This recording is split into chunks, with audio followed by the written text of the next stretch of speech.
Okay, I'm calling the March 4th, 2021 meeting of the Sacramento City Unified Board of Education back to order. Our first item, 4.1, Pledge of Allegiance. Superintendent will lead us in the pledge. Superintendent. Thank you. Ready? Salute. I pledge allegiance to the flag of the United States of America and to the republic for which it stands, one nation, under God, indivisible, with liberty and justice for all.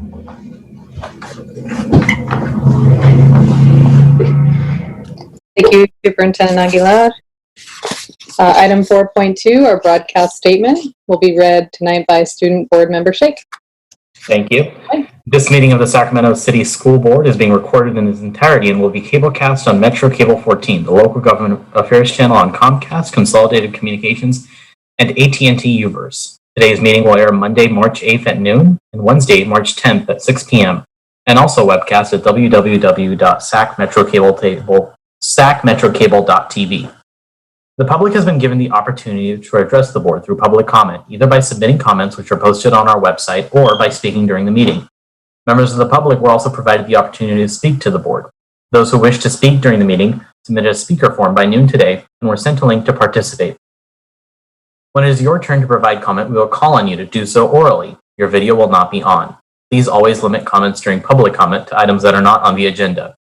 If you do comment on an item that is, we will ask that you please defer your comments until your item comes up on the agenda. Thank you, Student Board Member Shake. Well, with that, we'll move on to item 4.3, our stellar students. Tonight, we are honored to welcome two stellar students, Eliar Mirzayan from Isidore Cohen and Andres Castillejo Sanchez from Parkway. So we'll take them one at a time. And first, I'd like to welcome Eliar. Eliar is a prime example of a future leader. He is a new fifth grade student to our district at Isidore Cohen. And since joining the Learning Hub, he has made it his main priority not only to keep himself on track academically, but his younger sister, Sara, as well. Every morning, he and his sister are the first students in line for the Learning Hub. He is eager to log on with his teacher. He's a great big brother. He makes sure his younger sister is logged in with her teachers and tutors. He helps her with her homework and always makes sure she has enough to eat during snack time and lunchtime. And most of all, he helps her make sure to stay safe and practice all of the safety measures that we have in place at the Learning Hub. So during academic time, Eliar translates for his fellow ELD students in his cohort. He explains the Learning Hub routine and schedule to the new students. He's displayed incredible integrity throughout the Learning Hub, and he is maintaining his academic progress. We would like to just congratulate you, Eliar, for all of your success and in being a stellar student. مادر جان الیار جان هستین؟ بله. صدای مرا میشنوین؟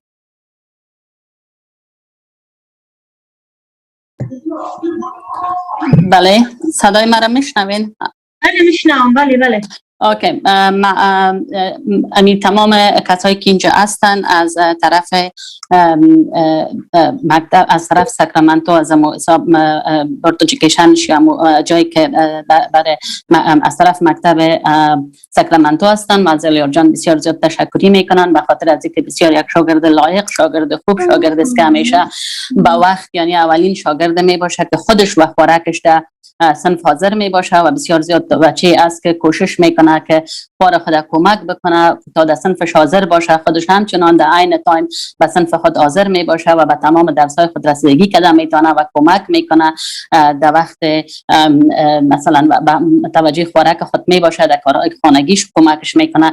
اینا از این خاطر برازی یک تقدیرنامه میتن که بسیار تانسته که در قدر وقت کمی که در دوران مکتب، یعنی از طریق کامپیوتر که هست، تانسته تانسته که بسیار پروگرام پیش بره، به وقت خوب پیش بره و کمک بکنه به خواهر خود یا بسیار زیاد خودش هم در درس‌های خود بسیار پیش قدم است، بسیار خوب است. از او خاطر از طرف از این مکتب برش تقدیرنامه داده شده که برش ما تبریک میگن. تشکر. Okay, she says thank you so much. Great. And thank you, Eliar, for being a stellar student. And thanks for being with us tonight. الیار جان خودت میتونی جواب بدی اگر هستی. بله میشنوم. میتونن جواب بده و معلم خود بگوید که تشکر که از شما هم میتونه که تشکری کنه. بسیار زود تشکر.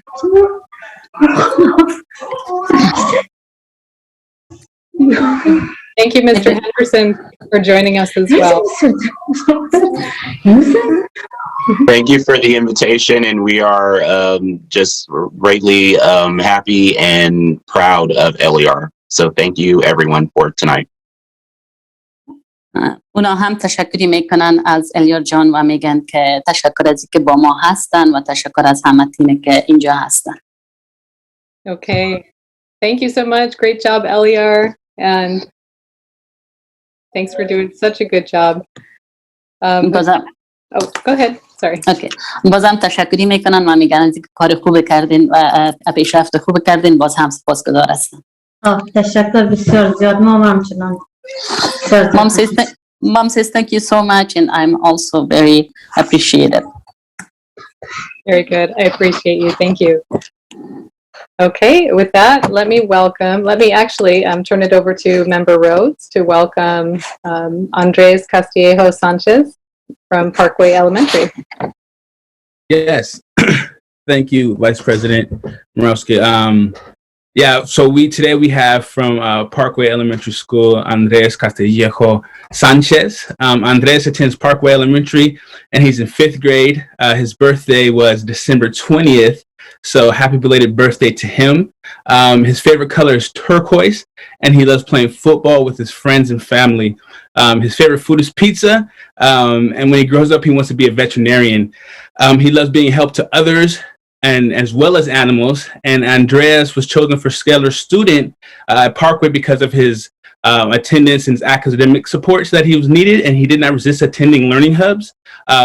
He came to learning hubs every day and completed his assignments, and even assignments he's missed, he's been able to get them up to bar and catch up with them.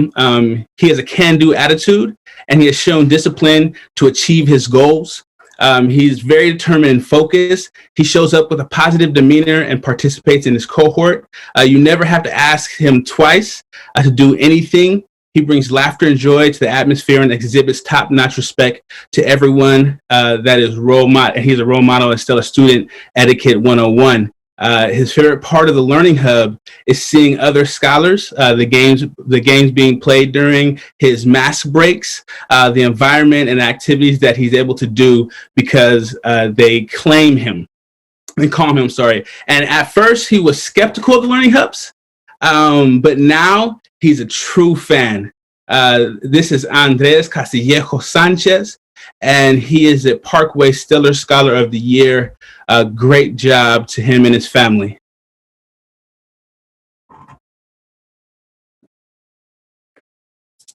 Great job, Andres. And do we have Andres on the line?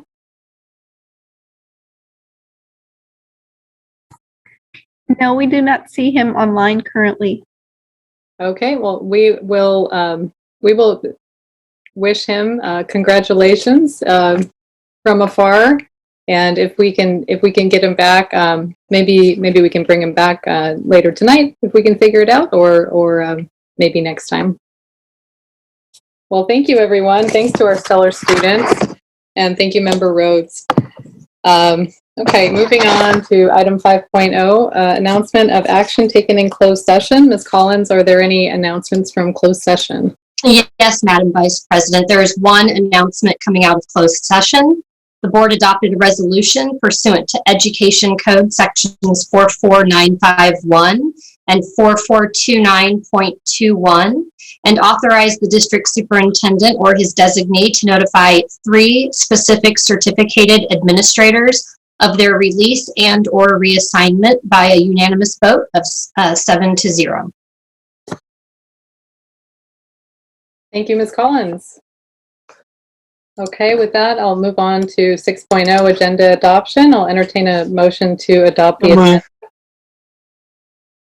Do I have a second? Second. Okay. Thank you. All in favor? Aye. Okay, with that, the agenda is adopted. We can move on to 7.0. Do we have student preferential vote as well? I think that's just a consent of the board. We just all raise our hands. Yeah, I think in Wanted to this make case, sure. more of a voice vote, but thank you for that reminder. I will endeavor not to forget, and please let me know if I do. Thanks. Okay, with that, item 7.1, revised board policy 3100, business and non-instructional operations. I'd like to welcome, I believe, Ms. Rose Ramos to give that presentation. Yes, thank you, Member Morowski. And if you could please, and I'm not going to go over every detail on this PowerPoint. It's pretty much the similar PowerPoint we've shared over the last few meetings on this topic. The only difference is that we have now added the specific language as shared by our board members, Morowski and Garcia, Member Garcia. So with that, just go to next slide, please. And here is the current, and here's the proposed with the additional language for the increasing the reserve. Next slide, please.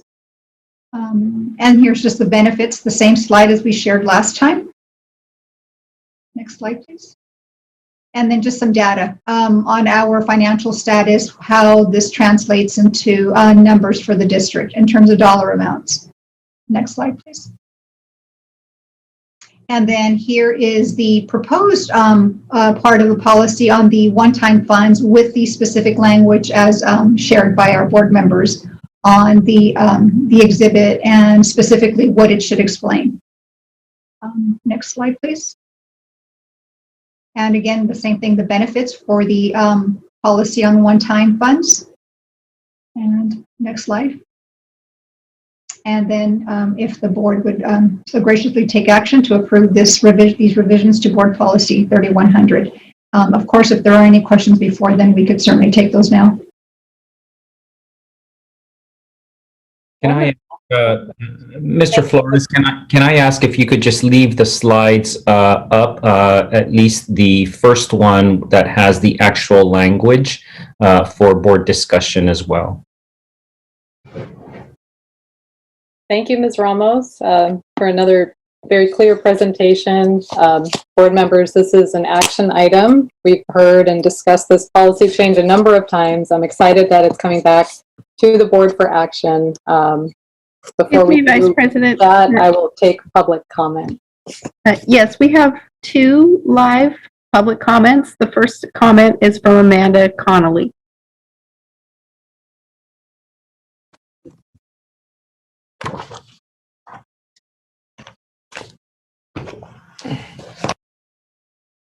Hello. Thank you for taking my comment. I just wanted to say that I definitely support getting a 5% general fund reserve in place, and I hope that we will keep in mind we really should not use one-time funding to fund ongoing expenses and then just hope we'll come up with more money before we run out of money, because that hasn't worked yet. Thank you. Ms. Connolly. And Yes, our second public comment is from Daniel Darby.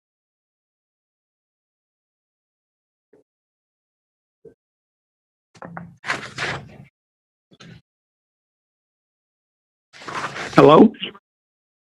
Hello? yes, we can hear you. Go right ahead, Mr. Darby. Thank you. I would like to ask the board to soundly reject this resolution because the taxpayers of Sacramento and the federal government do not give you money to stash away. By your CBO's own admission at the last meeting, it would only get you 2 more weeks of solvency. Right now, the district, based off of the 2018-19 data on CAS testing, 57% of the students did not meet ELA standards. 67% of the students did not meet the math standards. 75% of the students did not meet the science standards. You are not meeting the basic needs of educating the students, and yet you are more concerned about stashing away money for the future. Right now, these students are living in the present. We, the taxpayers, give you money to educate the students of the present, not for the future. Every time you have come to the people of the community of Sacramento, we have stood by you on voting for bond and parcel increases and sales tax increases, because we want that money to be spent educating our children, not creating a stash fund. Until you meet the basic educational needs of our students by educating them, this should not be on the table. The state of California has determined that a 2% reserve is adequate, and for a district that has not submitted a positive certified budget in years, you are in no position to override the state budgeting guidelines. Thank you. Thank you, Mr. Darby. Anne, was that the last public comment? Yes. Okay, thank you. Well, again, this is an action item tonight. I am very excited to be in a position to adopt this board policy.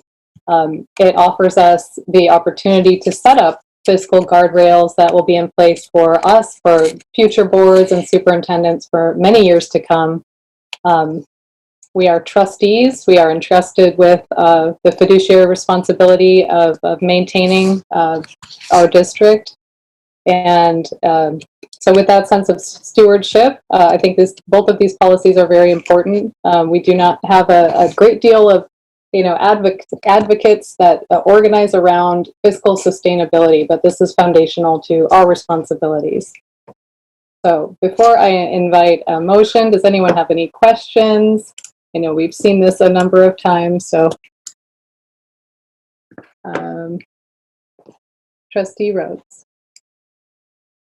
I just I looked over this in depth, and my questions are not necessarily for this. I did have a question that I asked Rose last meeting when we discussed this around what is our current reserve balance currently right now. Rose, you didn't have it in front of you then, but I was hoping that you can report out what our current balance is now. Yes, and I apologize for that delay in getting that response to you, Member Rhodes. But for this year, as a first interim, please know first interim was reported in December through the period actual of October 31st, 2020.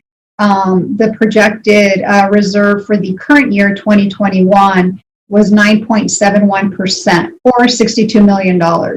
Now, that's just a 1 year, and we always need to make sure we explain to our community and to everyone that we are not just required to report the 1 year. If that were the case, then, our budget would be positive. We are required by EDCO to report out or to demonstrate that we have the ability to also satisfy the same 2% required reserve for the next 2 years out, which we do not, based on first interim.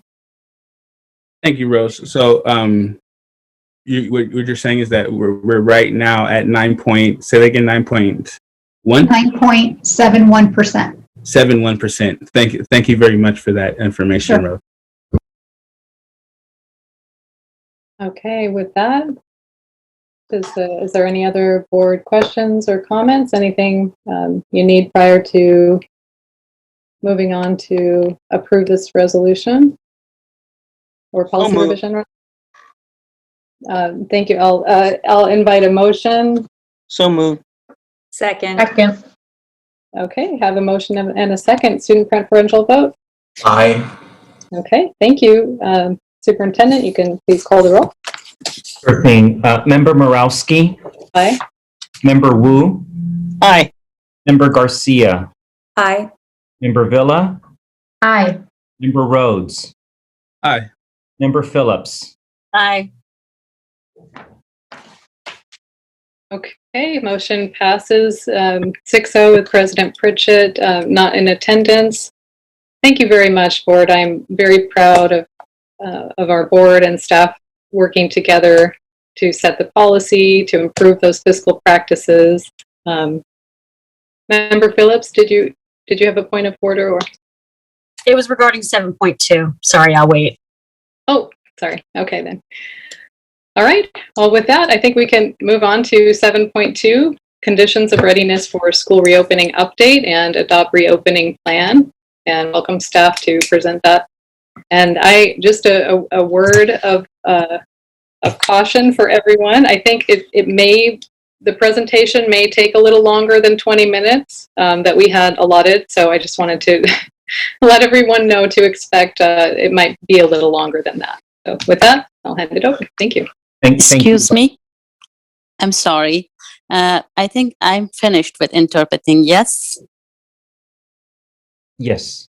Okay. Okay. Thank you so much. Thank you very much. Okay. Thank you. Thank you. Vice President Morowski, board members, I did want to just acknowledge that as our wonderful staff, and you can see how many staff are going to be presenting to you, a very cross-departmental group of individuals that have been doing a lot of work in this area. The presentation does have a lot of details, so I too will ask that you provide some grace and indulge us, but we do think that it's important to make sure that we go through all of the slides.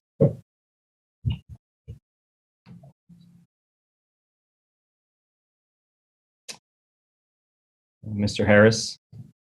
I believe Board Member Phillips had her hand up. Oh, got it. Okay. I just wanted to ask on 7. I'm sorry, Board Member Phillips? Sorry, Madam Vice President.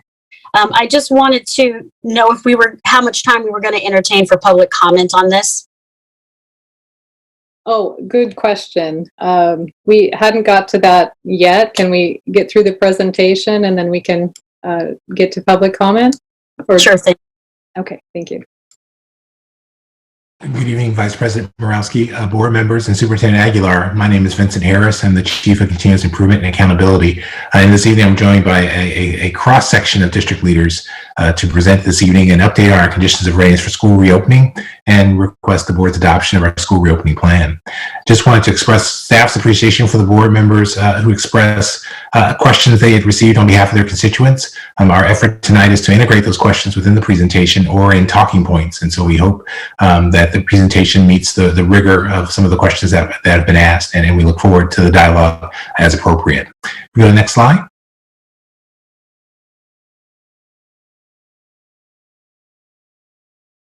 So ultimately, we've had several presentations around this topic, given the importance of it.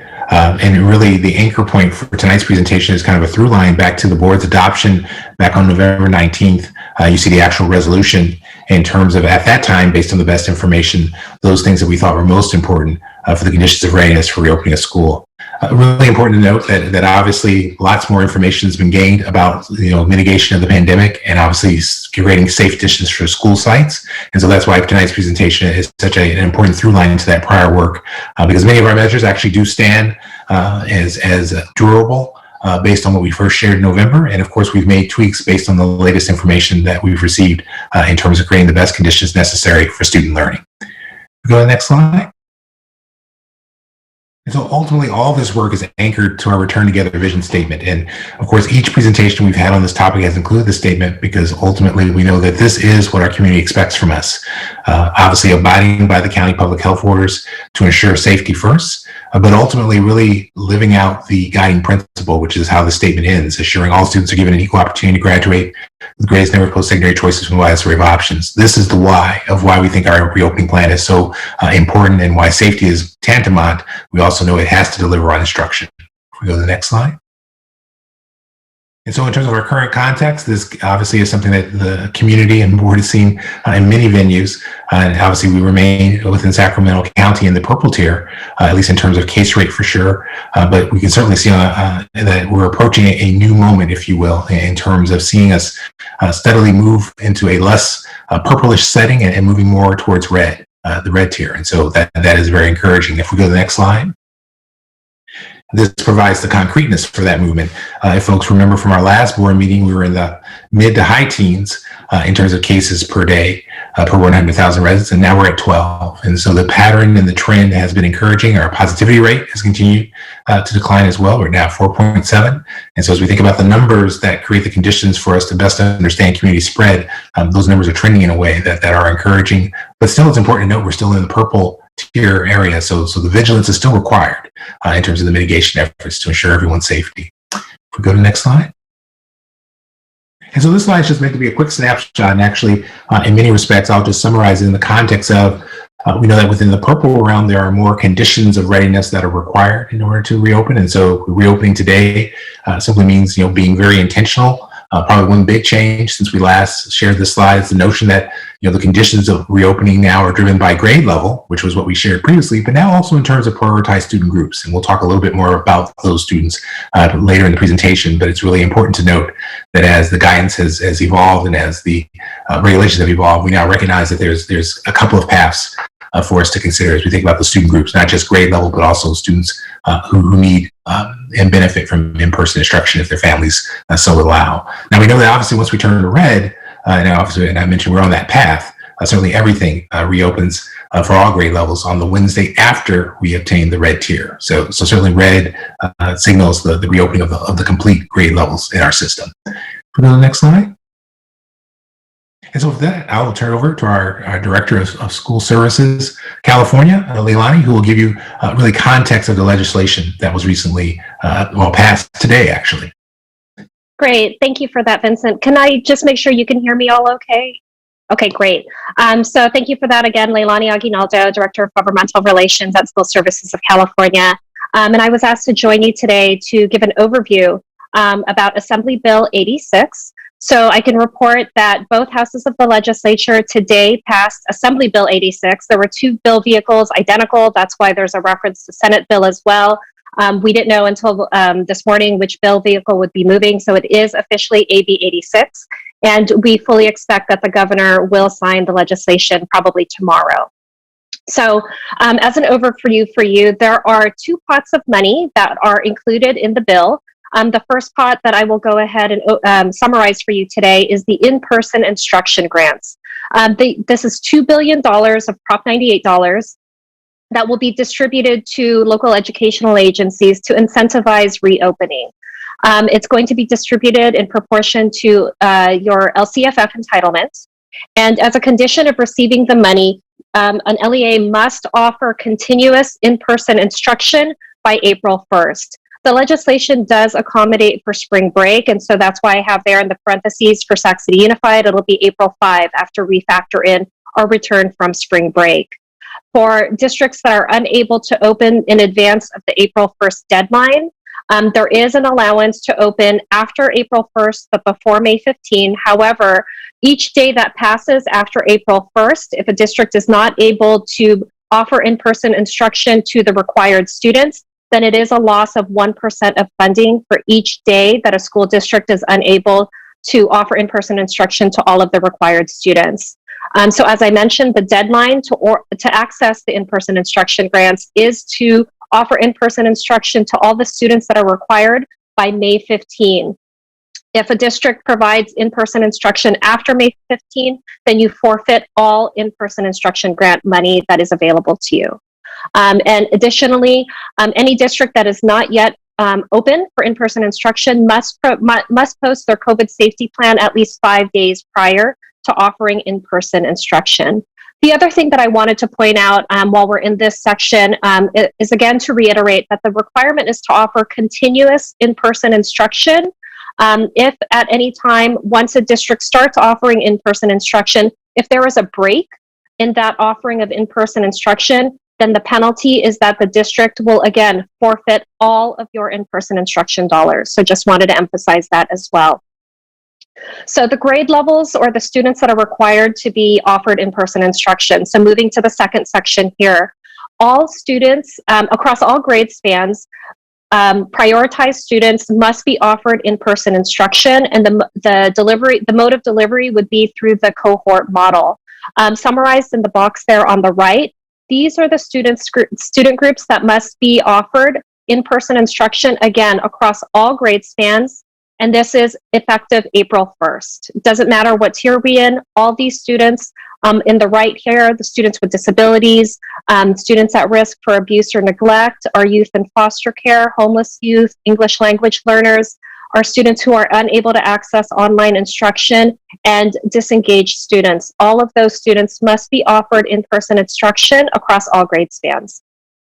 And then if we are still in the purple tier, when April 5th hits, if we are still in the purple tier, then at that point, the requirement is to serve all students across grades TK through 2. And then once Sacramento moves out of the purple tier, once we're in the red tier, then we would be required to expand in-person instruction to all elementary grades, as well as one grade level across secondary school. And I know that there's been a little bit of confusion here. Just to reiterate, that requirement would be to serve one middle school or high school grade. It's not one in each. It's one in either middle school or high school. And that would be a local decision for Sac City Unified to decide which secondary grade we would like to offer in-person instruction to. As far as labor relations, there is no requirement included in AB 86 for any collective bargaining agreement as a condition of receiving the grant funds or as a condition for reopening. However, it is important to note that even though there is no explicit requirement for a CBA or an MOU or a tentative agreement as a condition of receiving the money, existing requirements to collaborate and negotiate with our labor partners, those do remain under existing law under the Educational Employment Relations Act. And then just as a final detail, as far as the grant funds for the in-person instruction grants, those would go to districts in 2 installments, 50% of funds in May, and then the remaining funds in August. And a back of the envelope estimate from school services based on prior year ADA, our estimate is that Sac City Unified's share of the in-person instruction grant would be about $13.4 million. If we get the maximum amount of grant funding serving all the required students on April 5th. Okay, that's the maximum that we would get. Next slide, please. Okay, testing and safety requirements that are included as part of AB 86. The bill does codify what the governor has already said, that 10% of the vaccine supply across the state is required to be reserved for education workers. And in addition, if we are in the purple tier when we were open on April 1st, while we are in the purple tier, as a condition of receiving the grant funds, districts would be required to follow the asymptomatic testing cadence that's referenced by CDPH. So if our adjusted daily case rates are above 14 per 100,000, then the requirement would be to offer weekly testing of all students and staff that are in person. If we're in the purple tier and we have an adjusted case rate of less than 14 per 100,000, then the requirement for testing decreases to every 2 weeks, again, for students and staff. And then and the bill also explicitly says that vaccines are not a prerequisite or a requirement for reopening. And in addition, for testing and safety considerations, the bill does include a requirement that if there are 2 or more outbreaks of COVID-19 within a school site, one school site, then there is an immediate referral to CDPH for a safety review. And just to clarify again, this is for 2 or more outbreaks. And outbreaks as defined by CDPH, this is not a condition for 2 or more positive COVID tests. And the way that outbreaks are defined by CDPH is it's 3 or more COVID cases within a 14-day span, and they're epidemiologically linked in the school. So basically, they can test, and from their contact tracing, they can tell that the outbreaks, the cases of COVID at that time are linked and transmitted likely through the school site, as opposed to, 3 independent cases and those individuals tested positive for COVID through other exposures. So that's the definition of COVID, of the outbreaks. And then finally, switching gears now to the expanded learning opportunity grants. This is a second pot of money that's available to all school districts, and this is specifically for expanded learning. This is $4.6 billion that would be allocated to school districts around the state. There would be funds of $1,000 per student that is identified as homeless, and then the remaining funds would be distributed in proportion to LCFF funding. Back of the envelope estimate from school services for Sac City Unified is that this would be about $28.6 million for Sac City Unified for the expanded learning opportunity grants. These funds can be used immediately through August 31st, 2022, meaning that we would have the opportunity to use these funds across 2 summers, right? We would be able to use it this coming summer for summer school if we wanted, or next summer. And in addition to the 21-22 school year, we'd be available to use the money as well. A few requirements that are worth mentioning: at least 85% of funds must be used for in-person activities, and at least 10% of the money must be used to employ paraprofessionals to support instruction. It's a fairly broad allowable use for this money. It can be used for professional development, for learning recovery. It can be used for extended learning if we wanted to consider expanding the school calendar or providing after-school tutoring. It can also be used for social emotional health supports and other things like that. So pretty wide, broad use that districts can use the money for. And then finally, by June 1st, the governing board must adopt a plan for how these funds will be used. And it is required that parents and community members and staff have an opportunity to be involved in plan development. And next slide, please. With that, I'll turn it over to Victoria. Good evening. So just a little bit about COVID vaccine tonight. So we know that on February 16th, our county did move into that further Tier 1B, providing vaccine for educators and childcare workers.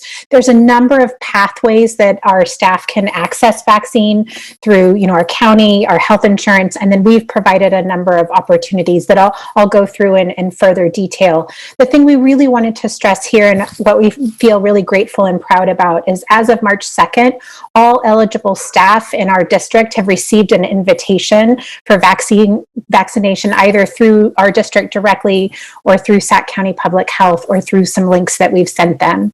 Next slide, please. So this is just a high-level overview of our priority groupings. And so at our first clinic held on February 19th, we focused on that priority group 1. So this was largely our staff who've been showing up every day, feeding our students, disinfecting our school spaces, as well as some of those elementary educators. And so we vaccinated over 1,000 educators at this clinic and about 1,500 total community members who are eligible, mostly 65 and older. At our second clinic on the 26th, again, we vaccinated over 1,000 individuals. This was really the bulk of our school system. So this was like all of the rest of the teachers, all of the staff that work in our middle school and high school space, our coaches who have been holding practices, and some of our large departments like special education, child development, transportation. So in total, we've vaccinated 3,250 community members, and of those, roughly 2,200 were educators. We're really, really proud of that work. It was a really kind of heartwarming, emotional day, and I know I saw many of you, in and out on those clinics. Next slide, please. So we did have a planned third clinic, as you'll remember we talked about before, with Dignity Health for this coming Friday, March 5th. However, due to some changes in the way that the state is allocating vaccine, Dignity Health was not able to receive any additional doses this week. This is in part because Dignity Health as an organization pledged to not hold any first dose clinics unless they had enough doses for the second dose in reserve. So they're holding on to all of those second doses for all the clinics planned, and they have to expend all of those before they can receive new vaccine. I have to say we're really grateful for this because we know there's some other large hospital systems that have struggled with second doses and have had to cancel appointments. And I just want to verify tonight, we will be hosting all of our second dose clinics again at Cerna Center on March 12th and March 19th. So when we, lost this opportunity, our hearts were a bit broken, but we quickly reached out to Sac County Public Health and worked with them because we knew we needed to get through our priority 3 group. And so we had a new mass vaccination clinic coming online through Curative at McClellan Park. And so we were able to, get some spaces specifically for that clinic. And we were able to send out those invites. They came directly from Sac County Public Health. We also shared the publicly available link with all of our staff again. And the one thing I really want to say is that we will continue to send those invites out to ensure all staff are offered vaccine if and when they want them. We know we have some staff that might be a little, hesitant or concerned, and people have changed their minds. And so we want to make sure that they are provided every opportunity. This is a quick snapshot of what that Curative website looks like. They are adding doses regularly and daily. They'll likely start adding on probably tomorrow for next week. The other thing I meant to back up and share with you is we continue to talk with Dignity about partnering. So in April, when they start getting their regular vaccine supply, they have asked if we would be willing to partner with them to hold continued vaccine clinics every Friday, potentially Saturday at Cerna Center or any of our other sites to serve our whole entire community. And so we're really excited about that opportunity and looking forward to learn more. And with that, we'll go to the next slide. Many of these next few slides you've seen in our sequence of presentations. What's important to note is that, of course, we have our reopening dashboard, which has been publicly available now for a few weeks. And really, this gives a brief but important snapshot of all the important data points that we're looking at as we think about reopening. What we'll do in the next few slides is just simply reaffirm those that we've completed as an assurance, and then we'll spend more time, again, reviewing those that are in progress to give you a sense of the work underway to ensure that all of our metrics are in place as we look towards reopening. Go to the next slide. So again, we've shared these metrics previously, so I won't go over them in any great depth, but again, we have strong metrics around communication in terms of our health and safety plan.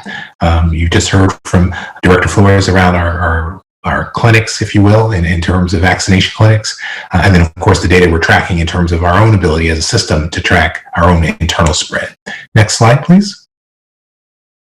And of course, we've made several revisions as information changes, which of course is mission critical in terms of staying on top and making sure that we're communicating broadly to both staff and community the latest on all of these key elements here. Of course, vaccine availability and distribution, COVID testing, all these things are incredibly important for our community and staff.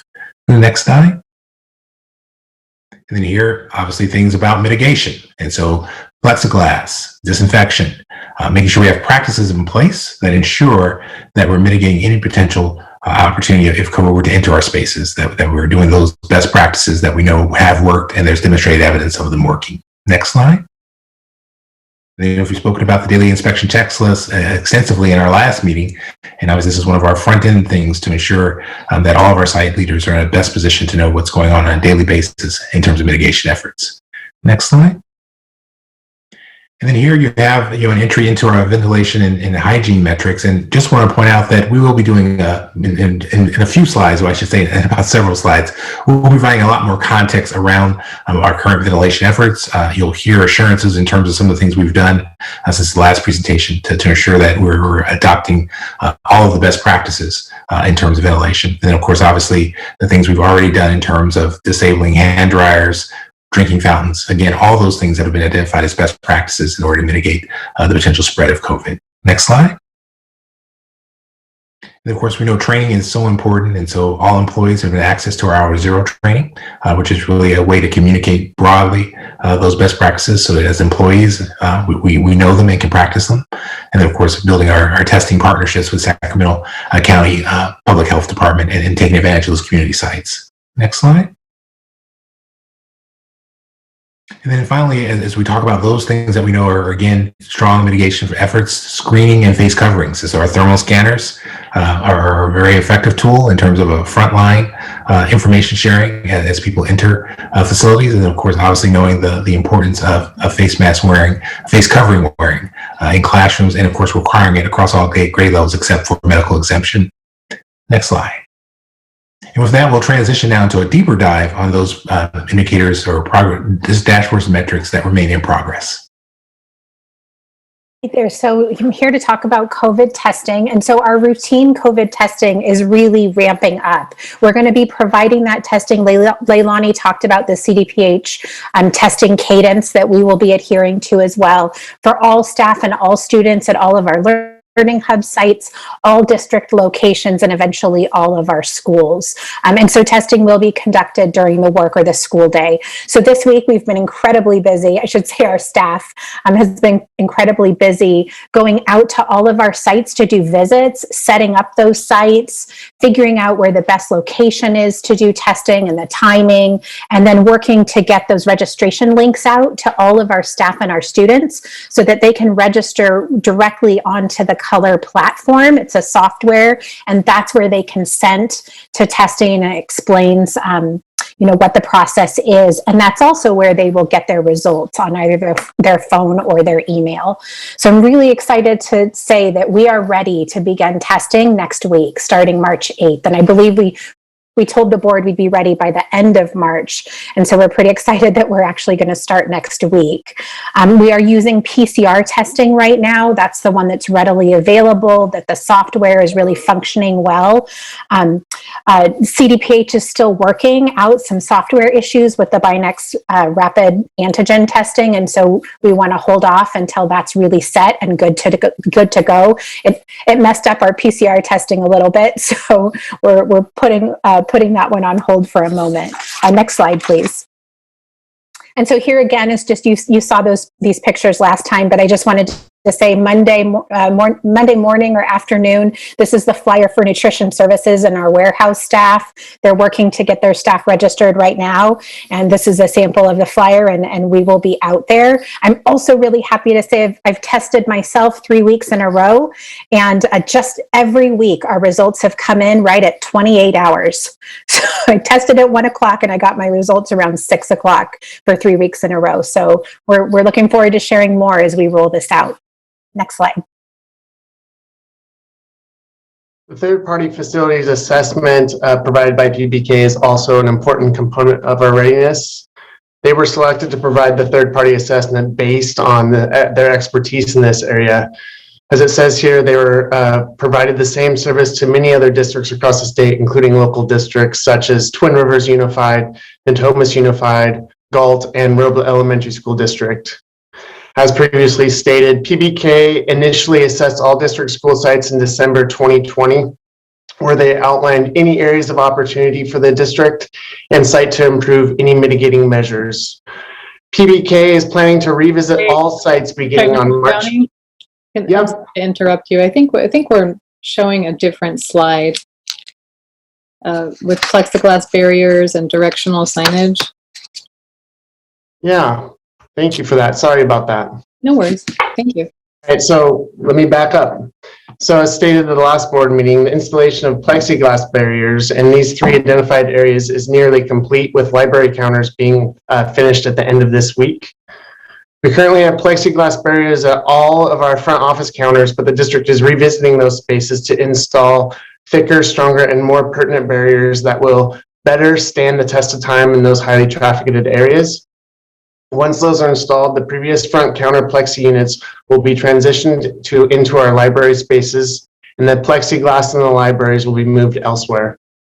Stanchions and signage have also been provided to each of our sites, And we're also in the process of purchasing 500 more stanchions for sites across the district in order to further assist in directing traffic flows in sometimes congested areas. The last remaining component of the signage needed at sites are directional floor dots that will also be used to alleviate potential congestion. And our vendor will be providing those to the district by March 31st for installation. Next slide. All right, here we go. The third, like I was saying, the third-party assessment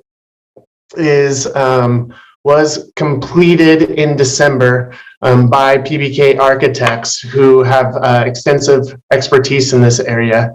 A number of districts they've provided this service to include Twin Rivers, Natomas Unified, Galt, and Roba Elementary School districts. And PBK will be planning to revisit all sites beginning on March 15th in just a couple weeks, and their final inspection will take 2 weeks to complete. The district has been preparing each site since their initial review, and our operations team has been busy walking all sites to confirm their readiness ahead of PBK's final review. And with that said, I would like to turn it over to Mr. Lee Sada on the next slide. Thank you, Nathaniel, and good evening, board members, for the opportunity to update you on the district's HVAC and filtration system. My name again is Lee Sada, and I recently joined the team as the Assistant Superintendent of Operations. We'd like to start this presentation with a little bit of information about AB 841.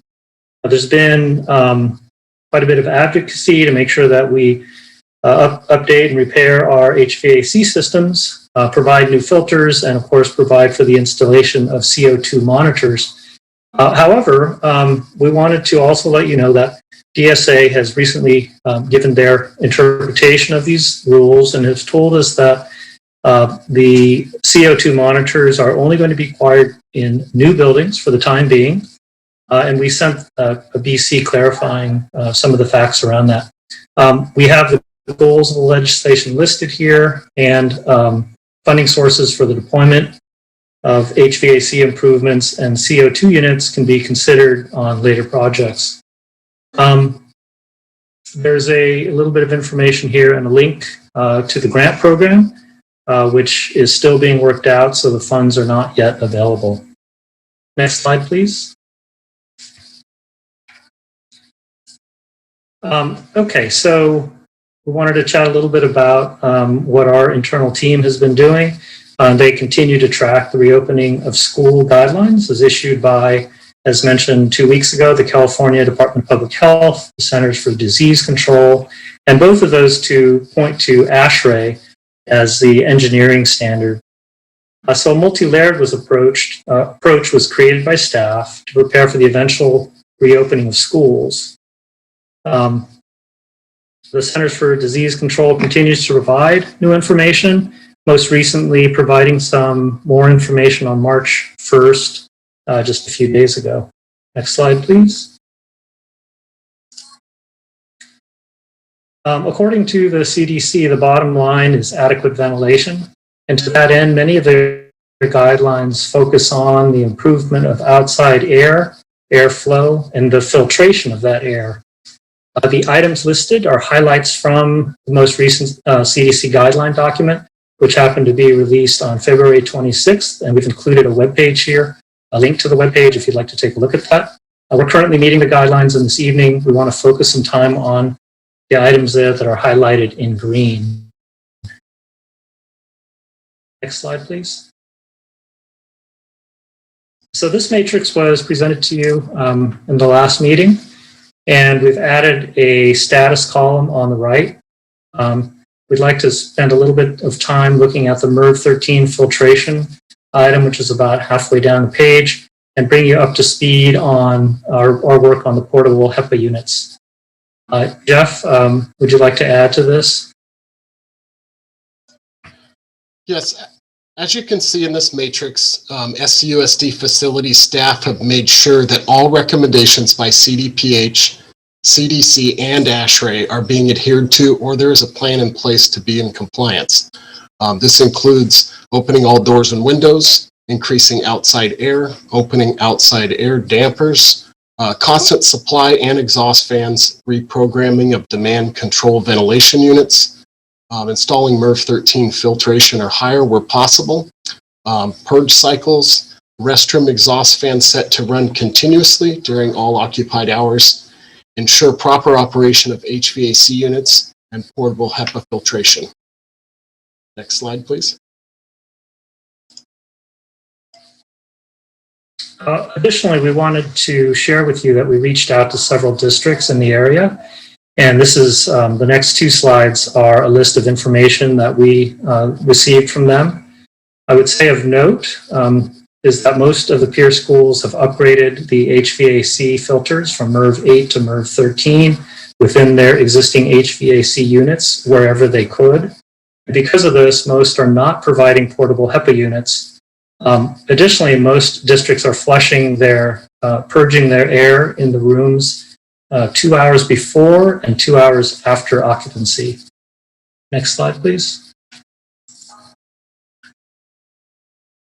In all cases, the CO2 monitors are not being installed, with the exception of San Juan, I believe, that's doing some additional study on that. Portable HEPA units are being purchased and combined with MERV 8 filters, or in special circumstances where extra filtration is required, or in the case at one district as a backup to when the HVAC systems may be down. And just incidentally, Los Rios Community College District, our neighbor, though obviously for older students, is flushing their rooms 2 hours before and afterwards, and they are not including the portable HEPA units. They believe that the combination of the purged air, the constant 100% outside air is enough for them to meet the standard. In general, some common concerns that were expressed to us include the cost of MERV 13 units over the long term because they are more expensive, and the wear and tear on the HVAC units due to the added pressure that these thicker filters provide. Next slide, please. Okay, so what did we learn about what are we doing? And based on our learnings from other districts and the continual review of CDC guidelines, we believe that our goals are in alignment with the CDC guidelines and best practices based on the peer institutions that were listed. So Jeff, would you like to fill in everybody on our goals now? Yes, next slide, please.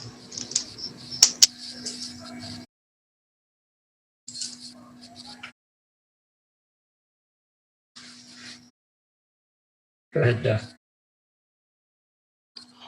We're committed to the replacement of HVAC filters 3 times per year. That first cycle was completed in December of 2020, and the second cycle is scheduled for completion on March 12th. And we are set to start the third cycle for replacement on May 1st, and we may be able to start that as early as April 1st. Filter assessments are currently being conducted and should be completed by March 5th. Facility staff have determined or are working on determining where MERV 8 filters can be upgraded to MERV 13 using 2-inch and 4-inch MERV 13 filters in existing HVAC units. And facility staff have identified a vendor with 2 and 4-inch MERV 13 filters in stock. Our goal is to provide Our current goal for filtration is to be able to upgrade 1,500 to 2,000 classrooms with MERV 13 filters by the next filter change cycle. Next slide, please.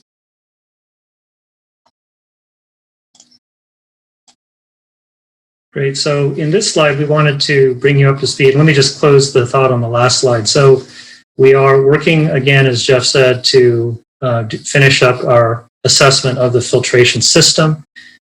We have located a vendor that would allow us to upgrade our filters from MERV 8 to MERV 13.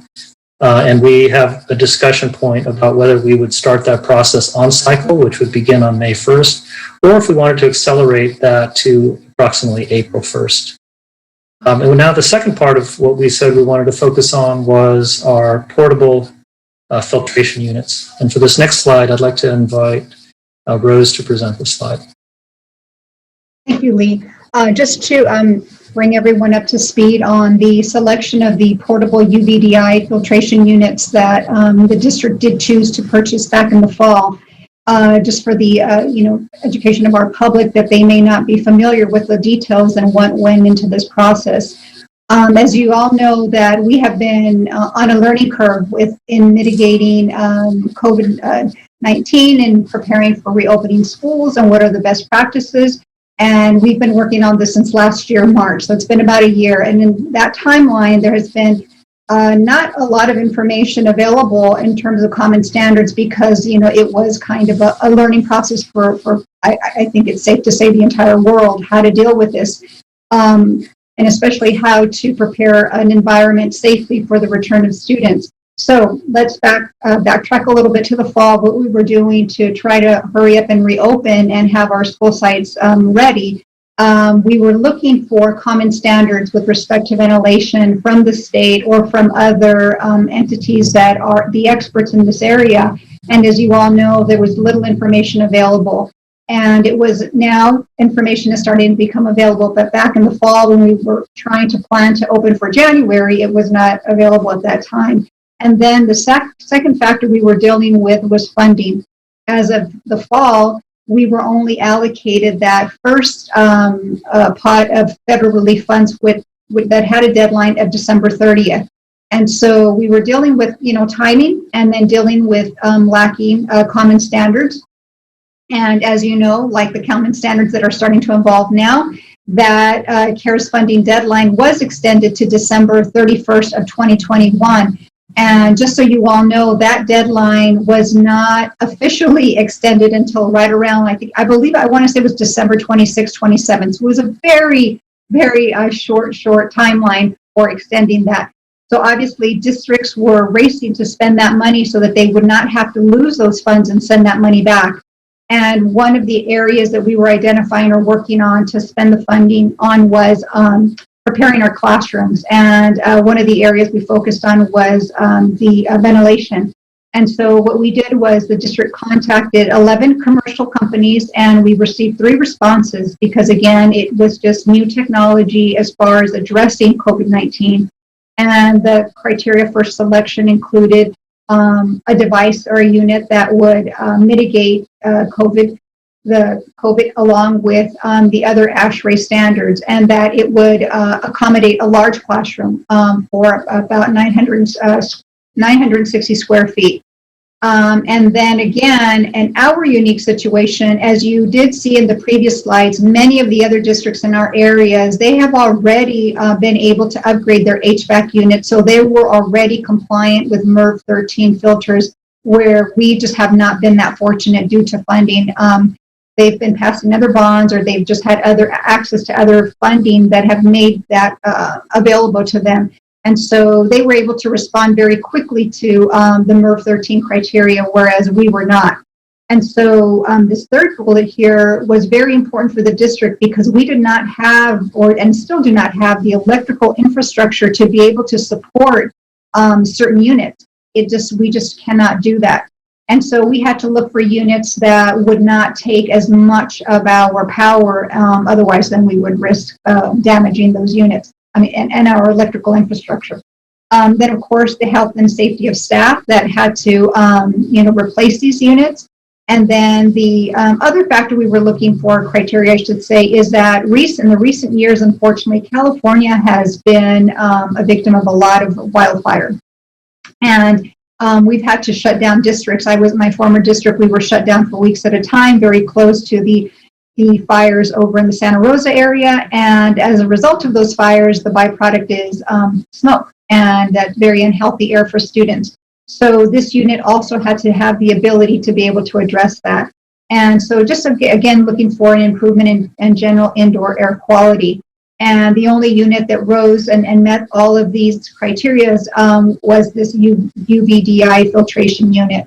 So again, we're just providing this information just to let the public know how the district arrived at this decision of investing in this unit and why.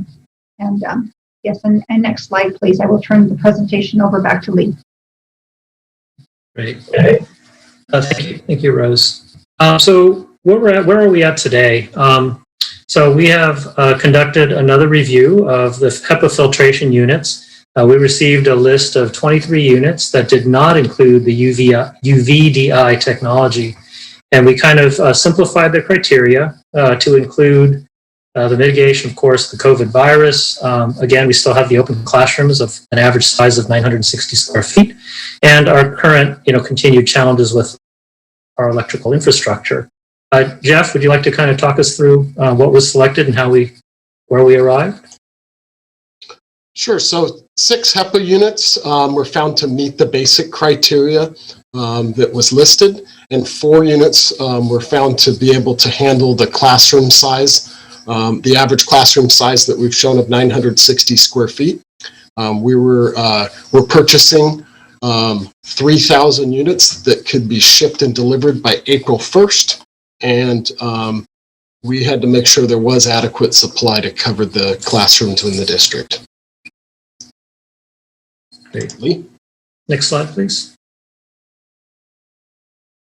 Okay, so as we work through the final delivery and deployment issues for this new HEPA unit, we've also launched a few assessments and tests.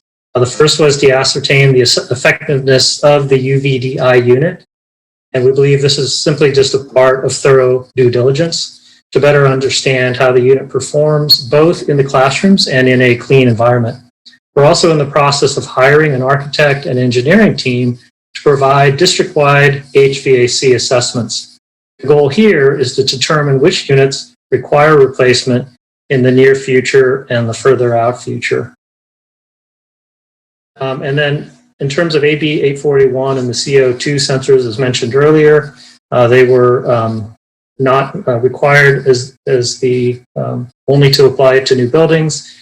And then a little note there about our architecture and engineering team that's being brought in to prepare the mechanical assessment. And we hope to use this as a basis for creating an HVAC project list, which would then include CO2 sensors. But it's really more in the category of construction projects, so it's going to take a little more time. Next slide, please. Okay, and then finally, we continue to do our research with other ventilation items. And again, I'd like to invite Jeff to walk you through these. Thank you, Lee. Excuse me. District staff are evaluating ventilation enhancements that include the following.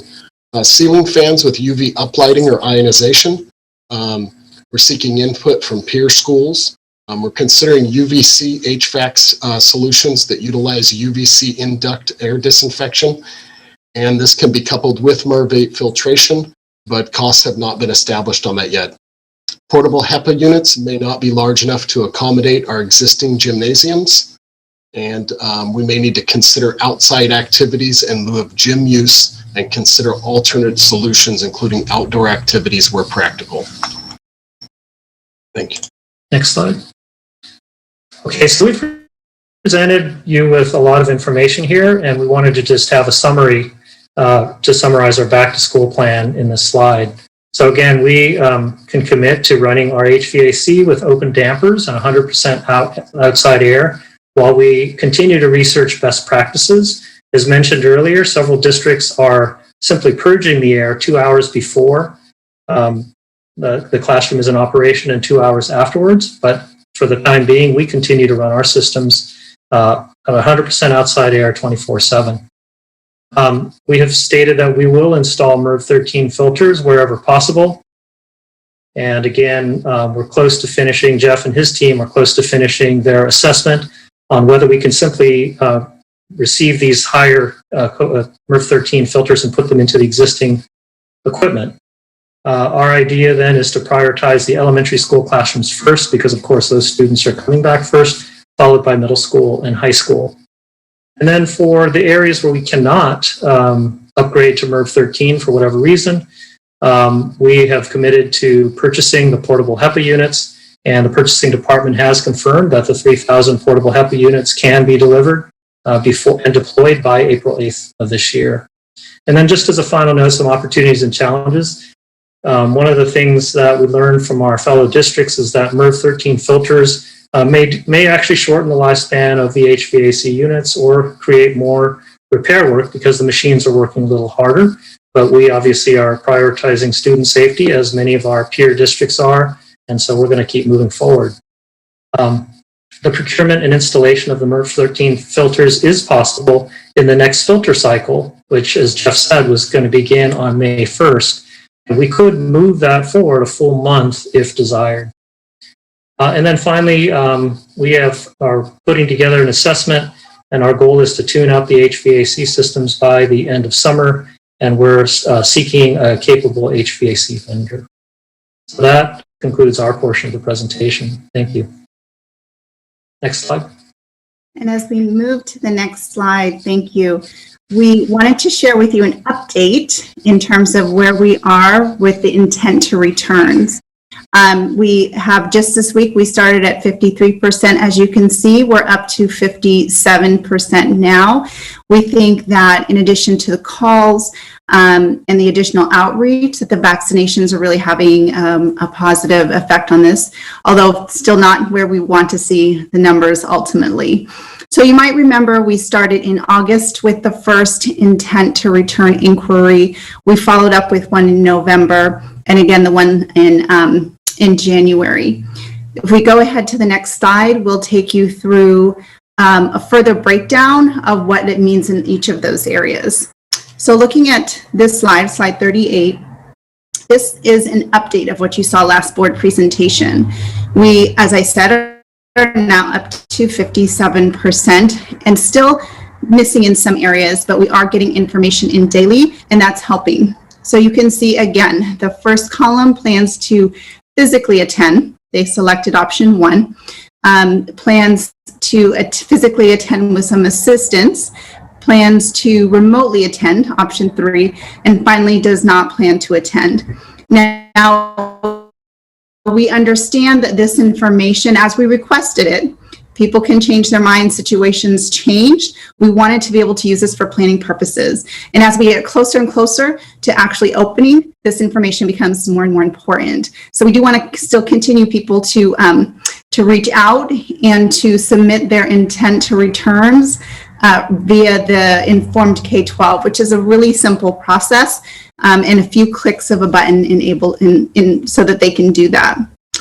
We'll go ahead and, well, actually just on this slide, I do want to note that while increases in most, if not all of the areas, we do again need additional responses. And the employees, as we're making phone calls, one thing we are hearing is that people do attend to return, but they're waiting until they get vaccinations or they're waiting for various reasons. So we will continue to ask and monitor. The 278 that you see noted under the plans to physically attend with assistance are being further looked at by our risk management team to better understand what it is that the individuals need through an interactive process to know how we can support and help so that they can, again, be physically able to attend, which is their preference. Next slide. So we went through and broke down by segment. So you can see, as of right now, with the information available in the Informed K-12 system, where things are at. Clearly, we want to see the numbers increase in all areas and continue to ask people to share information or update, even if they submitted previously, to go ahead and update. We do know that in some of the outreach, what we've learned is some individuals feel that they have already answered the question. They perhaps returned the form in November and thought, you're asking me again, but I've done it already. So we're trying to work with that to get additional clarity that they need to complete this one and ask the questions a little bit differently, and it gives us a lot more information. Let's go ahead to the next slide. With the middle school section that you can see on here too, on this case, I do want to highlight that the additional information coming in today, as an example from one particular school on this list, showed that they were able to gather almost 100% of the staff that they need. So they're sent those to us. We'll be updating this so that you'll have the most updated information. But based on what's in the system as of right now, this is what the numbers reflect. We'll go ahead to the next slide. Okay, it says my internet's unstable, so hopefully you can still hear me. The K-8 schools, again, just a breakdown to show you where things are. The additional outreach, we know we are specifically hoping to get additional information for the K-3 segment first, although we are calling and making outreach to every single employee, whether it's via email reminders or those personal phone calls. And the last slide shows the high school numbers that are available at this time. And what I will say is in all of these different areas, these numbers represent the entirety of the staff, right? So it's not just looking at teachers or not just looking at one particular classification, but looking at employees. So with that, I'll go ahead to the next slide for the next presenter. Good evening, members of the board. My name is Matt Turkey, Assistant Superintendent of Curriculum and Instruction, and I'm here this evening to report to you on part of our academic plan to meet the needs of all of our learners when everybody returns back to school. And so much of this is actually already in place and is already moving. So, for example, we have our scope and sequence focused on the priority standards, which are already in place. And within that, these are really focused on the grade level standards, which are a priority for all students to know and understand. And what we are encouraging our teachers to do is to basically pull groups of students in small groups for targeted instruction to teach any prerequisite skills which they may be lacking beforehand, so that we can accelerate their learning so that they can actually access those grade level content standards. In terms of universal design for learning, we have been giving professional learning series for both our site leaders and our teachers. For our site leaders, that's live synchronous instruction, which we're giving. And for our teachers, we're recording sessions, and we are making those available to our site leaders who can then play those sessions, stop them in certain portions, go through the learning, and so on and so forth. And the whole point of UDL is to create expert learners, really focusing in on individual strengths. So the goals are firm. Okay, so what we want students to know and be able to do are firm. However, there are flexible means for students to be able to get there. There's flexible means for students to be able to learn that and show what they know as well. And our different sessions on universal design for learning are really focused in on removing barriers from the learning intentions or goals, from the assessments, from the methods, and from the materials used when we're planning and delivering our lessons using the Universal Design for Learning as a framework. Universal Design for Learning is also an anti-racist pedagogy. If we look at our data, we can clearly see the disparities and the disproportionality with our students of color compared with their white peers. And so it's clear that our students of color are facing more barriers within their learning. And UDL is all about finding those barriers, recognizing those barriers, and removing those barriers to learning. Moving on, we have our Cohort 1 schools for database decision making, who are in their planning year and making great gains at the moment. And there's a lot of momentum behind the database decision making work at the moment for those schools. And also, we are taking our leaders through some anti-racist professional learning. And these are 9 modules which have been produced for us by EPIC. And so far, we've been through 2 of those modules with all of our site leaders. And we have about 2 of those modules a month coming up until the end of the year. Now, all of these modules are available to our leaders right now to go through independently. And then we have these small group reflection sessions planned, as I say, about twice a month, so that we can reflect and deepen our learning. And I will say that the one which we just had last Wednesday on recognizing microaggressions was a really, really great session and a lot of really good reflections for leaders. Thank you very much. And I will pass on the next slide to Maisie Lee, our SEL Director. Thank you, Matt. Good evening. This is a really long presentation. So before I continue, I asked Vincent if maybe in the spirit of SEL, I can invite you to take a quick 2020 mini brain break with me. So feel free to look 20 feet away from your computer and focus on your breath for 20 seconds.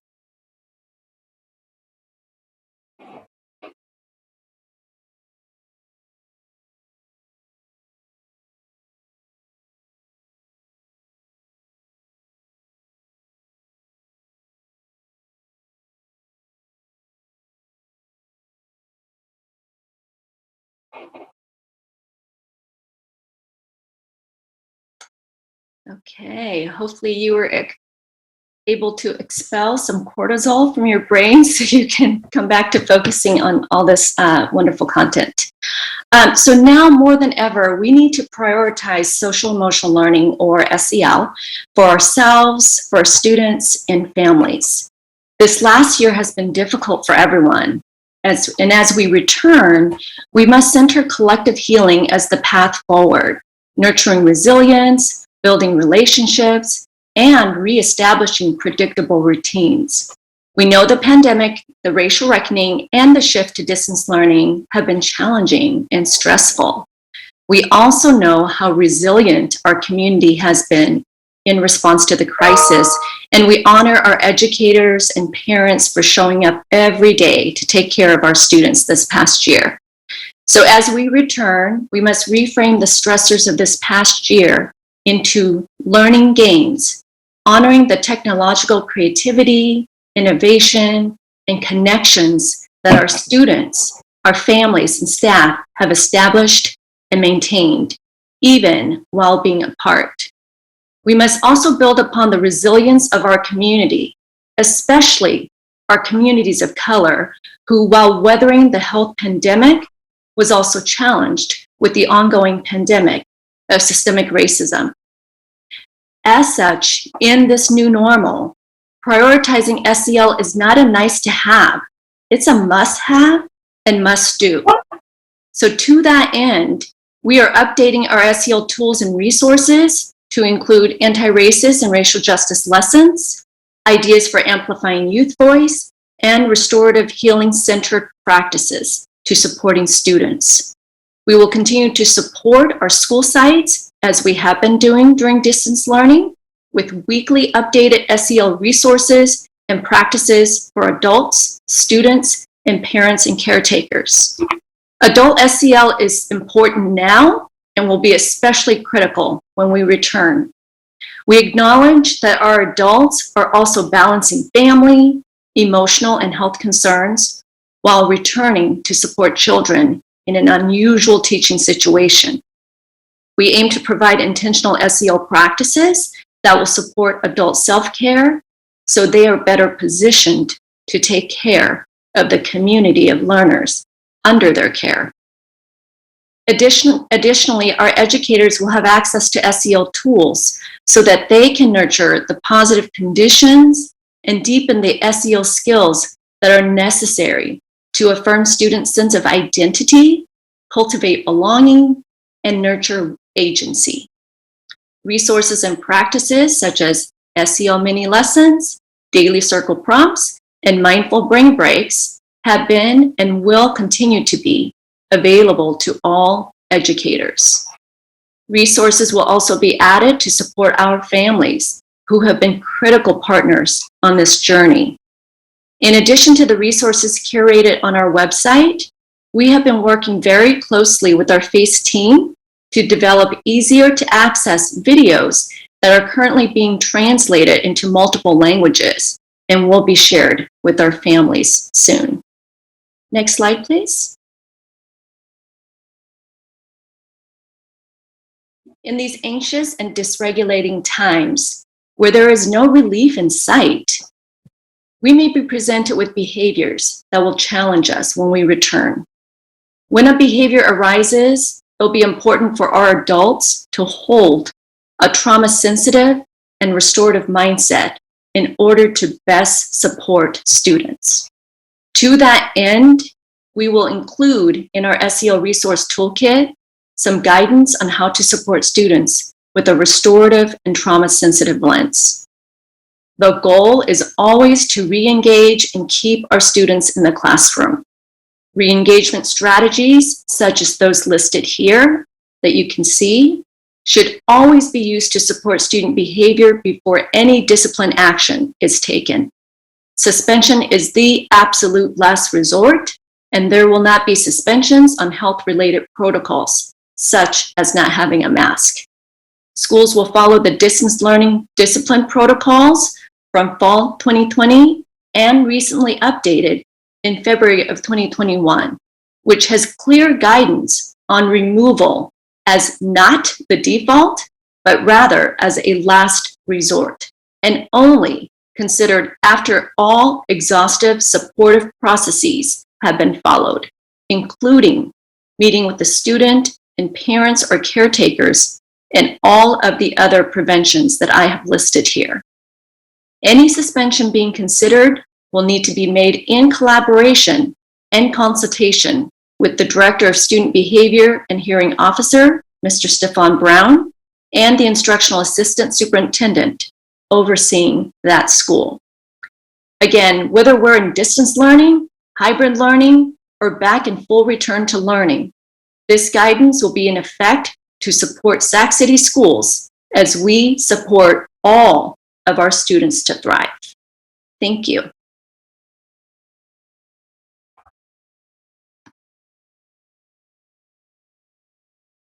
Thank you for that, Mycie. Thank you for the moment to breathe. And so we just wanted to build on, Mycie spoke so beautifully about our tiered supports that are offered, really focusing on that tier 1 and how we support our entire community. And so we wanted to provide you with an overview of our tier 2 or targeted strategies and tier 3 or intensive strategies that the Student Support and Health Services Department provides. And so using student data through our early identification and intervention system or any other referral source, for instance, staff or a family referral. Some of our best referrals come from peers, or even our internet safety filter has actually been a really big source of referral. And that filter flags any content that speaks of self-harm or suicide so that we can reach out directly.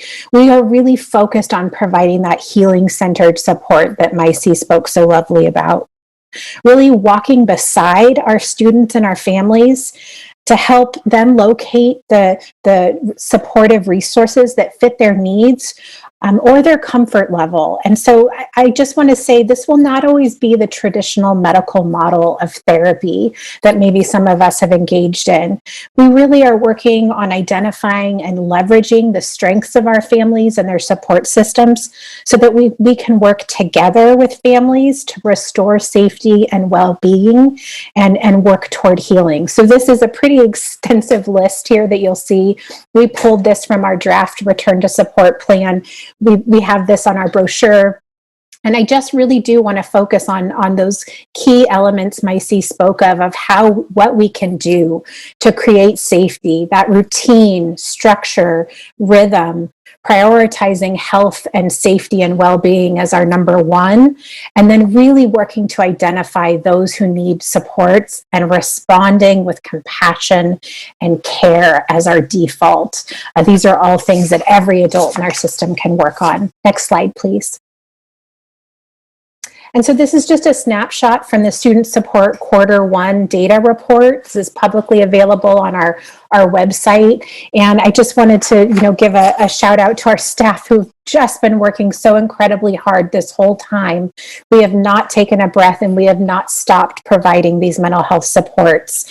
Staff have done some really incredible work meeting the needs of the community, particularly around food insecurity or unstable housing. And so this work has been happening really quietly all year long, and we definitely will be continuing it, whether we return in person, if that's what a family chooses, or they're still in virtual space. And as you can see, we've actually increased the number of students we've served this year by 31%. And we've really had to adapt and to be flexible in how we connect with our families. So when students and families aren't engaging, we can't just walk down the hall to meet with them anymore. So we're driving out to their homes, sometimes a number of times, because sometimes they don't always answer. And so you'll see we've increased our home visits by 194%. And we should expect that, though, because our students aren't at our home. So now we need to go out to them. And it's really just about connecting, letting them know we noticed and we recognize that they're not there, or they're not engaging, and that we care about them, and really starting to build that trust and understanding and compassion that so many of our families need right now. So I want to confirm to the board and our community, we will continue to provide all these supports, and really working to welcome our students, our families, our community partners that are so vital to our schools, and our staff back to our schools. Thank you. Next slide. And good evening again. And on this slide, we're going to dig into a little bit more the concurrent learning model which we're proposing. And so there will be an option for any family or student to choose to remain in distance learning. And this is a group which we're calling Group C. Those students who choose to return in person are going to be split into an A and a B group. And each of those students in the A or the B group would attend in-person school for 2 days a week and engage in distance learning for 3 days a week. Students would be able to keep their same teachers. And in terms of the teaching, there would be synchronous teaching of the teachers, of the students in person and at home concurrently, and hence this is called the concurrent learning model, as that synchronous teaching of both the students at home and the students right there in the school happen both at the same time. This would make time in the day for targeted small group instruction to continue. And we know that for this to be successful, there does need to be a technology hardware setup in each classroom. Next slide, please. And so digging into the elementary learning model a little bit more. On Mondays would be a full distance learning day, just like now. Collaborative time would also be, collaborative time for teachers, so that teachers can collaborate together on what students are learning and what they need to learn, would also be on this Monday. And on the Monday, there would be time for whole group synchronous instruction and that targeted small group instruction as well. On Tuesday and Thursdays, the Group A students would come to school in person in the morning, and they would receive that in-person instruction. On Wednesday, it would be the Group B who would come to in-person school on Wednesday and Friday for in-person instruction. During those days from Tuesday to Friday, there would be around 3 hours of live synchronous instruction in the morning, with concurrent teaching of all the students who are there in the classroom and the students at home at the same time.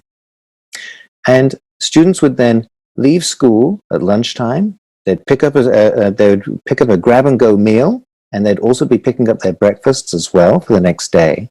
And then that afternoon time would be reserved for that targeted small group instruction. Next slide, please, and next presenter. Thank you very much, Mr. Turkey. Good evening, Vice President Morawski, Superintendent, board members. My name's Doug Husher, and I'm the Assistant Superintendent of Student Support. One of the departments I support is Youth Development, and I'm here tonight to share a little bit about our work around hubs and expanded learning. As we move forward with reopening plans, our experience with learning hubs is helping pave the way. We have heard from our stellar students and their families about the value of learning hubs. Hubs have helped us provide a space with a stable internet connection, with consistent routines during a time of unrest, with adult supervision, with guidance to help children navigate the challenges of distance learning, with engagement with friends and mentors, and with much needed social emotional support. Learning hubs have also given us a place to test our return to health plan, from signage to screening, from sick rooms to sanitizing. With learning hubs, we successfully showed that we can safely reintroduce students to school again. We are excited to announce tonight that hubs will continue when we return to in-person learning. It is with much appreciation we offer to our nutritional services department for helping find a way to free up space in our multi-purpose rooms to make space for learning hubs. By continuing learning hubs, we will maintain a consistent schedule for our hub students so they can go to their in-person instruction with their teachers, and at the same time, then return back to their hub space to be supported by our community-based organizations for the remainder of the day. Some of the details on hubs include learning hubs will continue at each of the 14 sites that are currently operational. Students currently enrolled in learning hubs will continue in the program. Programming will be offered 5 days a week, including Monday when there is no in-person instruction. Learning hub schedules will remain unchanged, so either 8:30 to 2:30 as a school schedule may be, or 9 to 3:30. As I shared, and just to reiterate, one difference from hub operations right now is learning hub students will attend live in-person instruction on their designated in-person learning days and then return back to programming. We have assessed physical space at our school sites, and no school has room to offer both hub programming and in-person learning out of classrooms during the instruction day. For this reason, we will be utilizing multi-purpose rooms at each of these sites. Our plan is to work with facilities and student support and health services to make sure the spaces meet guidelines and the program is congruent with protocols found in our return to health plan. We will also be taking advantage of a spare room here and there on each of our campuses to minimize the number of students in the multipurpose room. Our CBOs will work closely with our school sites and nutritional services to make sure food distribution happens safely and smoothly, given the tightly configured layouts in these spaces. Meeting the needs of our most vulnerable students and our youth is absolutely core to this work. A rigorous selection process was used to identify students that currently attend these hubs. A point system was used to determine need, with special attention and prioritization given to the following groups: students residing in foster care, students experiencing homelessness, English language learners, students receiving special education services, and students disengaged in distance learning. This is an agreement with AB 86, as noted in slide 7 of this presentation by Leilani tonight. We've also recently increased our hub size from 12 students to 14 students. There are 4 cohorts at each hub of the 14 campuses. We'll be studying our numbers to see if our hub programming allows for additional students. If we do have additional space, we'll use that same criteria in adding new students. Next slide, please. So youth development will also be offering expanded learning programming following the instructional day for up to 3.5 hours for our 43 non-hub sites. We will again use the same criteria noted above to identify students. Vulnerable students will be our top priority. With great intentionality, we are committed to making sure that programming is offered to our most vulnerable students. In the after-school expanding space, what can expect to see academic support, tutoring, snack time, physical activities, enrichment activities, and also enrichment provided by supplemental providers. The 14 hub sites and the 43 expanded learning sites that we will be operating out of all have been identified by Youth Development's 21st Century and ACES grants. These programs are run by the 9 community-based organizations that have gone through a rigorous selection process to be an agency provider. The 9 include Sacramento Chinese Community Center, the Boys and Girls Club of Sacramento, Center for Fathers and Families, Leaders of Tomorrow, City of Sacramento, the Rose Family Creative Empowerment Center, the Roberts Family Foundation, Target Excellence, and last but not least, New Hope Community Development Center. These providers are already either running hub programming or expanded learning programs in the distance learning space at this time. All providers will be given a refresher for grounding programming in the district's return to health protocols. We have worked collaboratively with facilities, student support and health services, budget, risk management, and other departments, and we will continue to do so as we add programming. Youth development will offer expanded learning programming to the number of students that can be served based on cohorting and how quickly we can scale with assurances of quality. We are also coordinating our work with Jackie Benini in the academic office, who oversees the work at the district's 4 fee-based children's centers. They will also be serving students 5 days a week using the same model as learning hubs. That team will be visiting hubs in the days ahead to learn more about how they are operated. Youth development is also reaching out right now to the city of Sacramento to share our plan and learn more about programming that they may offer. As you may be aware, through Parks and Recreation, the city of Sacramento uses our school spaces to independently run its 4th hour program. Finally, we're working on a creation of an FAQ document for families that may have questions about hubs or expanded learning programming.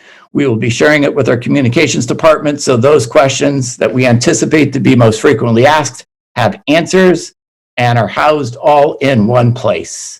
And at this time, I'm going to turn it back over to Mr. Turkey. Thank you, Mr. Harsha, and good evening once again. If we could look at the next slide. Thank you very much. Okay, so now we're going to dig into the secondary model a little bit, okay? And the secondary model which we're proposing at the moment actually keeps the class start and end times the same as they are now. Monday, just as in the elementary model, would remain to be a distance learning day with periods 1 through 6, with all groups A, B, and C, so A and B being the in-person groups who are split, and then C being the distance learning 5 days a week group. For all of those groups engaging in distance learning from home in periods 1 through 6, and there being collaborative time for teachers. On Tuesday and Thursday, just like in elementary, the group A would come to school in person, and then on Wednesday and Friday, the group B would come to school in person. Each of those days would have 3 periods which are being taught, the same as they are now, either periods 1, 3, and 5, or periods 2, 4, and 6. Each of those days from Tuesday to Friday, there would be around 3 hours of live synchronous instruction. Again, it would be the concurrent teaching model, where the teacher would be teaching students in person and students at home. Within the school day, there would also be that time for the targeted small group instruction. And within this model, lunch may well be served at school. Next slide, please. So here we're looking at some of the school districts close by us. And we can see that ourselves, Natomas, and Elk Grove, and well, Elk Grove and Natomas are already doing the concurrent model. Okay, so that's been the model which they're going with. Whereas San Juan and Twin Rivers are doing a non-concurrent model.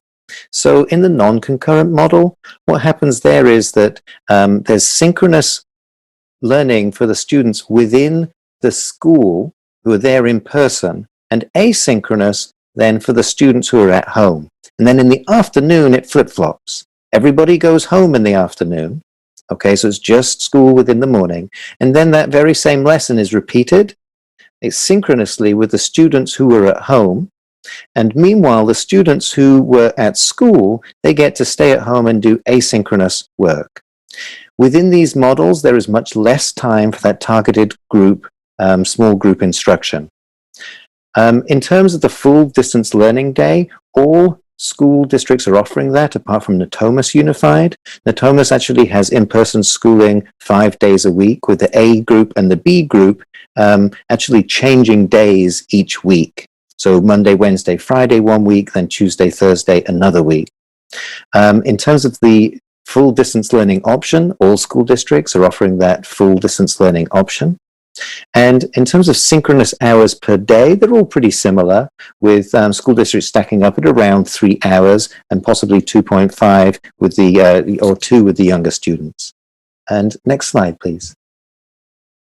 And here, this slide is just comparing the concurrent versus the non-concurrent model. And it's important to say that, first of all, both are viable options. In terms of research, there isn't research on whether one is better than the other so far. And as I say, both are viable options. Within the concurrent model, students are taught as one class, which basically means that each lesson only needs to be taught once to each class. The school schedules can stay exactly as they are now, and there is more time for that small group targeted instruction. There is also the need for the technology setup in each classroom, and we need to give grace and know up front that there is a learning curve to be able to provide that effective concurrent instruction, which teachers would need to go through. And next slide, please. In terms of the learning model, the phase-in of these, this is the same as it was a couple of weeks ago. And so, as you can see, week 1, where we bring staff back to school, would start on March the 26th. We have spring break in between, March 29th through April 2nd, and then the teachers returning to school without the students would continue from April 5th through April 7th. April 8th would signal the return of all pre-K through 3 students and all SDC students in grades K through 6. In April 15th, that would signal the return of all other 4th through 6th graders who choose to return to school.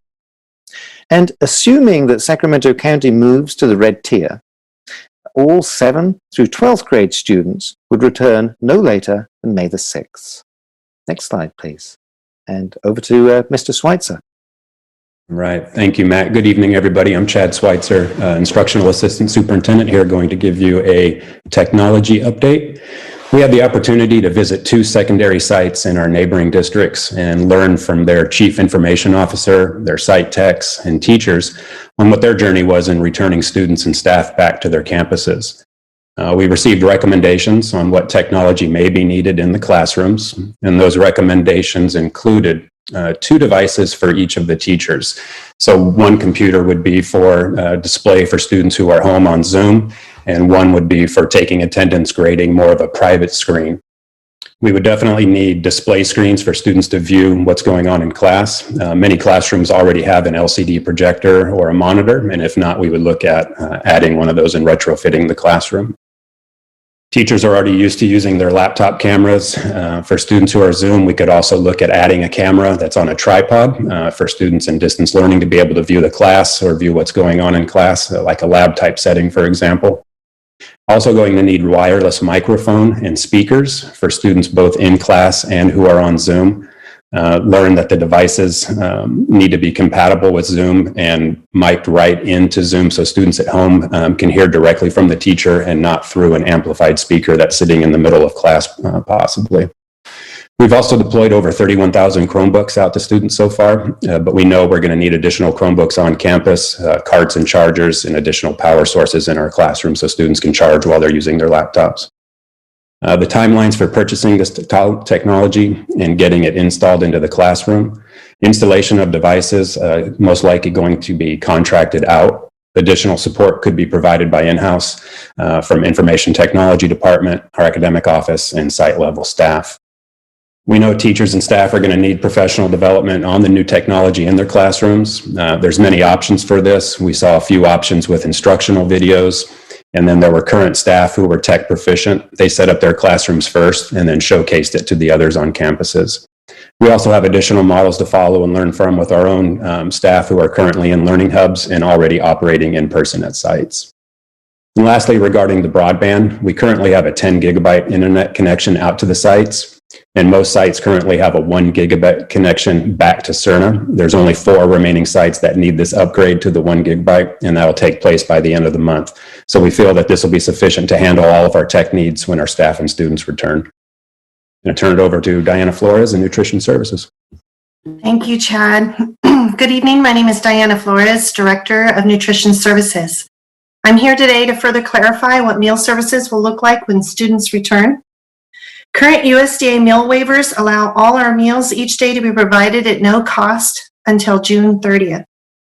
Students participating in hybrid learning will be offered grab-and-go home lunch and breakfast for the next day. This is a change from our previous presentation, and we decided that the benefits to having a grab-and-go lunch eliminates the needs for monitoring meal consumption in the classroom and also allows for a quick entry and exit from campus to ensure student safety. It's important to mention that in Matt's presentation that secondary students may potentially at some high schools have a schedule that will require students to eat on campus. If that does occur at some of the high schools, they would eat on campus outside before their last class for the day. Curbside will continue on Mondays for hybrid learners. They will be offered 3 meals, breakfast and lunch every Monday. And for 100% distance learners, they will be offered 5 meals, breakfast and lunch on Mondays. Water will be provided in the classrooms. Some classrooms already have sinks, so there'll be cups available, and classrooms without sinks, there will be bottled water available in every classroom. And that will, next slide, please. Good evening, board members. I serve as your coordinator for risk and disability management. The first bullet speaks to site best practices for thermal temperature scanner. And so this full slide speaks to the key role our leaders, our site leaders will play in communicating school reopening to their local communities. And so like previously said, this first bullet speaks to the site best practices for thermal temperature screening. In tonight's presentation and in past reopening presentations, we spoke a little to the thermal temperature screening devices that will be used to safely take students' temperature as they go through the screening process. Each site leader has guidelines to assist with temperature screening for everyone entering onto campus. The second bullet speaks to the COVID-19 school guidance checklist.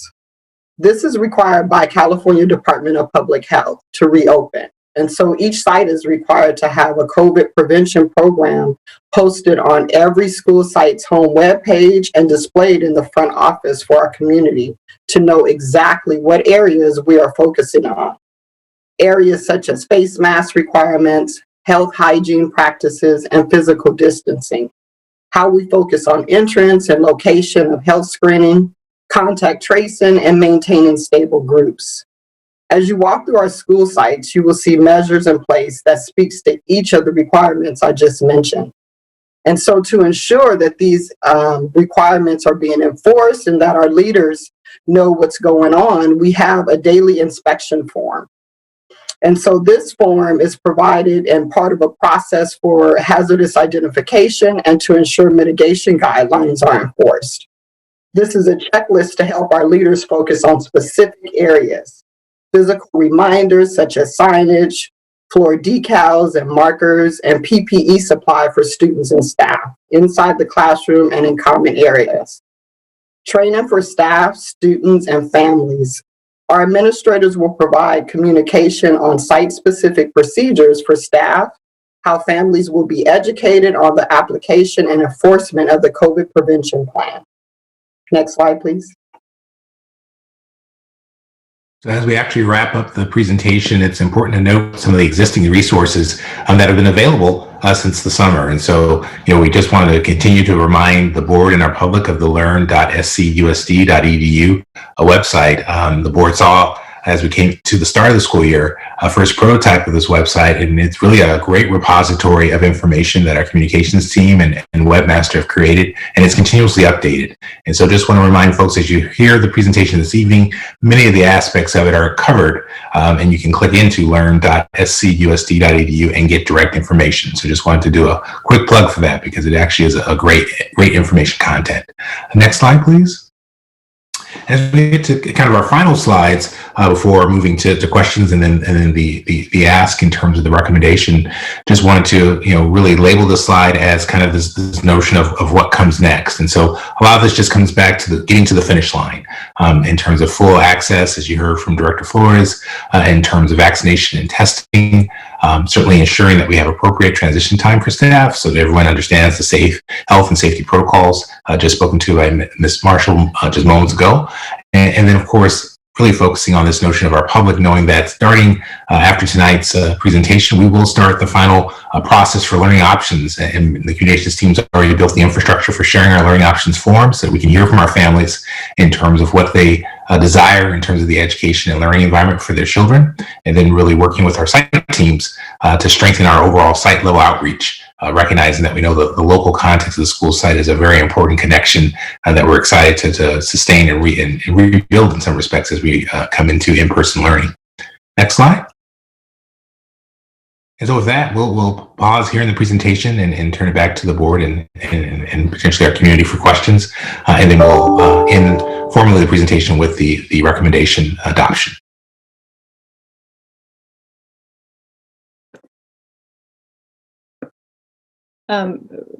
Mr. Harris, if you want to just display on the screen what the staff recommendation is. Sure, that's the next slide.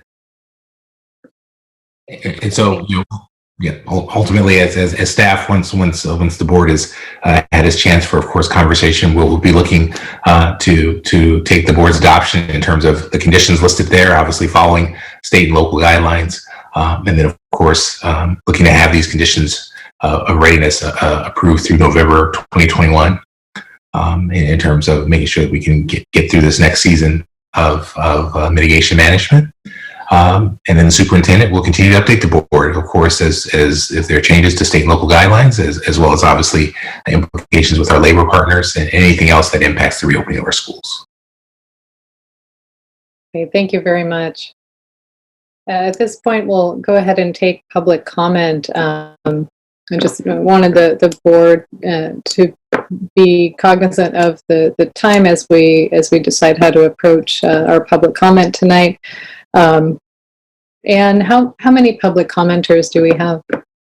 We have 18 requests for public comment and 37 written comments. Okay. Generally, we have 15 minutes for public comment per agenda item. I know this is a topic that many people are very passionate about and attuned to.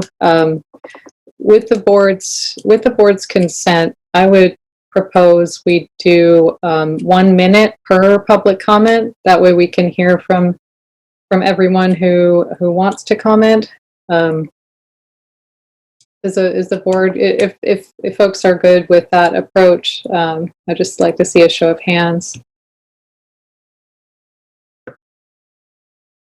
Okay, I think I saw 2, 3. Okay, members, are we good? Just put your hands up if you're good with that. I'm not. I got a question. Oh, okay, question. Okay. Sorry. Member Phillips. Is there any way we could do 2 minutes for the spoken and 1 minute for the read? Well, it's by board consent. We can expand the time if the board wishes to do that. I know the time we're already about an hour over. So I was hopeful that we could, just try to hear from everyone within the 1 minute time frame. And then, and that way we would have time to hear the written comments as well. It was just, and I'm just saying, I'm sorry. It was very jarring when we had it down to 1 minute for the live comments, just that they were getting cut off. So, I mean, just from my constituents, I'm hearing that they would like to at least have 2 minutes on the live. Okay, thank you, Member Phillips. Member Garcia, did you have a question? Yeah, I just wanted a clarifying question on whether the 1 minute applied to both on the phone and in writing. So that just wasn't clear to me. But I was hoping to do 1 minute per to provide parity, but I'm willing to entertain the board's wishes. Our public comment is generally 15 minutes. So this 1 minute each would take us to close to an hour, and we're already 1 hour over our time just due to the length of the presentation. So do I have support for 1 minute per comment? Would folks prefer to do 2 minutes? 1 minute?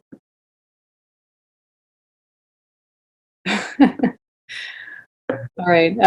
I'm just going to say, if you wanted, if you're willing to do 1 minute per public comment, just a show of hands, please. I just need to see the consent of the board. Okay. Okay. Okay. I think we can go ahead and do that. And I apologize to, keeping it a little shorter, but we are expanding it from just the 15 minutes to close to an hour. So hopefully this will give everyone a chance to be heard. And with that, Anne, if you can just set the timer for 1 minute per commenter. Thank you. Okay, our first public comment is from Amanda Connolly.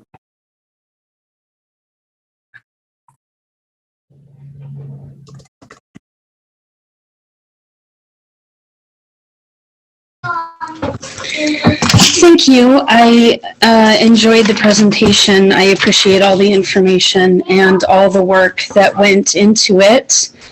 A couple things I wanted to bring to everybody's attention. I looked up the CDC guidelines on their website for school ventilation. I read their dumbed down for the public list, so that I can understand it. And they have bullet points detailing what's most important. At the very top of the list is opening doors, opening windows.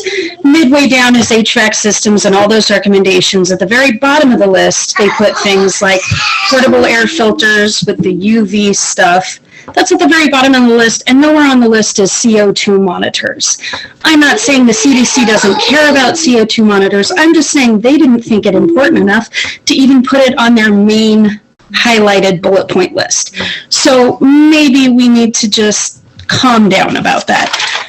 Opening doors and windows is the most important thing. I would like to see our students get a full day option. So maybe we can. 1 minute. Thank you. Thank you. Our next public comment is from Jason Spann. And if you can just please, while you're introducing, just let them know they have 1 minute. Okay. Thank you. Jason, you have 1 minute. I'm stating my support for the return to in-person learning as soon as possible. Although I appreciate the district's work to develop a return to school plan is way overdue. Overburdened with restriction, it does not get the kids back full-time in-school person learning soon enough. Every day should count when it comes to kids' education and mental health. The science has been out for months. There's an ever-increasing body of evidence, including from the CDC, that schools do not contribute meaningful transmission of COVID-19 with simple preventive measures such as wearing masks and physical distancing. Private public schools across the state and country have been safely operating under these simple preventive measures for months without the need for high-tech ventilation systems and mass vaccinations. One might ask, why is the state and district spending millions of tax dollars to implement safety protocols not proven to be any more effective than these simple measures? And why is the district so far behind to reopen, not taking a more urgent approach to getting more kids back to school sooner and for longer periods of time? It's worth observing how quickly the district was to shut down in-person learning based on the best available scientific data at the time, and how slow they are to return to in-person learning based on much more. Thank you. That was 1 minute. I support the current opening plan with the following modifications. Reopen K-6 by Monday, March 22nd. Be ready to open all grades to full-time 5-day-a-week instruction within 1 week of being allowed to by the state and county health departments. In addition, reopening should be on the discussion point at every board meeting agenda until all children return to full-time in-person learning. This should be the district's #1 priority. Mr. Spahn, I'm sorry, that was your 1 minute. I'm not sure if you could hear Ms. Moretti. Thank you very much for your comment. Thank you. Our next comment is from Andrea Bumert. Andrea, you have 1 minute. Thank you.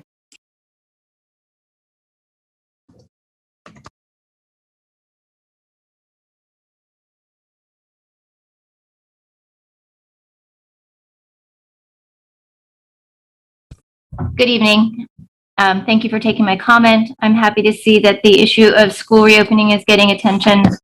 I hope it's truly a goal for all parties involved, and it's not just intended to stave off the frustration that's been going on. I want to share the perspective that for students who are struggling and for whom distance learning is taking an emotional toll, the opportunity to get back into the classroom for any amount of time this year will help them get back into social emotional balance and help orient them towards a successful year in 2021-22. I realize it's a complex puzzle to create a distance learning environment and have precautions in place, but in listening to the description of the concurrent model, I'm concerned about teachers being able to devote attention to the students who are in the classroom. I feel like what students are missing is connection with their educators, and I'm afraid there's going to be too much difficulty teachers trying to teach digitally and to in-person students. So whatever can be done to create more connection with our teachers and students would be appreciated. So take whatever input you have from teachers or from districts who are doing it already. That would be appreciated. Thank you. Thank you. Our next comment is from Mo Kashmiri, and you have 1 minute.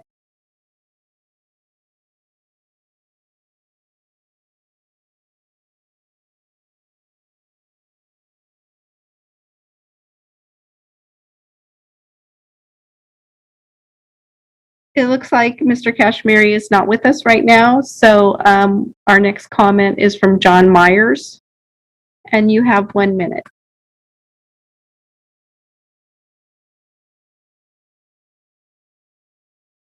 Okay. Yeah. Good evening. This is John Myers with Open Sac City Schools, and I have 3 children in Sac City Unified School District. Last Tuesday, our Open Sac City Schools group sent a letter to all board members, which has now been signed by nearly 100 supporters. We are asking that the school board and district put every effort into opening Sacramento City schools as soon as possible.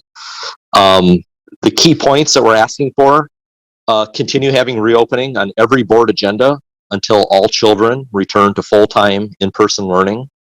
Number 2, reopen K through 6 by Monday, March 22nd. Every day really matters. And number 3, be ready to open all grades to full-time 5 days a week in-class instruction within 1 week of being allowed to do so by public health. And on a side note from the letter, it really appears that we're getting really close to that. Maybe in 2 weeks, county public health will allow us to enter into red tier. So we really are asking the district to be really ready for this. Distance learning or hybrid learning is a transition. We really are looking for full time to really get our kids back in school and fully engaged. Thank you. Thank you. Our next comment is from Gwen Coburn, and you have 1 minute to speak. Good evening. I have 3 kids in Sacramento City Unified School District. I'm stating my support of the school reopening plan, as I think we must move forward, and I'm afraid that if we continue to work on plans that meet all of the needs that have been expressed, we won't see one in place this year. The point of my comment today is that I firmly believe that the children should be back in school sooner, March 22nd, and they should go 5 days a week. Every day that our children are out of school is one more day of social and emotional stress and isolation. I want to remind us all of what is at stake by quoting the chief of pediatric medicine at UCLA in her LA Times piece, "Kids are suffering, follow the science and reopen schools now." She wrote about the pandemic, "To a child, this feels like an unbearable punishment that's lasting a lifetime. They feel alone in the dark. Many lack the coping resources and connection to caring adults to help them make it through this difficult time." The Centers for Disease Control and Prevention recently reported that compared with 2019, the proportion of mental health-related emergency department visits for children aged 5 to 11 and 12 to 17 is increased to approximately 24 and 31%. Thank you. Our next comment is from Kimberly Buchholz, and you have 1 minute to speak.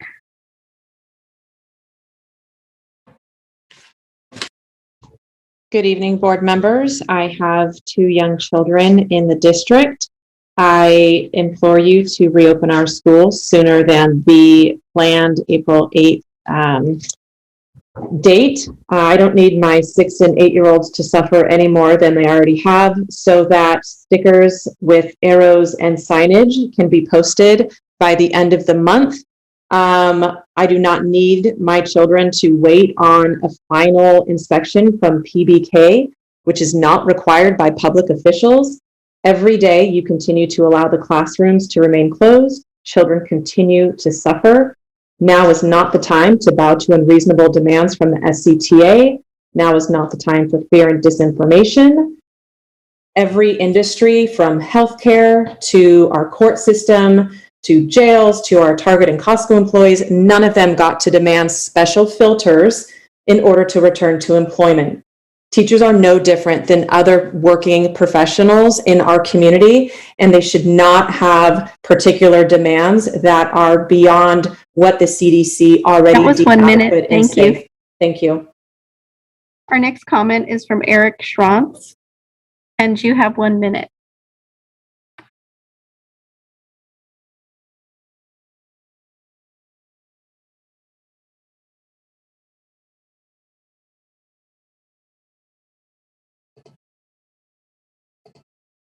Is he muted?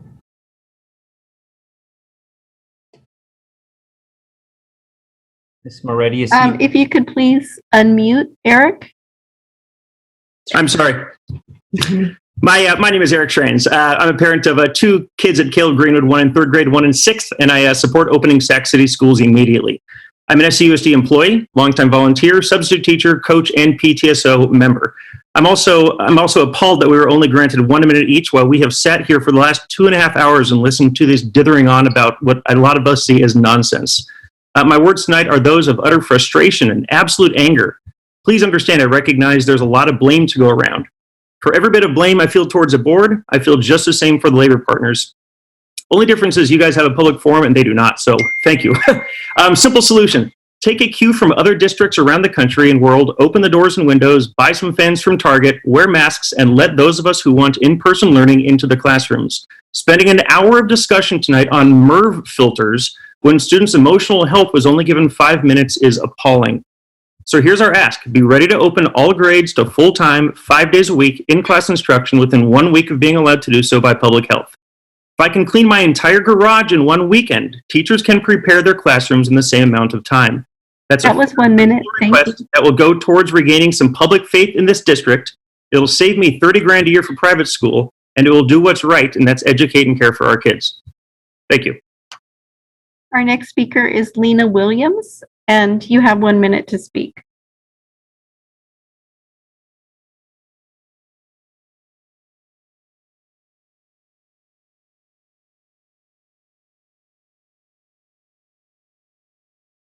Ms. Williams, you are on mute.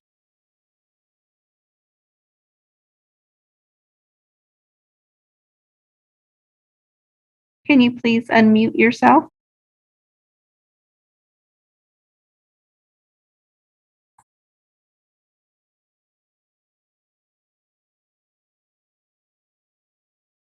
We can come back to Lena. Our next public speaker is Andrea Arneson.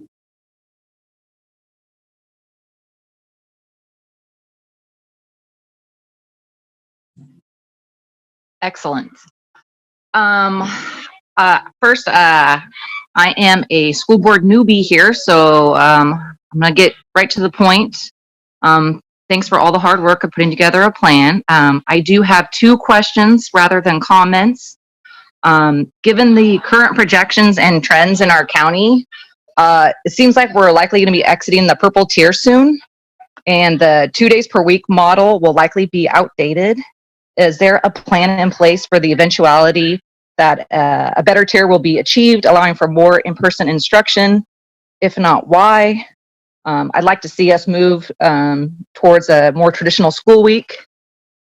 And also in that same kind of vein of more in-person schooling, I imagine that some of the students will opt out and just do all full distance learning. And I suspect in those cases, the total number of students requesting in-person instruction could meet the cohort in a single group.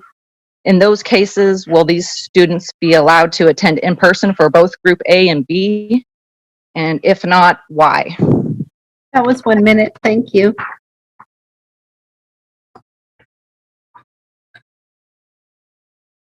Our next public speaker is Lisa Lindberg, and you have 1 minute. Yes, can you hear me? Yes. Hello, my name's Lisa Lindberg. I'm in total support of reopening the schools safely as quick as possible. The science is clear and every day matters with our children. I would like the board to open K through 6, not just K through 3, by March 22nd and immediately follow with grades 7 through 12 when allowed by the county. We need to make sure school opening is on the topic board agenda every meeting until all schools are in person 5 days a week. Our society has found a way to safely open all other places of business and functions that involve adults.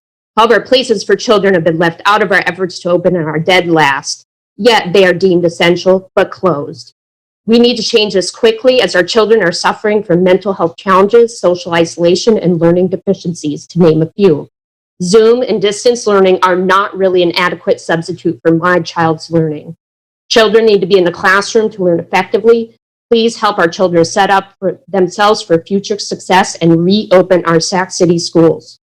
Regarding public comments, this is an extremely important aspect for the school district and board to hear from your customers on a routine basis, which are these students and the parents. I would like to see some more time to speak at the next board meeting. Thank you very much. Thank you. Our next comment is from Sid Johori, and you have 1 minute.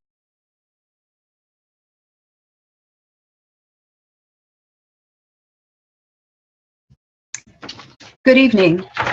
As the district moves closer to returning to some form of in-person learning with a mix of excitement and trepidation, I implore you to ensure that our teachers and other professionals within our sites have all of the tools that they need now and ongoing. Beyond the obvious ventilation concerns and other basics that were already outlined, we have things like safe drinking water, which is not adequately offered at our site. We have internet bandwidth issues that are still outstanding even a year into distance learning.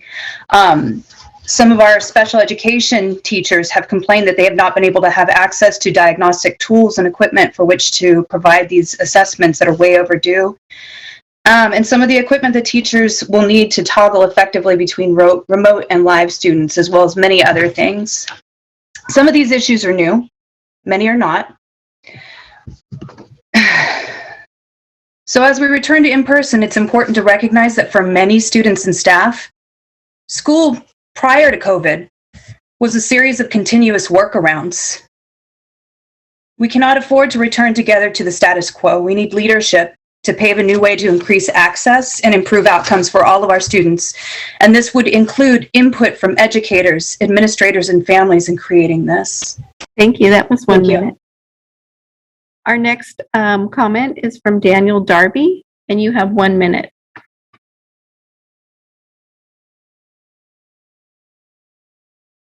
Okay, thank you. First off, I would like to say I actually attended the vaccination clinic last Friday, and it was exceptionally well run. Everybody involved should get an extremely big thank you. It's greatly appreciated. I urge the board to continue any efforts you can to continue those vaccination clinics, whether it's for your staff or for the community. It's very successful. Second, I would like to say this is a good first step in getting our schools reopened, but we are not being bold enough. We need to be more bold and be more aggressive because there has been learning loss and we need to attack that right away. So I encourage you as we move forward to be bolder in how we attack this learning loss. Thank you. Thank you. Our next comment is from Tori Sullivan, and you have 1 minute.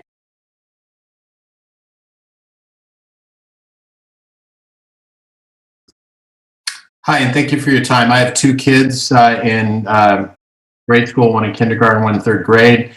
And our kids need to be back in school where they belong.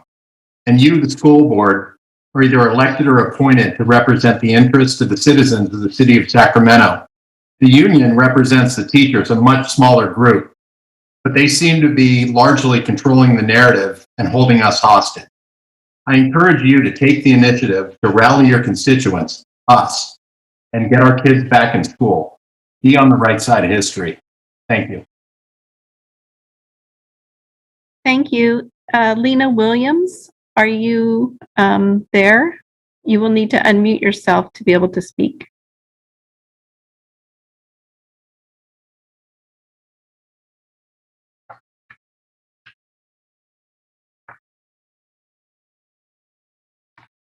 No, it looks like she is not online. So that was the last live comment. And our first written comment is from Nikki Malevsky, and she is combining her time with Cindy Stewart. So that will be 2 minutes.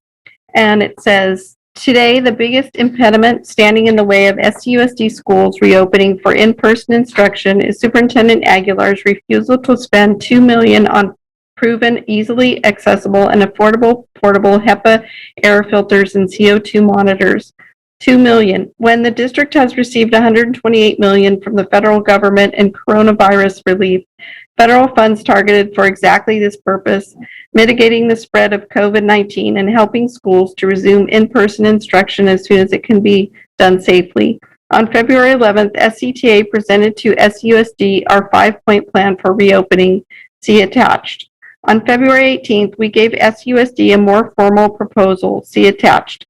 Vaccinations. Sac City staff is in the process of being vaccinated, and if the supply of vaccines continues, we are on pace to see all staff offered the vaccine with the appropriate waiting period for the vaccine to take effect to meet or come very close to the April 8th reopening date target. And we want to acknowledge the great work that Health Services Director Victoria Flores has done working with our school nurses to get SUSD's vaccination clinic up and running. Low community spread. Sacramento County's case rate and positivity rate continues to improve. Current projections are that we will be entering the red tier in a few weeks, again meeting or coming very close to the April 8th reopening target date. Ventilation. Here is the biggest impediment, and it shouldn't be. Virtually anyone with knowledge of COVID mitigation measures in the United States, from the CDC to the CDPH, the Sacramento County Department of Public Health, the White House, Congress, the governor, the state legislature, and most importantly, the scientific experts like Teresa Pisticioni from UC Davis, Dr. Richard Corsi, Dean of the College of Engineering at Portland State University, the American Society of Heating, Refrigeration, and Air Conditioning Engineers, are united in finding that without improvements in ventilation and filtration in schools, airborne particles will linger in classrooms and spread the virus. And the next written comment is from Natasha Martin Lerner. And it says, I am writing in support of the district's plan to reopen schools. Although I would like to see students return to school sooner and for more hours a week, I think the current plan is a very important first step. Please vote to approve the plan and to get our students back in the classroom where their academic, social, and emotional needs can be better met. In addition, I believe that it is important that school reopening continue to be discussed by the board at each meeting. There is important work to plan for the return of our students and to prepare to return full-time.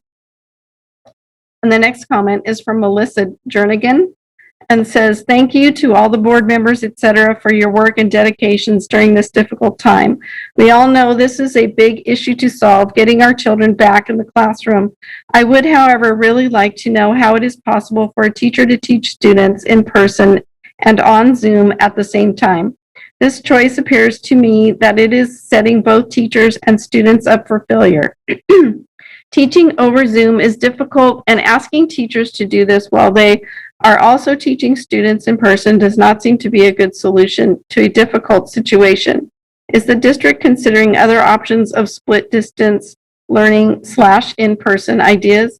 There are other districts / schools around the state that are doing hybrid learning plans that do not require teachers to have to split focus via Zoom and in-person instruction. I would like to see the district offer up a few other ideas / solutions.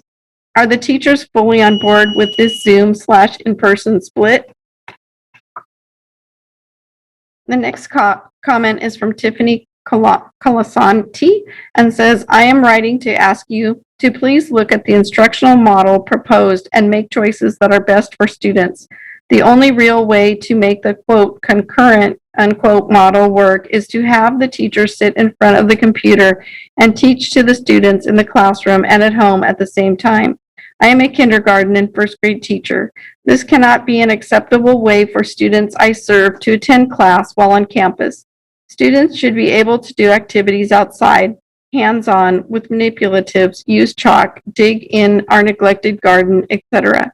That's what early childhood education is about. Elk Grove and Folsom Cordova aren't doing concurrent in TK through first and TK through fifth, respectively. We need to provide choice for families and appropriate levels of instruction. Let's get creative and make the best out of this opportunity for the students we serve to attend class in person. And the next comment is from Carrie Claremont and says, I am writing to support reopening SUSD schools now. Every day matters. Students should already be in the classrooms. Science has shown it is safe. I also want SUSD to modify its reopening plan to prioritize more in-person instruction. The default should not be distance learning. School is 5 days a week. Students should be in person more than at home. Perhaps a hybrid model where Group A attends Monday, Tuesday for a full day and Group B attends Wednesday, Thursday, and they alternate Fridays would be better. That way there is less need for daily cleanings and students have more time in the classroom. Our president and governor want schools open now. Make it happen. And the next comment is from Jennifer Martin Gallardo and says, as a parent of 2 elementary age children who have been struggling greatly through distance learning, I strongly encourage the school board to reopen schools as fully as possible, as soon as possible. There is no more time to waste in getting the structures in place to support our children. Under these circumstances, I simply cannot provide the same excellence that our teachers provide in helping my children learn and grow. My kids' teachers are phenomenal, and I am so thankful that they have been prioritized for vaccinations so they can feel safe. I will be so grateful when my children can engage with them again in a way that simply cannot be achieved over a screen. And thank you for providing the option to maintain distance learning for those families whose risk profiles require additional protection. And the next comment is from Tiffany Colasanti and says, across California, school districts are making investments to enable the safe reopening of schools to in-person instruction. SUSD has acknowledged it has a ventilation/filtration problem in our schools. Isn't it worth a $2 million investment recommended by national experts to install portable HEPA filters and CO2 monitors that will greatly improve the air quality in our classrooms and pave the way for the safe reopening of SUSD schools? Please invest $2 million of the $128 million in coronavirus relief funds from the federal government to protect the safety and health of students and staff. If Twin Rivers Unified and San Diego Unified can do it, so can SUSD.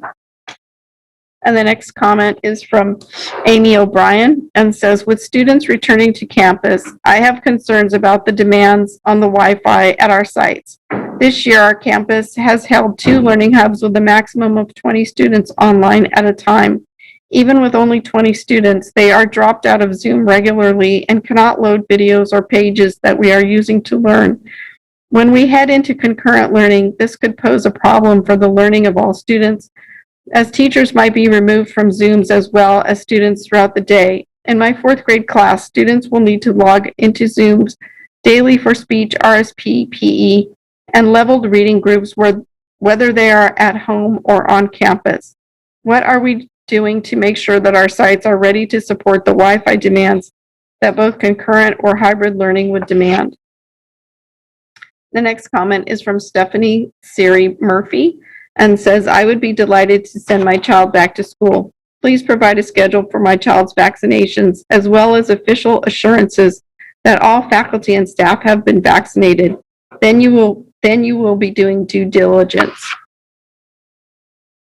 Next comment is from Peter Castles and says, I have a special needs son mainstreamed, a junior at Rosemont High, only child, who has struggled mightily during this pandemic. In the past few months, he has reached the point of hopelessness and given up on life, not believing things will ever return to normal. School is his life, and without it, he is empty, emotionally starved, and rudderless. All his friends and social life, school band, sports, etc., are missing from his universe, and no amount of good news in recent weeks has helped turn his mood around. The district needs to be ready to reopen school, even if it's only for the last month of the year. Another 6 months of waiting could be a life and death matter for us. I'm not exaggerating, and I know many other families are in the same boat. The problem is, based on the administrative chaos and infighting I have witnessed during his lifetime attending SUSD schools, I have little faith the kids' emotional welfare will be put first. I fear the teachers' union and administration will forsake what's best for the students as they resume their endless bickering and finger pointing and find a way to avoid reopening, even if all the other districts around us do so. And the next comment is from David Rice and says, I am a parent of first and third grade students who attend school within SUSD. I fully support the position and requests of the Open Sac City Schools Coalition. While I can appreciate the complexity involved in reopening schools, this needs to be done as soon as possible.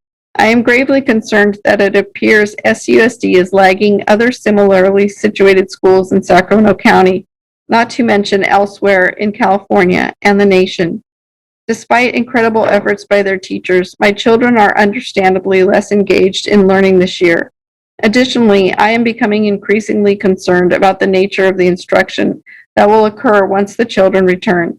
Students need real in-person instruction, not just Zooming from their desks. We have stuck with SUSD so far during this pandemic as our children really love their school. However, we are lining up options for next school year should SUSD fail to provide a satisfactory learning environment for our children. Next comment is from Amy Geiser and says, I respectfully ask SUSD to consider investing more COVID-19 funds to improve the HEPA filtration infrastructure within our schools.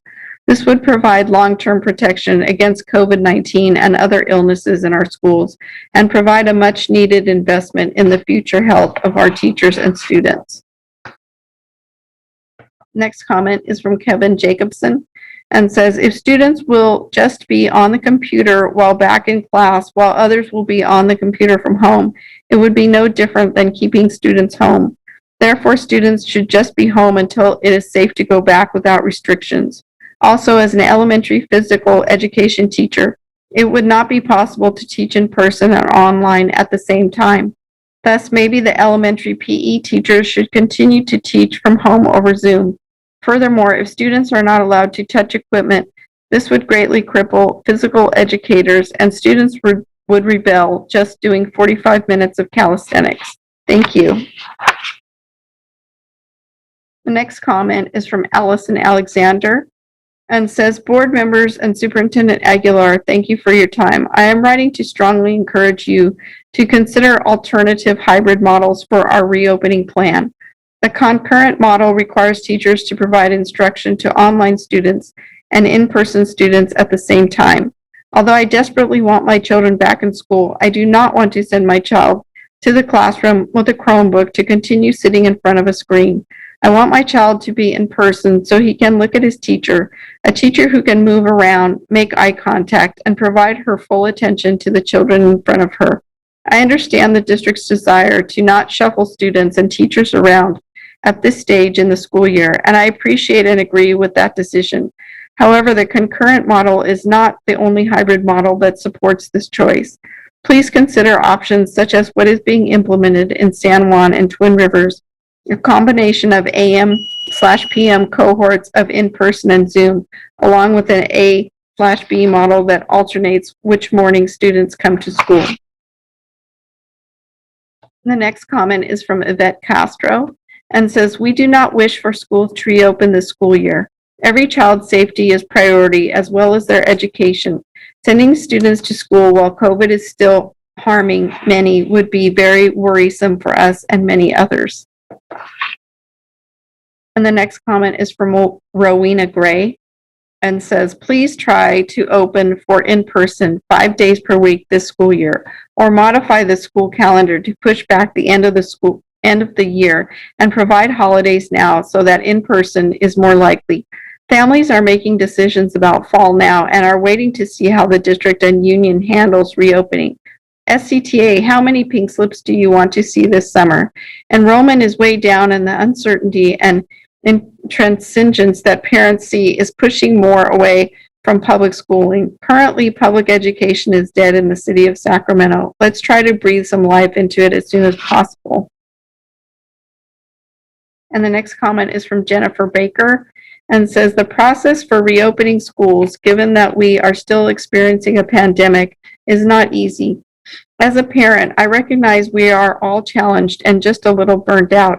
I would like to ask that you provide our schools with enough support to ensure that the students and families that choose to remain in distance education will have the same support and quality education as students who are able to return to the classroom this spring.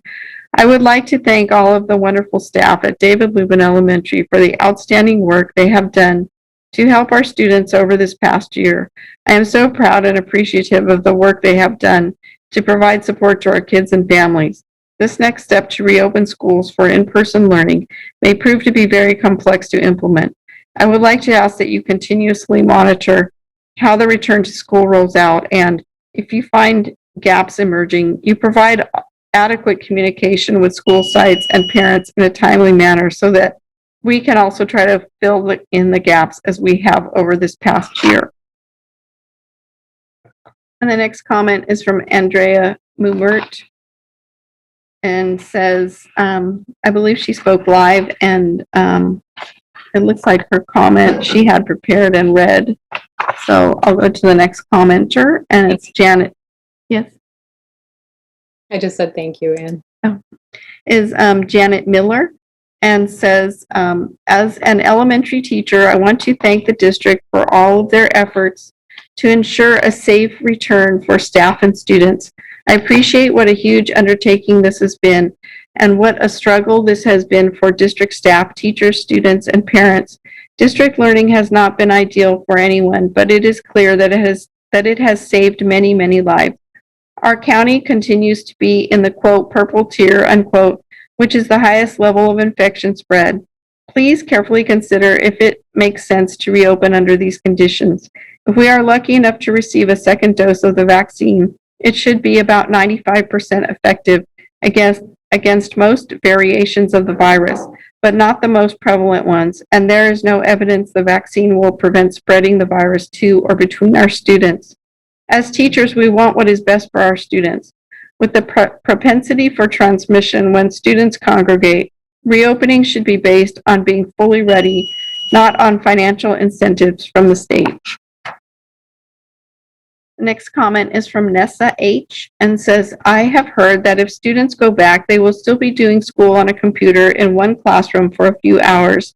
How is this any different than sitting at home doing work? Students should be able to go to different classes and interact or have the teachers rotate while students stay in one class specifically towards high schoolers. Next comment is from Shirley Landis and says, as a parent, I believe everyone in our Sac City Unified family is doing their best to support our students and also care for our families. I want us all to succeed and have the support necessary to choose the option that is best for our particular situation. I hope we offer unbelievable grace and understanding as we navigate this, because each person has circumstances that should be recognized. For those families choosing in-person instruction, is before/after school care going to be available for students? Are the learning hubs going to be expanded to all schools? If the instruction will be concurrent for both the in-person and district learning students, I wish to support those teachers that have small children or complicated family structures by allowing them to choose to continue to teach from home and have a substitute in the classroom. My understanding is the district will be receiving funds that could pay for substitute teachers, childcare, and any other supports necessary to take care of all members of our community during this transition back to the classroom. The next comment is from Amy Strimling and says, we have seen over the last couple of days that surrounding school districts have reached agreements to return to classrooms. Our children deserve no less than any other children in our area. It is a disgrace that our district leaders cannot successfully negotiate a deal with the children's needs placed first. While there may be families who choose to remain in a distance learning format, and possibly teachers as well for health reasons, children and teachers who are ready to return must be given this opportunity. I asked you to consider the hybrid cohort models that San Juan Unified School District and Twin Rivers School District will be using. Teachers and students deserve the opportunity to engage intentionally. By offering a hybrid model with cohorts, children and teachers will be able to actively participate in reflective learning opportunities. The concurrent model currently proposed will not be effective in meeting students' needs, particularly for the youngest children.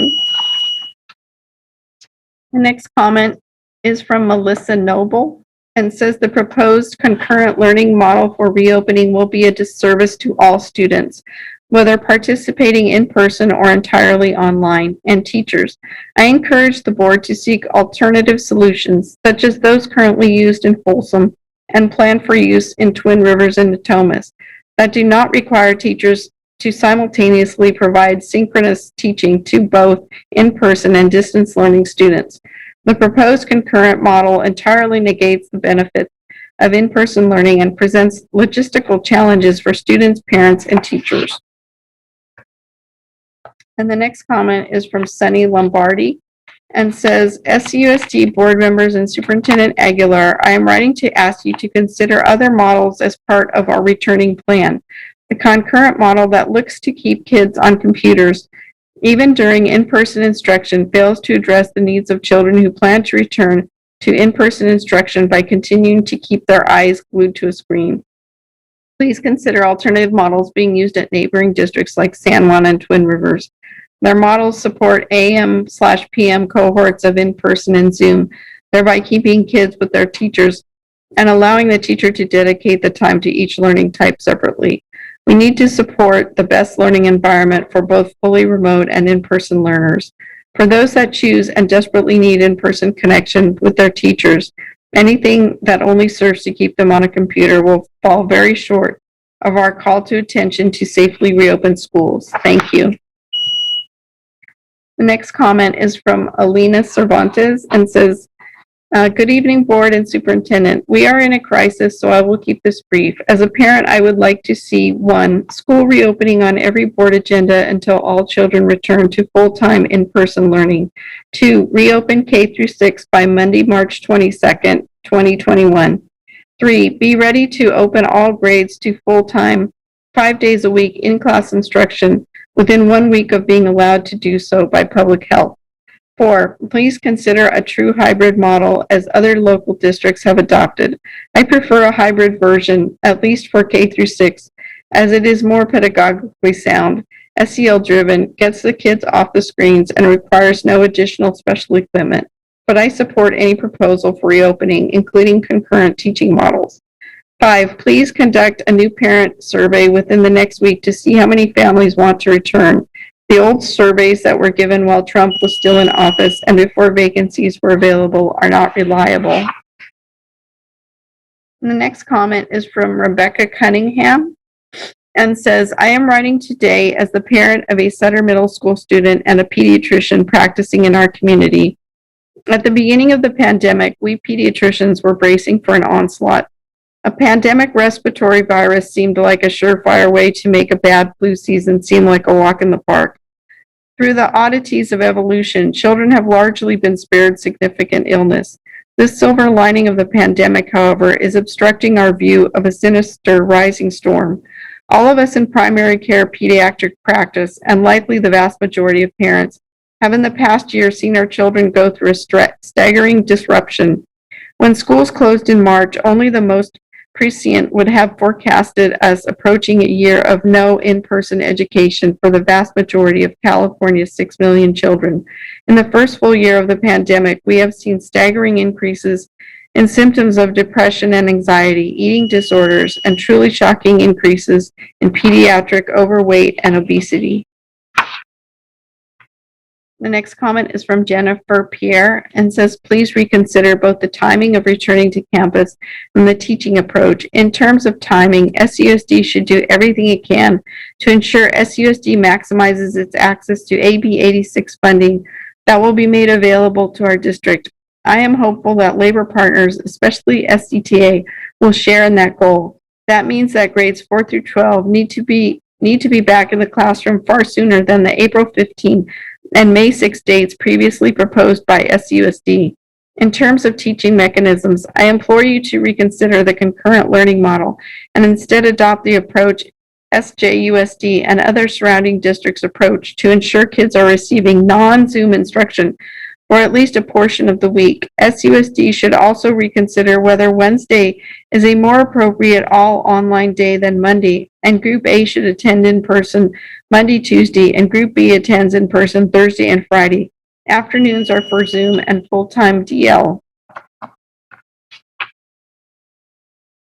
The next comment is from Ben Gravitz and says, across California, school districts are making investments to enable the safe reopening of schools to in-person instruction. SUSD has acknowledged it has a ventilation/filtration problem in our schools. Isn't it worth a $2 million investment recommended by national experts to install portable HEPA filters and CO2 monitors that will greatly improve the air quality in our classrooms and pave the way for the safe reopening of SUSD schools? Our board should invest $2 million of the $128 million in coronavirus relief funds from the federal government to protect the safety and health of students and staff. If Twin Rivers Unified and San Diego Unified can do it, so can SUSD. And the next comment is from Kara Sinhorst and says, you have $100 million in COVID-19 relief funds. Upgrading the ventilation would cost about $2 million. Figure it out. Students, teachers, and staff need clean air, and not just during this pandemic, but when wildfires inevitably continue to occur. If this is the primary hurdle to getting everyone back on campus safely, it feels like you should be devoting all your attention to this instead of just saying no. Being against clean air is a stupid hill to die on. And the next comment is from Julie Solieri and says, I support opening Sac City schools for in-person learning as soon as possible. Reopening discussions by this board should occur at every meeting until all children in the district are able to return to full-time in-person learning. Reopening elementary schools should occur sooner than the proposed April 8th date, and preferably by March 22nd. Every day matters that the school district does not reopen its school campuses. The proposed plan of distance learning and in-person/concurrent learning should be treated as a temporary fix to get kids back in the classroom, and the goal should still be to get kids back 5 days in the classroom as quickly as possible. Please reconsider the teaching approach to in-person learning. Kids attending class in person should be doing so in a non-Zoom format. The district should look to neighboring districts that are not doing concurrent learning and instead allow teachers to dedicate separate time, AM/PM, to kids attending in person or via Zoom. The next comment is from Jennifer Lahr and says, when are we going to get these high schoolers back in classrooms? My AB student is getting C's and D's. They are in 3 AP classes. The distance learning is not working for them. And the next comment is from Dustin Heron and says, it is unconscionable to force schools to reopen at the end of spring semester for just a few weeks before summer. This is nothing more than further disruption. With vaccinations steadily rolling out, this is not the time to force reopenings and let our guard down, especially if teachers cannot be guaranteed a vaccine before reopening, and especially if the union hasn't agreed to the reopening plan. Our students' lives are not playthings. Keep schools closed until the fall when it will actually be safe to return. And the next comment is from Sonia Moreno and says, hi, I received an email to fill out asking if my child will be returning to Tahoe for the upcoming school year 2021-22. My question is, will the school still offer distance learning for parents and students who wish to continue to stay home? And the next comment is from Taylin Wong and says, as a parent, I am completely unsatisfied with the hybrid options as described. Distance learning requires an entirely different set of skills, an entirely different type of preparation, and entirely different methods in the moment. The Roomy/Zoomy model expects teachers to do two completely incompatible things at once. Things that are necessary on Zoom will create chaos in the classroom.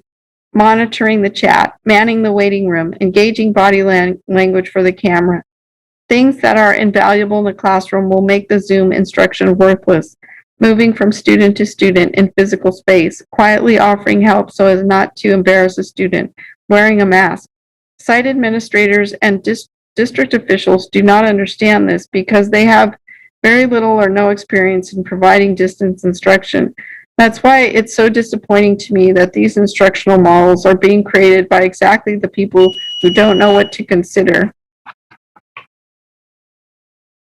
The next comment is from Laura Randalls and says, Board members and Superintendent Aguilar, I am writing to strongly encourage you to consider alternative hybrid models for our reopening plan that do not require concurrent teaching. I do not want to send my children to the classroom only to engage in the same type of learning they are experiencing now. I want my children to be in person, to be able to actively engage with a teacher who is not teaching to Zoom as well. Please consider options such as what is being implemented in San Juan and Twin Rivers. We all want students and teachers to be reunited, but we need to do so in a way that encourages the highest quality of in-person instruction possible, one that allows teachers to be truly present with their in-person students. Thank you. And she says she's a parent of a fourth and kinder student. And the next message is from from Allison French Toubeau, and says, as a parent of a MS student and a high school student, I welcome them having any time back in the classroom with peers and teachers. I am not attached to a particular model or time frame. What I am attached to is having an agreed upon plan with solid dates that we can count down to. Number one, the ventilation needs of a classroom at 25 to 50% capacity for 3 hours at a time are not the same as full capacity for 6 hours a day. What is in place for partial reopening this spring doesn't have to be the limit of what can be put in place for next fall. 2, start times / lunch times / transportation. As much as they might enjoy it, I don't want my kids unmasking to eat lunch in a group. Therefore, I don't want the 3-hour schedule to overlap lunchtime. The 3-hour schedule needs to be before or after the pickup times at which nutrition services will need to offer meals for the kids on a full DL or not at campus that day. And the final comment is from David Drellinger and says, this comment is directed at agenda item 7 regarding preparedness for repopulating the schools. The national COVID-19 daily contraction numbers were 2,883 with a 7-day average of 3,177 on October 12, 2020. Those same contraction figures were 4,190 on March 1st, 2021, with a 7-day average of 5,248. This simple math shows that the threat of contraction is not at an all-time low, but instead is nearly double what it was in October. As of today, March 2nd, 2021, in my community, there has been no option to vaccinate either myself or my child yet, nor is there an actual plan in place or deadline for when this might happen. There have been no major renovations at the neighborhood schools that would mitigate the risk inherent to close quarters contact, which ultimately has been shown to be the main factor in the virus transmission. And that's the final public comment on this item. Thank you very much, Anne. Thank you for your hard work in reading those comments. Well, let's begin the discussion. This is a crisis for our children. We need to get our kids back in school. We are well on our way. I'm excited. There's been a lot of hard work put forward here tonight. I know we still probably have some questions and discussions. This is an action item. District staff is asking us to adopt the staff recommendation to reopen in-person instruction by April 8th, provided state and local guidelines allow it, and the conditions of readiness adopted in November are on track for being met by the target date. So I would like to open it up for board member comments and questions. We'll have that discussion, and then I will invite a motion at the appropriate time. Okay, I will first ask Member Phillips, then Member Shake, Member Villa, and Rhodes, and Garcia. My question is, when we do open, or actually when the county moves to red, will the district be focusing on students in adversely affected areas? So I'm in area 7, zip codes 95817 and 95820 are proposed to still be in what's similar to a purple category. I'm not sure if the district is really going to do anything about that, but I really would like to figure out if we have an alternate plan for the disproportionately affected areas in this COVID pandemic. I have a couple other questions. Can I do that? I'll let someone else do the next question. Just can go on. I'll raise my hand if I need to. Thank you. Vice President Morawski, I can answer the question and then defer to staff. The recommendation that we are making to our board doesn't account for what Member Phillips is describing. We think that the measures that we've put in place would still abide by county public health guidance and the guidance of other entities as well. We believe that those protocols that we've described throughout the presentation would also apply. If I can just add, I think that, in some particular areas, we already have trust issues with the medical profession and with the school district. So, I'm really worried about Black and brown kids, children, who are experiencing being unhoused. I think we really need to look at this. I'm sure someone in staff can give me an answer that's similar to what you gave me, Superintendent, but I think it's really important that we do recognize that there are some systemic issues that are probably going to make it difficult for a lot of these parents to want them to return to school. I just think that there are areas that have not been touched and have not been thought about. And those are my areas. And if I could just mention, Member Phillips and board members and community members as well, depending on the board's action this evening, we are scheduled to send out those surveys as early as tomorrow. That's when we would have a sense of how many of our families would like their children to participate in in-person instruction. In addition, as you saw in one of the slides of the presentation, some of the rollout and the implementation of this would start to occur at our local school site levels. For the reason that you mentioned, Member Phillips, we know that our site leaders have very strong relationships with their school families, their school communities, and we would immediately begin to have those efforts taking place at the most local level, which is within our school sites, our principals reaching out to families, providing forums so that they could express their concerns, laying out what this would look like, and generally just making themselves available to meet with families that they serve. Thank you, Superintendent. And Member Phillips, I'm sure if you have any specific thoughts or suggestions based on your knowledge of your community about, what would be good outreach mechanisms to help build that trust or to show people what it would look like, I'm sure staff would be happy to hear those ideas as well. Okay, Student Board Member Shake. Thank you, Madam Vice President. I'm going to try and defer a lot of my thoughts and comments to my report later tonight, but I do have a number of questions. First of all, I was hoping somebody could walk me through sort of the reasoning for why we have a 3-hour school day. And I understand that a lot of our districts neighboring are also doing this, but specifically in Sac City, where we're serving, a disproportionately unprivileged level of students. Could someone just explain what those 3 hours look like and why we're doing 3 as opposed to 6 hours? Because when we're doing 2 3-hour school days, that's not 2/5, it's 1/5 of the normal time in person that we would be spending. Student Board Member Sheikh, I will start just on one aspect of your question and then turn it over to Mr. Turkey to give you an answer to what the 3 hours would look like. Indeed, you mentioned it.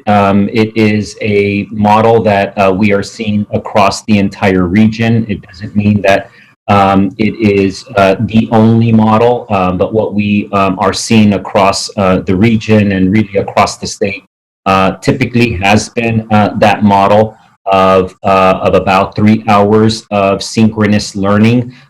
We demonstrated in that slide how that compares to regional districts that we work with closely. And so that is the best answer. It really just matches what we're seeing across the region, other parts. But of course, I'm very open about this discussion, about what you are hearing from your peers, what our board members are hearing from our constituents as well. And it's, the primary reason for this discussion is to make sure that we can have that discussion more openly. Right, exactly. The reason I asked is because of what I've heard from my peers and discussions I've had in my own household, where, if a 7th grader is going to return after May 6th, that's basically a month where they're only getting 6 hours a week. So is it too little? And then there's also transportation issues with parents and work. So the question gets asked, is it worth it? And sorry, I'll defer to Mr. Turkey. Hi, so just in answer to your question about, well, what would those 3 hours look like of concurrent learning? And I'm glad you asked that question, because there was quite a few public responses asking, okay, well, if kids are going to come back, then they're going to be on Zoom all the time, then why would they come back, right? However, I don't think that it has to look like that. So I was fortunate enough to visit a school just earlier this week who's doing concurrent learning. And there's different things which can happen, all right? So let's say at secondary school or at elementary school, okay? In terms of that whole class direct instruction, okay? There is a camera which is on the teacher. The students in the classroom, they don't have to have their laptops up at that point. They can have their laptops down. They may want to have them up, as some students, that suits them. That's how they work, right? However, that's just regular instruction to the kids who are in the classroom right there and then, okay? Meanwhile, the camera is catching the teacher doing the teaching, okay, which gets live streamed straight to the kids at Zoom at home, okay? The teacher's got a couple of monitors, all right? One displaying the lesson, and then the other where it's got the Zoom screen, just like the Zoom screen which we're looking at now for the kids at home, all right? And in terms of management and that sort of thing, then the teacher is, obviously they're paying attention to the kids in the class, and then they have the screen as well, and they're coming over to the other screen, and so then they're looking at things like in the chat, and they're also paying attention to things in the Zoom. And so that's the whole class kind of instruction. But then there's small group instruction as well, okay? And the small group instruction could work in a variety of manners. In one manner which it could work, the students who are in the classroom in person are grouped with one another. Obviously, they maintain that distance still, right? But they're in small groups with one another. And then the students who are at home, they're in small groups in Zoom rooms with one another, okay? And the teacher monitors. Another kind of twist on that would actually be pairing up the students who are at home in Zoom rooms with the students who are in the classroom, okay? And then, finally, the other part of it would be individual, and that certainly for the students who are in the classroom may or may not be on a computer, but there's options there. I hope that answers your question. If not, please feel free to dig. It absolutely does, Mr. Turkey, and I'm glad you addressed that misconception. I heard it a number of times too, and I think that sounds a lot like the model that my brother, who's attending a charter school 5 full days a week, concurrently learning, it sounds very similar. So I'm still sort of confused as to why we're sticking to 3 hours, and I don't know if that's going to be addressed right now, but I'll move on to a couple of other questions. I'm continuously encouraged by the number of staff we have saying, we do want to come back. And I think that's a huge part of actually getting back. I guess I'm somewhat confused by the low participation. Like I see 3 teachers from my school that met have answered. And I guess a really quick clarification question from Ms. McCarn would be, when we see that number 3, is that 3 who have said they will participate in person, or is that just 3 people who have answered the survey period? Hi, thank you for the question and the clarification. So the surveys that have been returned, for the most part, 98% of them are saying that they're ready to physically return. So the numbers represented are those that are returning it, and they're ready to return for the most part. I do have one clarification though. On the slides that broke down specifically the elementary sites, the K-8, the middle, the high schools, those were teachers only. The first 2 slides that showed the overall data, that was everybody. Classified, certificated, management, non-represented, everybody. The individual breakdowns were teacher specific. Fantastic. So I would just follow that up quickly by the fact that, off the top of my head, I can give a more clear picture of my own school. So I do hope that we get a lot more responses quickly, because these are important numbers for any direction that we might move forward in. Similarly, numbers of families and students who might want to return. I'm, really confused as to the fact that we don't have those numbers yet. My question, I guess, is why have we not reached out to families and students so that we can look at, the numbers of people we might have in classrooms and plan ahead to what that capacity might look like? Member Sheikh, I mentioned just earlier, the surveys that we have done up to this point have not indicated a date for reopening. And so we had been asking, at a point at which we might reopen, what were your thoughts as a family? And you may remember that it roughly was about a third, and a third, depending on the action that's taken this evening. Again, we have already scheduled the rollout of, I'll call it a survey, but it really is requesting from each of our family members to indicate what their decision will be for either sending their children back to our school sites for in-person hybrid learning, or keeping them in distance learning, which is also an option that we want to provide to families. It will be a much more accurate reflection, and of course we will monitor that very closely. Got it. And then I have one quick clarifying question for Ms. Flores, Victoria, that is, not Diana, on vaccination. And my question was, you said that all eligible staff had been notified by March 2nd. Is that priority 1 and 2? Is that priorities 1, 2, 3? Is that all of them? Yeah, yes. So it's every single priority group, including all of our substitutes. We worked really hard to reach out to all of our staff that are on leave of absence. And then we also have a lot of community partners who work, directly with us side by side in schools. And so we're working to make sure they have that information as well. Fantastic. That's great news. I think everyone should be incredibly excited about that. And then I had a question for the superintendent that I've heard a lot about from students, and I know there's some information out there.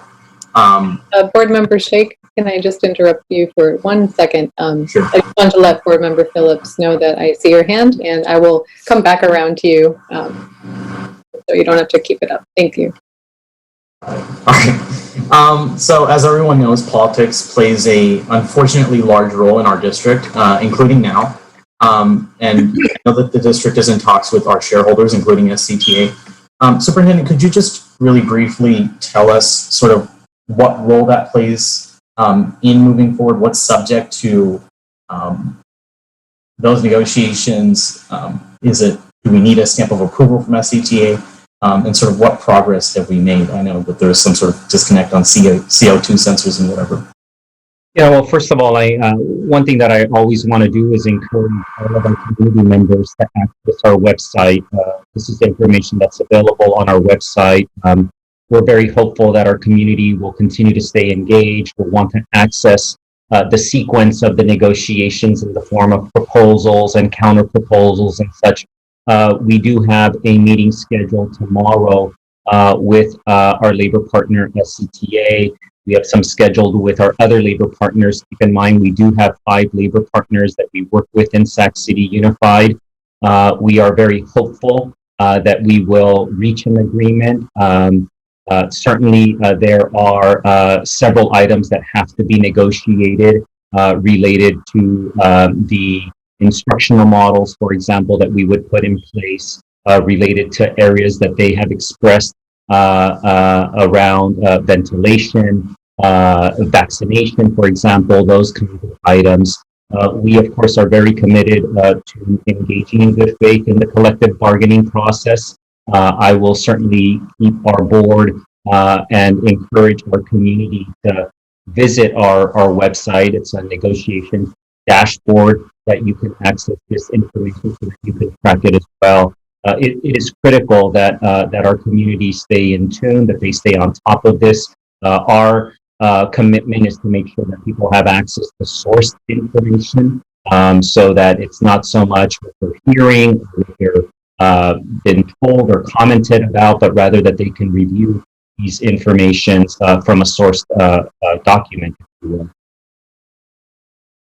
Thank you, Superintendent. One question for facilities, and then one general question.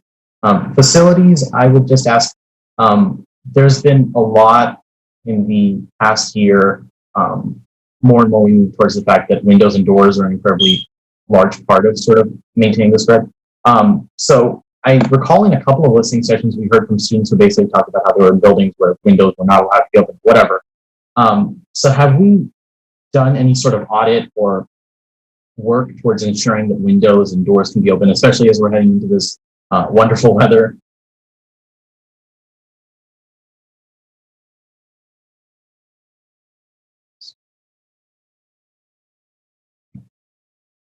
Hi, this is Rose.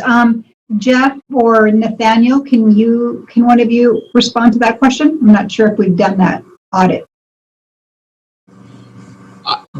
I'm sorry, I couldn't quite understand the question. Would you be willing to repeat it, please? Certainly. Essentially, have we had any sort of discussion or action on ensuring windows and doors can be open as much as possible? I think the guidance that we've given so far has been to keep our doors and windows open where possible in all applications. And so we are assessing those areas right now where windows may not be able to be opened, and we have some work in progress now to rectify those situations. Good to hear. Finally, sorry, I know there's been a lot, but Dr. Cassiere this week basically talked about how Sacramento County is moving towards red tier in the current definition in 2 or 3 weeks. And Dr. Galley today at the governor's press conference essentially said that they're going to be redefining red tier to not 10 cases, not 7 cases and up. Or purple will not be 7 and up, but it'll be 10 and up essentially. So we're barreling towards red. And I guess my question is, we're looking at the same timeline tonight as we are 2 weeks ago. The sound of $13.5 million from the state sounds nice. Are we sort of thinking of adapting that timeline, tightening it perhaps, in order to both access those state funds and because community spread is moving so quickly in a positive direction? Member Sheikh, I know you asked a similar question, not related to the funding, but just the possibility of reopening at an earlier date.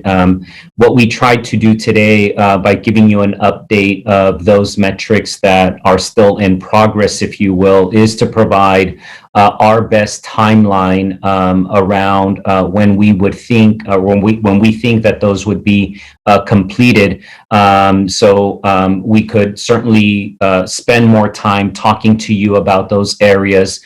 In some cases, for example, signage, those kinds of things. We would then want to just have a discussion about whether there are any areas that you would feel comfortable holding off for a later date once we might reopen. Otherwise, our commitment was really to look at a timeline where we felt that we could have all of those metrics completed. I mean, you know, outside of some kind of extenuating circumstances, but that's how we wanted to provide a timeline to the board and to our community.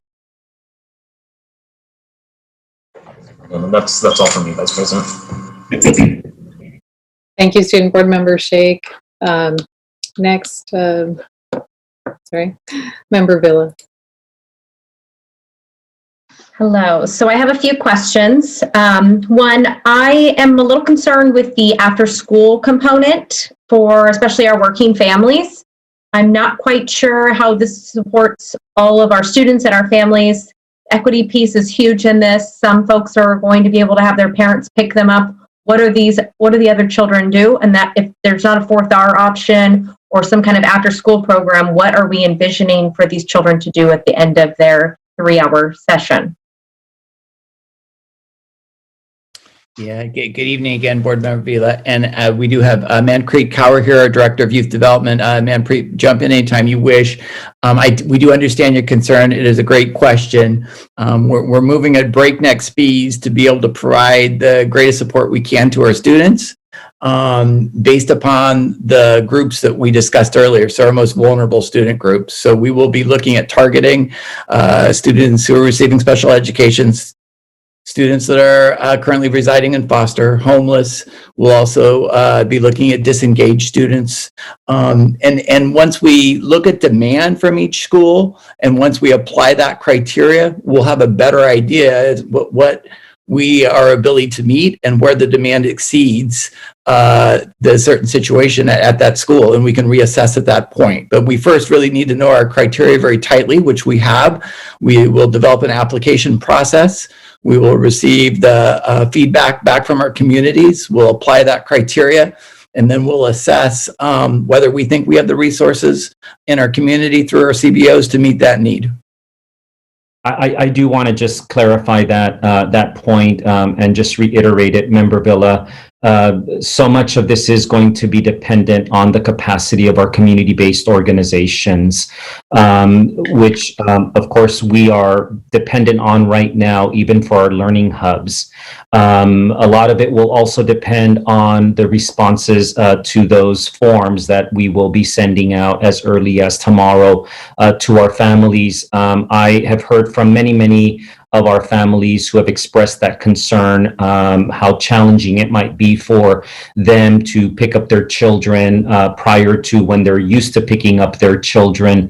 And if I could have it my way, and we did indicate that in the previous board meeting, that we do literally see a group D for our students, which is those students that whether they're on a day of in-person or on a day of not in-person instruction, that they would still have access 5 days a week from morning all the way to the afternoon, so that our families could feel that we are providing that support so that they could continue on with their obligations. I don't think, but we will certainly keep you posted. We may not have the capacity at our community-based organizations to have those settings at every one of our elementary schools. This is an area that, again, Doug, Mr. Husher and his team are working very quickly on with our community-based organizations, but this is an area where we really do depend on our community-based organizations. And so I'll follow that up with my next question, which is in line with that. When we survey our parents as early as tomorrow, hoping that survey can be very detail-oriented on what they prefer, what their situation is, their employment, et cetera, so we have that data and we can use that in the future. My other question here is, I'm a little concerned how we see our teachers in the classroom and how we can support them with having students in the class and also supporting students on Zoom. Are we able to have an aide or somebody in class? I just feel like that's a lot of pressure to put on our teachers who are already coming back into a stressful situation. How are they to support both groups? So I'd like to see what kind of options we can look at there as providing an aid, or maybe even, again, how this works out, but how can we communicate with our teachers and asking them what they need? How are we rolling out a plan to them and getting their feedback to make sure that their classroom is set up as efficient as possible? And I know we have that 2 weeks with them, but I just want to make sure that children are being supported both in the classroom and on Zoom, and our teachers aren't having a really rough day every day. So that's just a comment on that.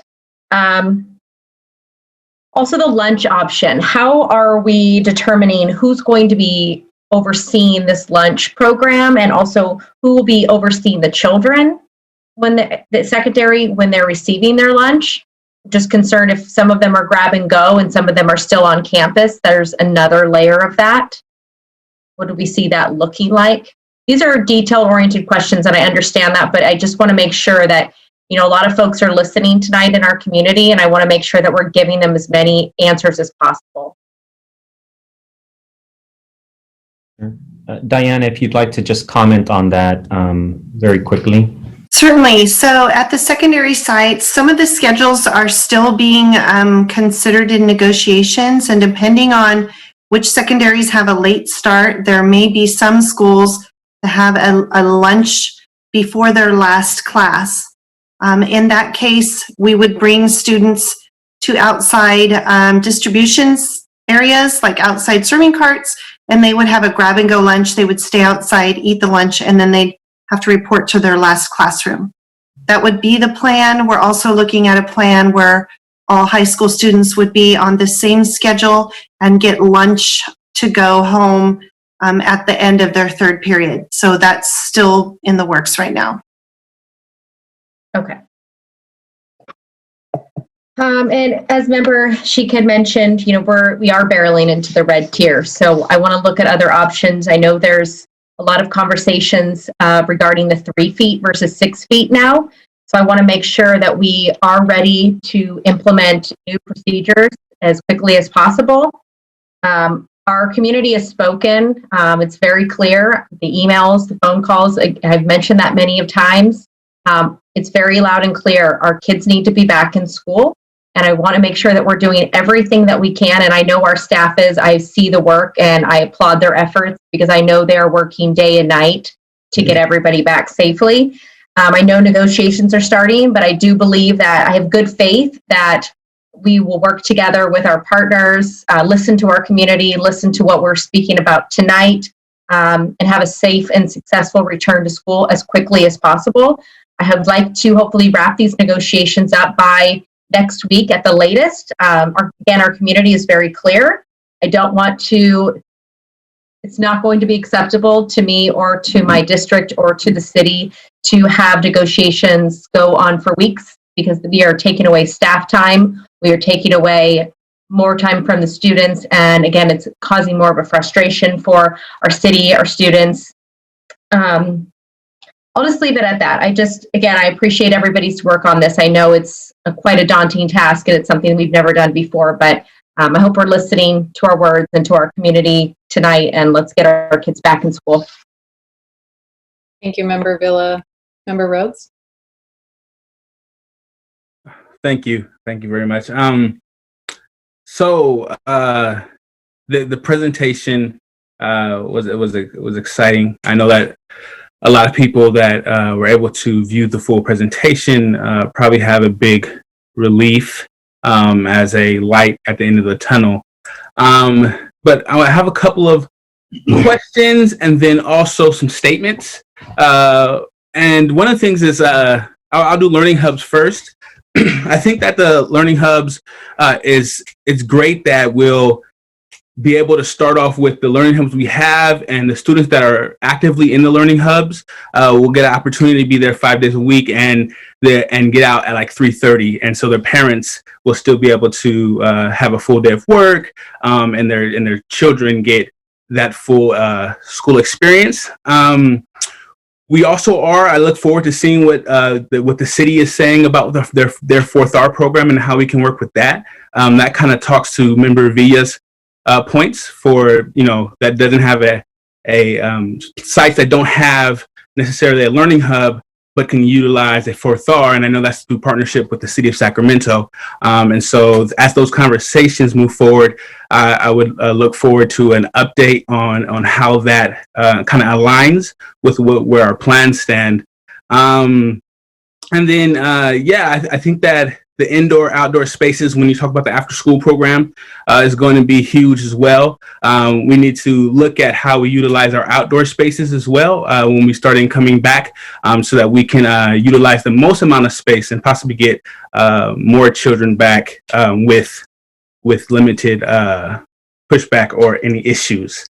I also would say it's really cool that Leilani, she spoke earlier, and if I have the number right, Leilani, you can let me know if I added this correct. From AB and SB, AB, we're talking about in totality about like $42 million at the maximum side of it. Is that right? Between the two? Yeah, sorry, I was doing math as well. Yes, based on the estimates. Based on the estimates from school services, based on the data that we have for both the in-person instruction grants and the expanded learning opportunity grants, the total would be approximately $42 million. So that's definitely not the final, just an estimate. No, I believe Sacramento, I'm a Sacramento Unified School District kid, and to be able to do that on my head, good on you guys, district. Good on you. And so, okay, thank you very much, Leilani, for that. I would say, and then Mr. Sada, we were talking about the MERV filters, and we were talking about, if we would support moving or like expeditiously moving to April 21st, I would support moving it forward to the April 1st for that installation. But also, I would hope that my colleagues would also support moving that forward. That was just a statement towards you. Thank you for the work that you guys have done on that. And then, here we go.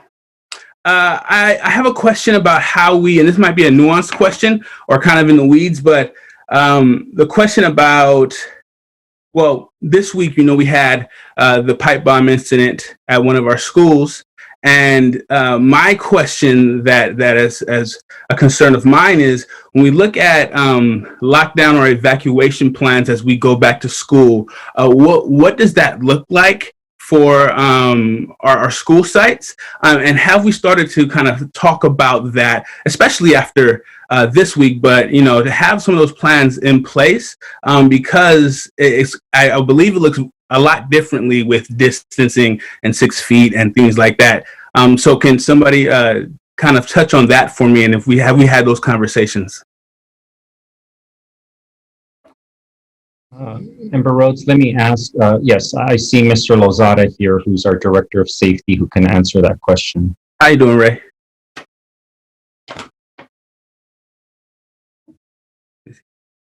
Mr. Lozada, you're muted. All right. The pipe bomb incident, definitely, I think dealing with that and seeing the response and how, you drive up there and you see streets blocked off and everything else. And, it really hits home about our safety when we're talking about real physical threats. Our guidance for all of our schools in our school district is established by the Education Code through the comprehensive school safety plans. They outline evacuation and protocols for how we navigate in whether that's an earthquake, whether that's an external threat, our lockdowns, and all those. And what we have had the opportunity to do with the learning hubs is we maintain the fidelity of our drills, and it was just we had to modify it as to incorporate as best we could the distancing and to adhere to the protocols for the contagion. So it's just about being able to stick to what the plans are.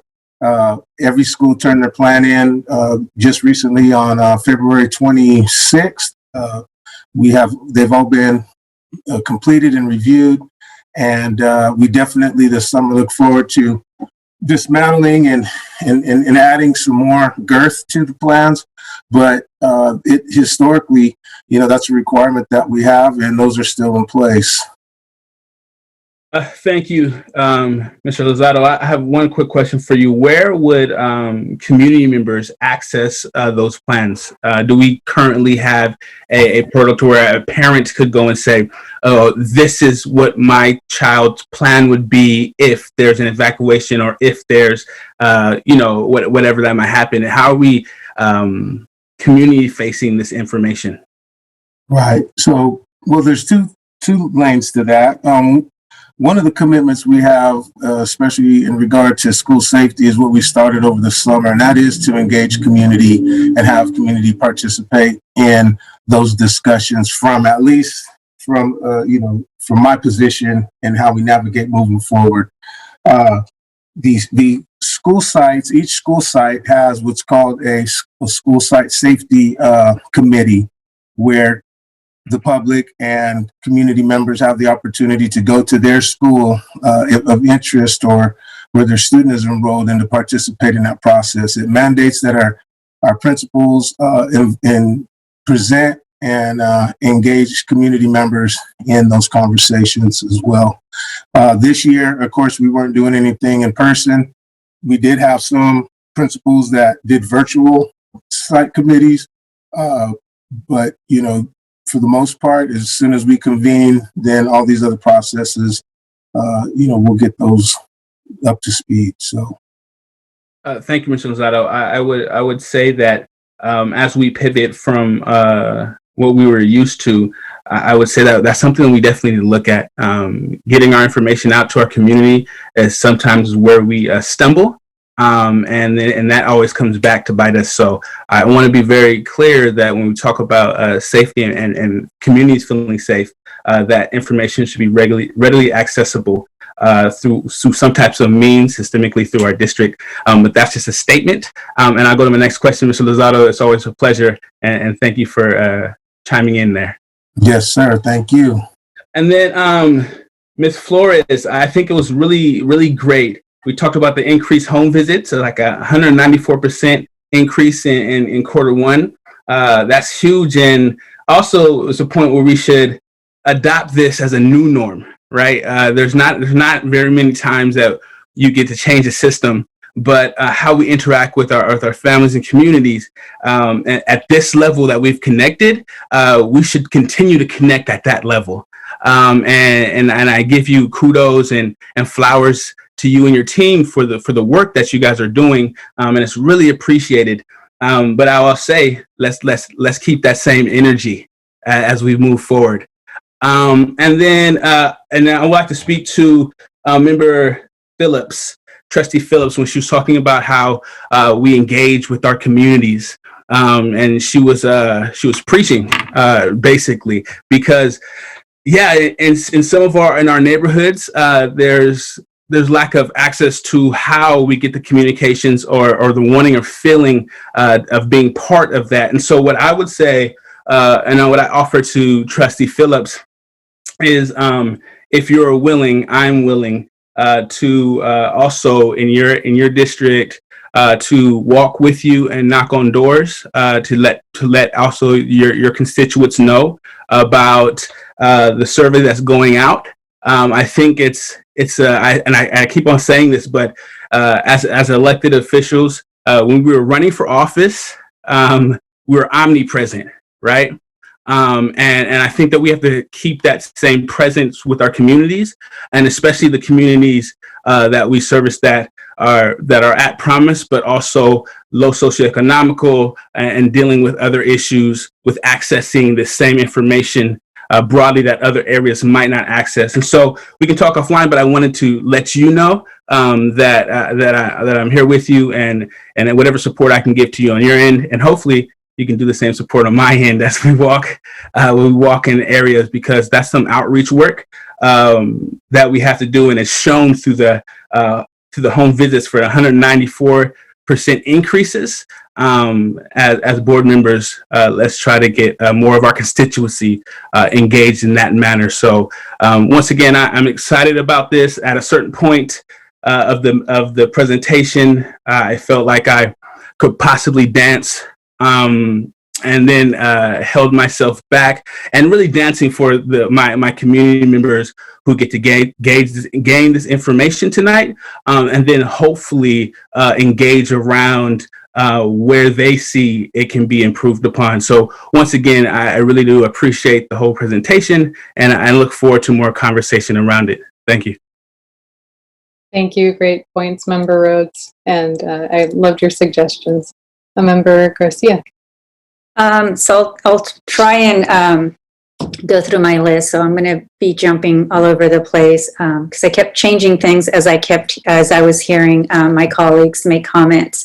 So one question that I keep getting is the model, the instructional model that was chosen. I'm wondering, I appreciate the description of what it looks like, but if you can just give us a brief sort of just explanation why this particular model was chosen for our district as opposed to a different model. So I know there's a logic, but if you can just share that publicly, that would be very helpful. Sure.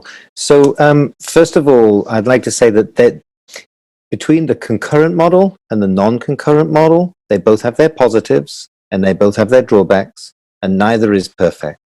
Okay, so I think it's important to understand that kind of, straight off the bat.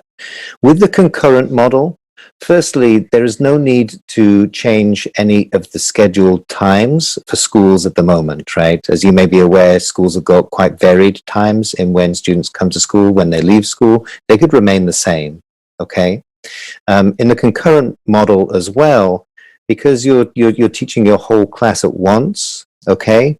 The times where you're not teaching, during the asynchronous time, you also then have that opportunity for that small group targeted instruction, okay? If you flip that around to the non-concurrent model, in the non-concurrent model, you're basically splitting your class and you're basically having twice as many classes as you used to have as a teacher, okay? Now, each of the classes are smaller and they're either in person or they're at home. So there's some added simplicity to that for sure, right? But if you're teaching 3 hours and then you're teaching 3 hours, you don't have that time for that small group targeted instruction, okay? In terms of scalability, to Member Sheikh's kind of a question around the 3 hours, if we go with the non-concurrent option, it's not scalable, right? You're fixed with the 3 hours and the 3 hours. If you go with the concurrent model, you can actually scale that to having more in-person time because you're not bound by having twice as many classes, okay? Having said all of that as well, in the non-concurrent model, students do need to leave at lunchtime, right? So they're actually kind of, all of the schedules would have to kind of be in alignment, right, with the 3 hours, then leaving at lunchtime, and then kind of flip-flopping in terms of who's getting the synchronous versus asynchronous teaching, okay? Let's see. In terms of I will say that there's going to be a learning curve with the concurrent model. Okay, there's more moving parts. There's the technology involved, and then there's the dexterity of the teacher. Okay, to be able to pay attention to both groups of students. And in the non-concurrent model, you have it's simpler. There's less moving parts. So, in a nutshell, neither of them are perfect. Okay, they both have their positives. They both have their drawbacks. But at the end of the day, there was, if I'm understanding you correctly, there was less disruption in terms of the scheduling to go with the concurrent model. That's correct. Okay. Thank you. I appreciate that. So now I have an answer for my constituents, in case they're not listening. So another question about the intent to return forms. So we're at 57% of the responses. So I'm wondering, have you determined what the target number is that you need in order to implement the plan that we're seeing before us? So I'm wondering if you need, I don't know, 70%. So I know the surveys play a critical component in that, but I would imagine that you're starting to analyze sort of how this is going to work and that target number in terms of teachers that you need in person. Right.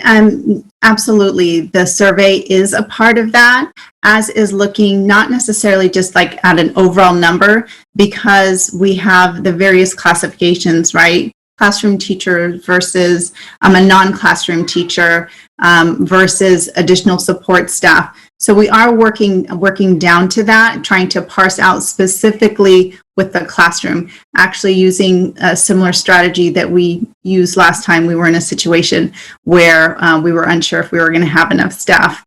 So while I'm not going to necessarily share the number now, I want you to know that we are looking specifically at classroom first, but we do need the student data, the family data to help just firm everything up so we can make sure we have the right people at the right sites ready to go. Okay, so would there be a gap between families wanting to come back and then we don't have enough classroom teachers? Just wondering if that could happen. I think yes, yeah, that could happen, certainly. But I do want to just remind the board that, like the student surveys, we implemented these return forms at some point without knowing what the reopening date was going to be, if you will. It would be very different, once we have this plan adopted. We will certainly work with staff members that need accommodations because we are committed to working with them on those things. But the fact that we would need staff to return to work unless there's an accommodation, that is obviously our obligation as employees of Sac City Unified. I think that the initial piece of it was probably felt more like a survey because we didn't have a reopening date. This would be very different in that, of course, we're employed by the district, and unless there's an accommodation or a medical exemption of some sort, then of course we expect our employees to return back to work. Okay, and I think I heard Kansi mention earlier, that's all trending in the right direction, right? Where more surveys are coming back, and as they're coming back, the answer is yes, I'm ready to return. Okay, and I just wanted to comment on the moving up the date for the procurement and installation. I want to just say yes, please move it up. Anything that gets us closer to being ready, we should, I appreciate the question before the board, but just do it. We just need to move. In terms of the timeline for this is around the AB 86, legislation and grant dollars. The red tier, which is where we're headed, right? That is to serve TK to 6 and 1 middle or high school grade, level. So that I believe that's the floor. That's not the ceiling. It's at a minimum 1 grade level. So I just want to make sure that we're thinking of how to serve more grade levels. And Leilani, maybe you can clarify that understanding, that it's a floor, not a ceiling. Thank you, Board Member Garcia. Yes, that is correct. Those are the minimum grade levels that are required to be served in the red tier. All elementary school students must be offered in-person instruction, plus students in one full grade level at the secondary level. And of course, that's also in addition to the prioritized student groups that we had outlined earlier across all grade spans that also must be offered in-person instruction via the cohort model. Okay, so that was my next question. If this whole plan takes into consideration all of those student groups, not only just in terms of grades, but all grade spans, but also in terms of prioritized student groups across grades. I would just say that Member Garcia, that when we launched our learning hubs, you may remember we kind of prioritized a group of students that we deemed vulnerable. We did think that it was appropriate to work with Leilani to make sure that that definition was expanded to align as much as possible to AB 86. And that is how we're going to roll out pretty much from now on everything that we do that is intended to identify our most vulnerable students, moving forward. Okay, that's good to hear. And just a couple more points. Just to be clear, this plan is to get us through the end of this academic year. So it's from April 8th through June 15th. Is that accurate? Again, a little bit to Member Sheikh's question. I mean, that is part of what will be in the negotiations process.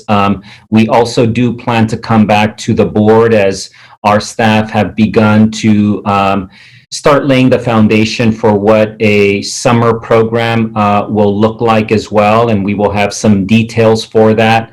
For our board and for our community as we begin again to have a more accurate sense of what are the challenges that our students have suffered through in terms of lost learning, catching up, but really staying committed to the idea that our obligation, of course, is to make sure that our students are all demonstrating grade level proficiency. So those are, again, items that we do want to come back. But in terms of your question, that certainly is part of what we will be working with our labor partners on. Okay, well, that's good to know. And I did have a formal request for that evaluation of this plan to be a very thoughtful and robust evaluation to help inform what summer school looks like, to help inform what fall of 2021-22, that the next academic year, right? We don't know where we're going to be, but we need to learn as much as we can based on this plan. And then I do have a question about, given that we know that we're heading in the red tier, and that's very good news, how do we need to revisit the April 8th date?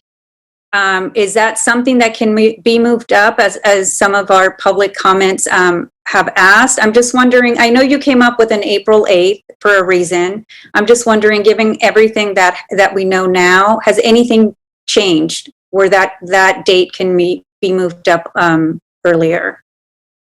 Again, what I said earlier was that was our best timeline based on the metrics that we adopted in November, so that all of the metrics would be completed. We tried to be very transparent about those that are still in progress when we think they will be completed. And then the other, of course, factor is going back to Member Sheikh's question is we certainly could take the guidance that I'm hearing thus far from some of our board members that we should strive to start earlier, especially if we move into the red tier. And that certainly will be an item that we will discuss as part of the negotiations process. Okay, thank you. And just 3 more comments.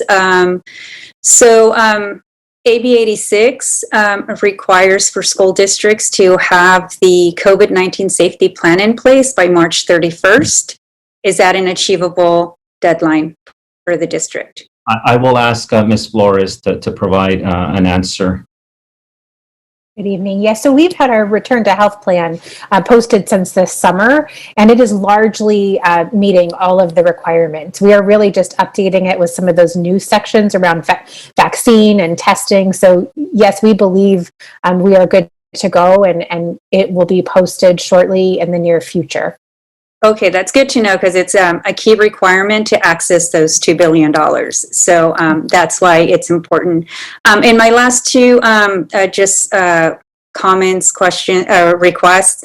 On the communications front, I'm keeping this timeline in place, and I'm getting extremely nervous that we're going to find ourselves in a place where we found ourselves when we reopened for distance learning, where parents were getting a phone call from the district on a 3-day weekend in September, letting us know tomorrow this is what school looks like, and then I don't need to to belabor that it wasn't a smooth opening. It was chaotic.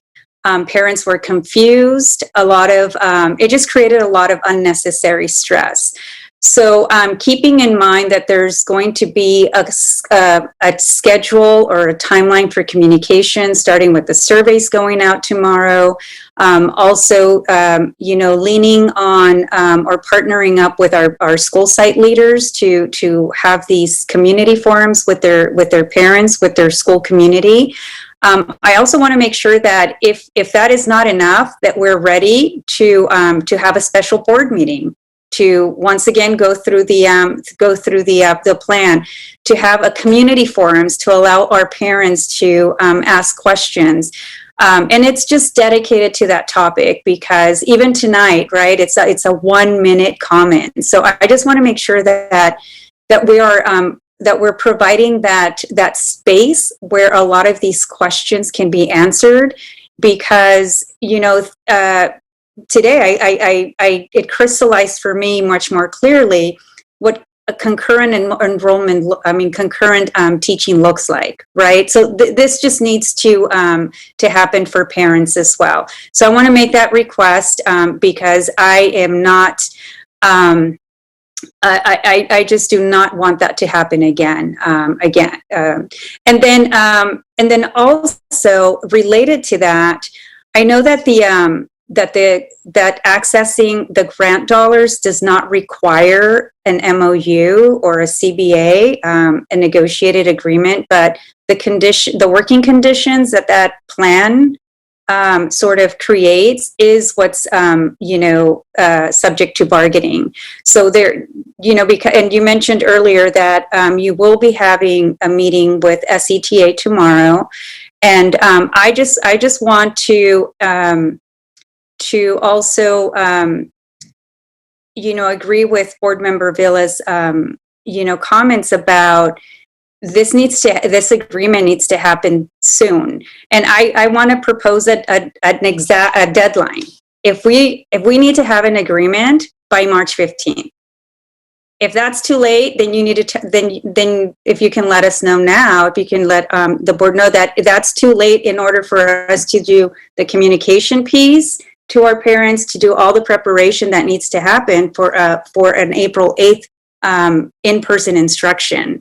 So does the negotiating team, would they have enough time if we say we need to have an agreement by March 15th? What I would say, Member Garcia, and I appreciate you tying back your comments to Member Villa, because I do think that it's really critical to express to you that we need all the time that we can to make sure that we implement this plan as seamlessly as possible so that we aren't in the same situation that we were in the fall, for example, as you mentioned. Certainly, I can interpret a March 15th target date as something that we would have to come back to you, even if it's in a special board meeting, and give you an update on where we stand. But I remain hopeful that this is something that could be negotiated very quickly. Again, for me, and I think what you're suggesting is that would ensure that we have as much time as possible to communicate effectively, to make sure that we have all of the information that our families would want to know about and hear about from principals and from you and from the district as a whole. so that our students can start their in-person instruction as seamlessly as possible. So if the board wanted to ask that we come back to you with an update, even if it's a special board meeting, we certainly could do that. But again, I remain hopeful that this process could be finished pretty quickly. Okay, well, then I do ask my colleagues to please support a firm target date, a firm deadline in order for the negotiations to come to a conclusion, and we can move into communicating with our families and getting ready to reopen on April 8th. So, thank you. Thanks very much, Member Garcia. Board members, we are running quite a bit over. I do have some comments. I'll try to be brief. I know Member Phillips had another comment, so if you can try to be brief as well, Member Phillips. Oh, I'm going now. I'll be brief. What I really just want to say is that we talk a lot about our families, and I think that there seems to be some families missing, some areas missing. I mean, simply as how I frequently am not heard, what it feels like to me on this board with what seems like microaggressions could be something different. But I'm just going to circle back to my question again, and I want to know what we're doing for those disproportionately affected areas, namely 95817 and 95820. But at the same time, I was asked to provide some information. So we're trying to reach out. I could go door to door. I don't mind going door to door. I don't mind calling my constituents and telling them, hey, it's time for you to fill out that survey so that we know if you're going to send your kids back to school or not. With that said, though, I just want to know how the surveys are being delivered, and if we're using any of our 9 CBOs and other CBOs to help us get the message out in the areas where people have not been reached. So, and I'm hoping that staff has an answer for me. I know the superintendent does, but I just want to hear from staff. If somebody can give me information on that as to how we're delivering this information to folks and maybe why we're hitting a bump in the road. Because if a majority of the folks are your poor black, brown, 3 job having folks, they may not even have time to answer these surveys. So are there different methods that we're using to even get the surveys out? What are we doing to reach the most of those who are the least heard? Oh, I think I'm going to ask Ms. Gallegos to give you her perspective on sort of just everything related to communications to make sure that we do get the highest response rate from our families. so. For the survey, we've partnered with Everyday Labs, and that was the group that we partnered with earlier in the year when we did outreach to our families to inform them about distance learning, to provide them with access to that learn.susd.edu webpage. They are going to help us implement the survey. They are going to help us outreach the survey. Families should expect an email in our 5 targeted languages. They should expect 2 text messages over the next few weeks with in those languages. The survey, or first off, I know we're calling it a survey, but I think we need to call it a form, and it is going to be a simple form that asks one question: how do you want to send your student back? And the purpose of that simplified form is so that we get the highest response rate possible, because the more questions that we add on that survey, the less likely that people are going to return it. So we are going to send it repeatedly through email, through text messages. We are going to create a toolkit for our principals so that they can reach out to their communities and have the information that they need to be able to conduct site-wide town halls. I think one of the things that I'm hearing you say is that we're not getting a lot of information out. And I think that over the past few months, you've seen the learn.susd webpage. You've seen the Return Together webpage. You've seen updates, the reopening dashboard. And the reason that we're posting that is because we are providing our community partners, we're providing our principals, we're providing our teachers, we're providing our community all of the information that they need so that they can share and they know what is safe to share. And so that is our strategy. That is how we're going to work to get that form out. It is going to go out tomorrow, and it will be out until May 17th. Another strategy that we're using with that form is that we are going to get a data pull halfway through the survey to see who has filled it out and who is not, so that we can do targeted outreach to those families who haven't completed it, very similar to what we did with the LCFF form outreach. And that was part of the reason that we got such a good completion rate very late in December. I hope that helps answer your question. And if I can provide more information, I'm happy to do so. Just as long as we're very aware that similar problems that we encountered when we started doing distance learning was people actually having access to the internet. So we got a website and we have this. We have a lot of things that are not necessarily accessible to everyone. So I mean, I hear what you're saying, Ms. Gallegos, and I want to believe that we're going to reach.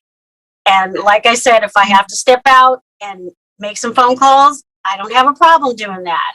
I just want to make sure that the right information is. Even asking someone who's juggling 3 jobs and trying to figure out what to do with all their children when they're not at school, asking them how you want to send your kid back to school, right there people freeze up when they have something where they have to make a definite decision. So I just want to make sure that, I know we can do this. I'm just worried that some people are still just not going to be hit on that. So.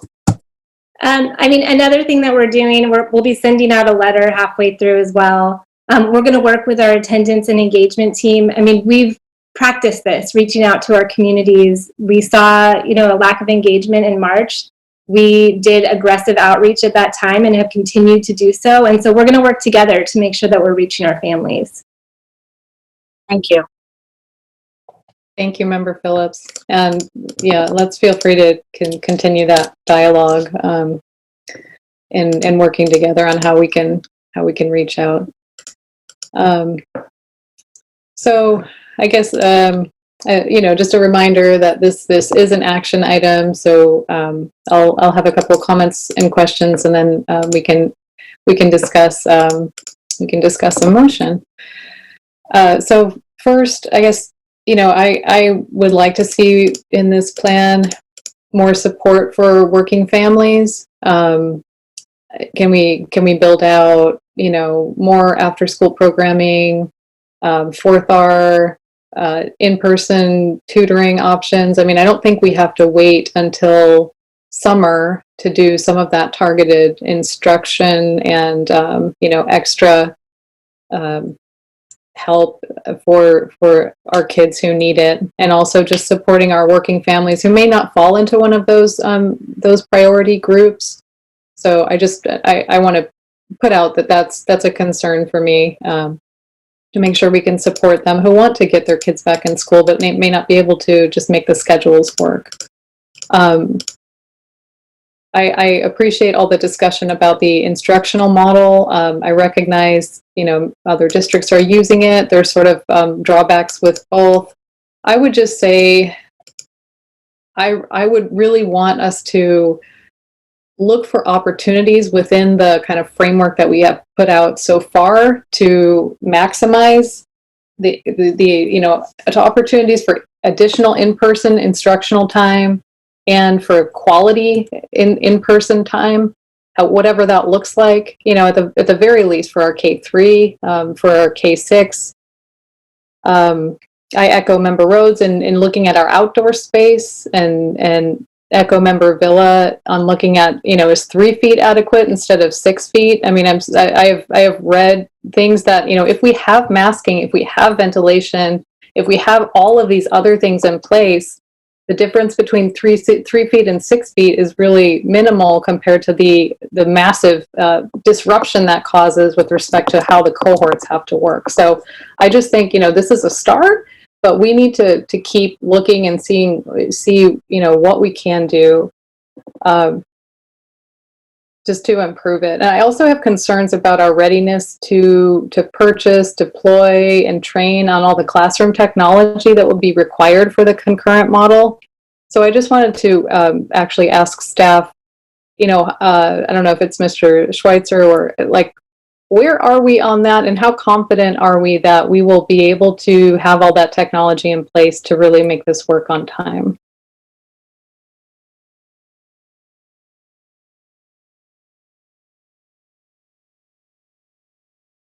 Thank you, Member Morawski. I think what we're going to need to do is have surveys so we know what technology is currently in our classrooms. We know that we have some classrooms that are fully teched out and others that are in the beginning stages. Once we know what that information is, being able to contact vendors and determine what is needed and what's available, and then get those timelines so that we can have it all installed. Okay. I don't have experience in any of this, so I don't know whether to, be alarmed that we don't have that all figured out, or to think, okay, that's something that is reasonable to get done in the next, over the next few weeks.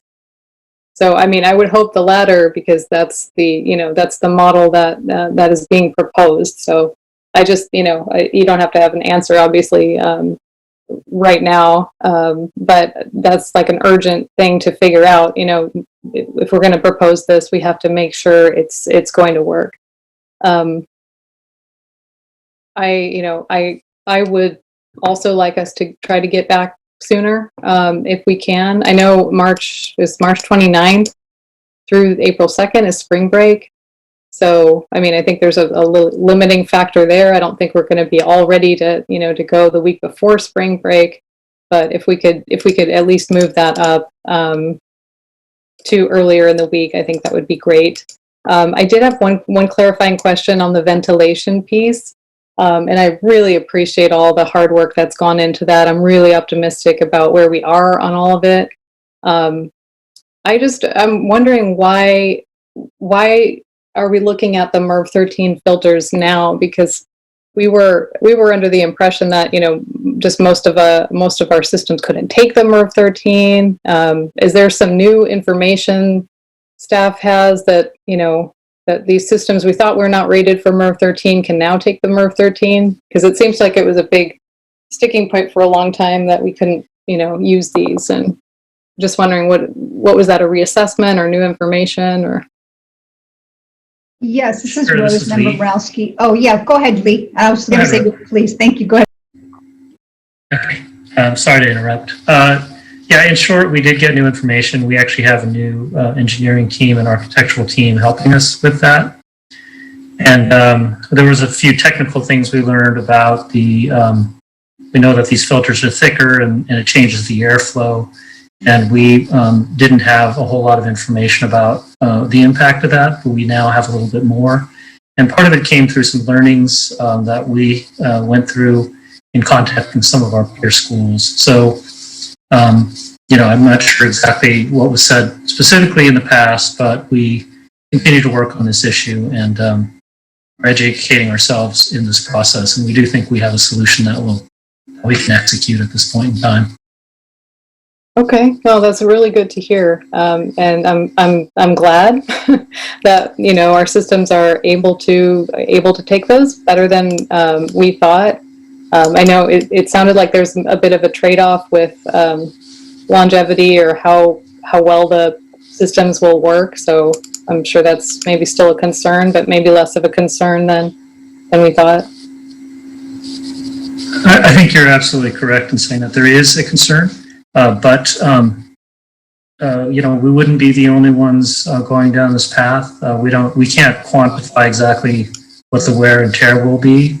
And, hopefully over time, this won't necessarily be, something that we have to do. We can start to improve the units and replace some of the older units so that we bring in the new filtration systems that are designed for the MERV 13 filters rather than kind of put them into MERV 8 slots, so to speak.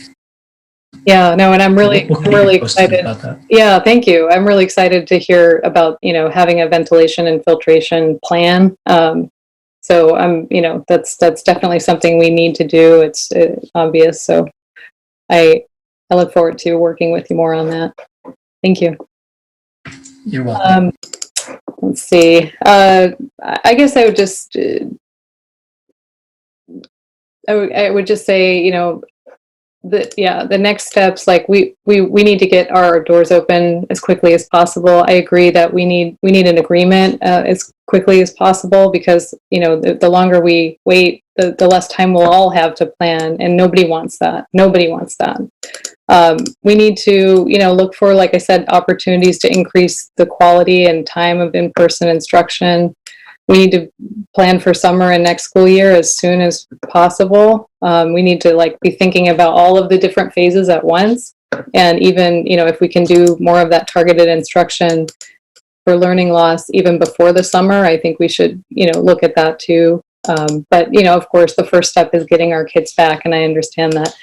The last thing I'd say is just assessments are really going to be critical. We've discussed that in our, in other meetings, but when we're talking about how we make up for lost learning, what we're going to do to target instruction over the summer, if we don't have assessments as to where our kids are at, we are not going to be able to serve them point blank. So it's just, I just want to make sure that we all keep that top of mind, because it's just going to be so important for how we move forward. So with that, like I said, staff recommendation is to reopen for in-person instruction by April 8th. I don't know if you want to pull up the slide and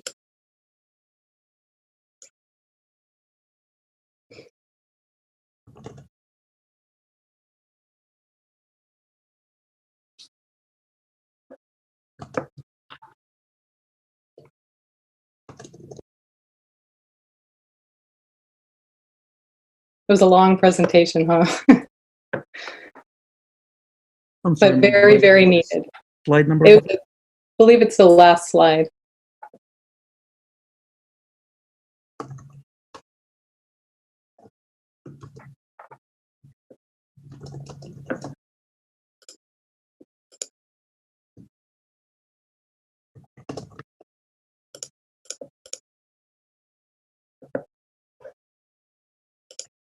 Okay, so the staff recommendation is our schools will begin to open to in-person instruction by April 8th, 2021, or date determined by the board if all of the following conditions exist. State and local guidelines allow for reopening, and the conditions of readiness for reopening adopted in November, that should be 2020, are on track for being met at our school sites by our targeted date. So I would open it up for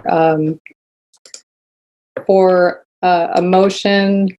I think the conditions of readiness, maybe I would suggest saying that we meet CDC, CDPH, and Sac County guidelines, and make every effort to meet the above and beyond guidelines by our reopening date. But I'm a little concerned that there might be something that keeps us back. If it's something tiny, I don't want to be kept back by that. So I would just expect that the conditions, it shouldn't be an if the condition exists, that we should be expecting that we're going to meet all of these conditions of readiness. So I don't know if that should be an if. I would like to propose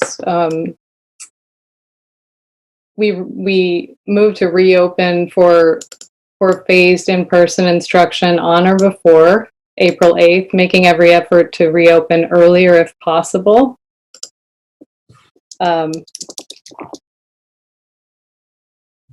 I don't, I don't know if the board is amenable to saying, we meet CDC, CDPH, local public health requirements and make every effort to meet all of the, above and beyond requirements. Would that be a good way to move forward?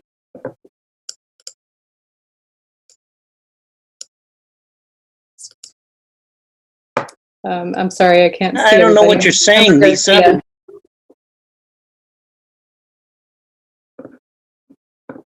Yeah. You're looking for clarity, Vice President Wu?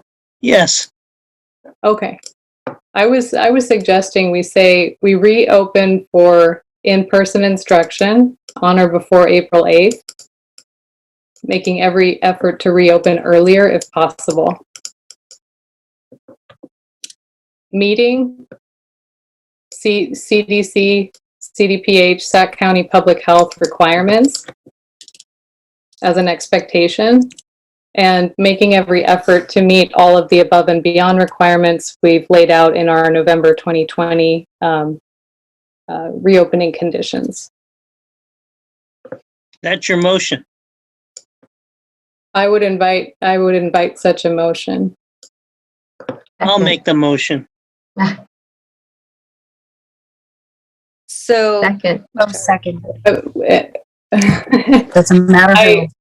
And I'm happy to withdraw and have further discussion about the motion if that's if someone wants to. Is there? I put forward a second. I made the motion. Okay.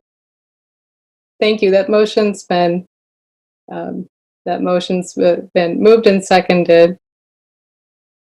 I think Member Garcia had her hand raised. I had a question. Mm-hmm. It's late and it's been a lot of information. So I just want to make sure that make every effort to meet the above and beyond is not a condition, because the above and beyond goals are not, they're not a condition to reopening. So I just want that to be very clear and maybe separated, because I think as long as we meet the federal, state, and local guidance, then we've met the conditions.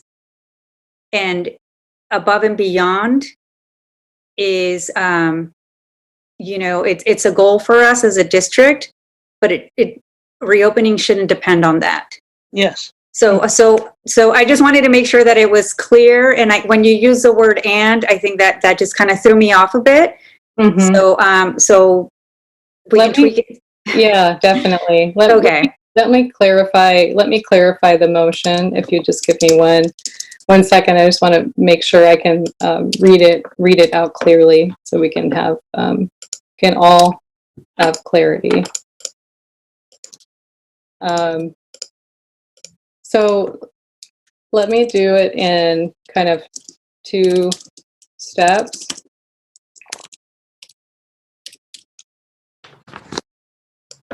So I would say, I would just rephrase it to say reopen for phased in-person instruction on or before April 8th, making every effort to reopen earlier if possible, meeting CDC, CDPH, and Sac County Public Health guidelines, and subject to state and local school reopening guidelines. Is that confusing? Yes. Okay. The original recommendation had state and local guidelines. I think it's referencing whether we're in the red tier or. So let me rephrase that to make it clear. So reopen for phased-in in-person instruction on or before April 8th, making every effort to reopen if possible, meeting CDC, CDPH, and Sac County Public Health guidelines. The second part could read, the district shall attempt to meet above and beyond guidelines by the targeted reopening date. Shall attempt to meet each above and beyond guidelines adopted. Does that clarify? Vice President Morosky, are you just being more specific with the language? It sounds like it's saying the same thing, but you're just specifying things out. Yeah, I'm trying to be more clear. Okay. Clear as mud, right? So you're saying what this says, but putting it in terms of like a specific, like CDC. This is instead of saying state and local guidelines, you're saying these agency guidelines. Is that? Yeah. So I think the confusion is there's two different sets of guidelines. There's sort of mitigation guidelines, and then there's guidelines as to whether schools should be open at all. So I can say meeting CDC, CDPH, Sac County Public Health mitigation guidelines. Does that make sense? That's like the social distancing, masking, and so forth. Madam Vice President, it would be helpful if you could copy and paste that into the chat so we can see the text. And in addition, it is 10:30, so I would motion to this meeting until 11:30. I would ask you if you could make a motion to actually hold off just a second, if you don't mind, before we have a second on that motion. And how much content do we have? Or Ms. Collins? We have approximately 175 minutes of content, including public comment left. Okay. Let's extend to 12:30. Does that work? Student board member Shake? Absolutely, I'll amend my motion to 12:30. Okay, and we'll just try to keep it moving. Okay, I need a second. I need a second. Second. Thank you. All in favor? Great. Okay. Thanks very much. And we'll try not to make it until 12:30. Okay. So let me just say that if we are not in a tier that will allow us to reopen, we are not going to reopen. I don't think we need to specify that in this motion. Is that okay? So I don't think we need to say state and local guidelines allow us for reopening. Like, we're not going to reopen if we can't reopen according to state and local guidelines, right? Okay, so we can say, to keep it really clear, we are asking to reopen for phased in-person instruction on or before April 8th, making every effort to reopen earlier if possible, meeting CDC, CDPH, and Sac County Public Health mitigation guidelines. And the district shall make every effort to meet the above and beyond guidelines as adopted November 2020 and subsequently updated by staff. Does that make sense? Can I state something just really quick? I want this to be easily understood by folks on the street. So if we make it really technical, it's becoming difficult for me to understand. So I mean, a superintendent, apparently it says he's going to continue to update us as to our labor partners and whatnot. So, and changes in local and state guidelines. So I'm kind of on that keep it simple plan. Okay, how about reopen for phased in-person instruction on or before April 8th, making every effort to reopen sooner if possible. And just keep it there. And then we can say separately that our district shall meet CDC's, our district shall meet federal, state, and local public health mitigation guidelines. What if we don't meet those? Then we don't open. So we're making it very specific, saying that the district absolutely must meet these in order for us to meet the qualifications to open. The CDC superintendent, I don't know if you can address, would you be comfortable with saying meeting the federal, state, and local public health mitigation guidelines? Yeah, I think, yes, in particular, because as Ms. Flores said, I mean, this is also going to be tied to the COVID safety plan that we have to, and that certainly we would be bound to make sure that we're following to have the confidence that we're not going to have a situation where that's going to be put into question. Mm-hmm. Okay, yeah, I think that makes sense to me. I think I'm very confident that the district is going to meet those guidelines before we reopen. So reopen by April 8th, earlier if possible. Is that good? Reopen April 8th or sooner. April 8th. Making it, I love it. April 8th or sooner. Yeah. April 8th or sooner. The district shall meet federal, state, and local public health mitigation guidelines, and the district shall make every effort to meet the above and beyond guidelines, meet any above and beyond guidelines adopted November 2020 and subsequently updated. Does that work for everyone? I don't know why you have to put in the latter, but I agree. I don't think that we need to add in above and beyond. I think it was good. Okay. Are we good with that? I think maybe not as part of the motion, but I think staff direction, that we want staff to continue to work towards all of the conditions that we already discussed, right?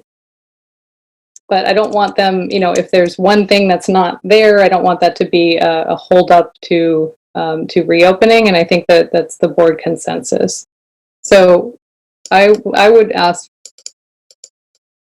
I would withdraw my motion first, ask for a motion to adopt, reopen April 8th or sooner, and that the district shall meet federal, state, and local public health mitigation guidelines. I withdraw my second and I'll adopt that as my motion. Okay, I will need a second. Seconded. Okay, I have a motion and a second. The motion is to reopen April 8th or sooner, and that the district shall meet federal, state, and local public health mitigation guidelines. Can we change Sal to Will? Just thinking about that. No. Mr. Wu says no. I think we just move forward, right? Shall, I think that works. Student preferential vote. Superintendent, can you please call roll? Sure. Member Morowski? Aye. Member Wu? Aye. Member Garcia? Aye. Member Villa? Aye. Member Rhodes? Aye. Member Phillips? Aye. Aye. Thank you very much, board. Thank you, staff, for that incredible presentation and the very robust discussion. Moving on to item 7.3. Before we get started here, Superintendent, I want to ask whether you think it's appropriate, given the late hour, to put this item over to a special meeting so we can have more time to discuss it. Sure. We do intend to bring the board, if possible, and if you're available, we would like to bring the board in space with our LCAP PAC. As I mentioned, I think before, with other members of our district advisories, our CAC, our DLAC, our African American Advisory Board, so that we can have a discussion about the board's thoughts about the LCAP. I know that the board is very interested also in having that discussion and being in space with members of our LCAP PAC. I know that our LCAP PAC members are also very interested in having a specific discussion with the board about how to make sure that we have the best possible LCAP designed that benefits our students. We have thought about and have begun to poll members of the LCAP PAC as well as other advisories for a possible meeting on March 11th. So that's how I would answer your question, Member Morowski. I do want to be respectful. I know that some of our LCAP PAC members have been waiting for this presentation, and so I can't do it. I can't do it in any other way in the Zoom platform except to ask Mr. Harris for his thoughts based on the presentation that they had prepared. We don't think that it's a very long presentation, and I think it would set up a nice foundation for that meeting on the 11th. Okay. With that, let's go forward with the item, and we'll just keep it very brief and set it up for a more robust discussion on the 11th. Does that sound good to everybody? Great. Thank you. Mr. Ramirez-Vaughn? Yes. Good evening, board, superintendent, colleagues, and community members. As you all just mentioned, this can be a brief recap item in the sense that this is a follow-up to the presentation from February 18th. The slides and the content within are identical to those recommendations that were provided by the LCAP Parent Advisory Committee members and the Student Advisory Council members on that evening. And they're returning here to have the opportunity to provide again that brief recap and then really open up for any discussions and questions with the knowledge that we will be discussing this further next week, it sounds like. I do want to note that we omitted the names of two of the Student Advisory Council members, Deng Huang and Natalie Nielsen, who are also presenting and presented on the 18th, and I apologize for that omission. Next slide, please. So again, this just recaps the content from the 18th, and it is my pleasure to pass off to Renee Webster-Hawkins, LCAP PAC member, who will begin the brief recap of the PAC's recommendations. Thank you.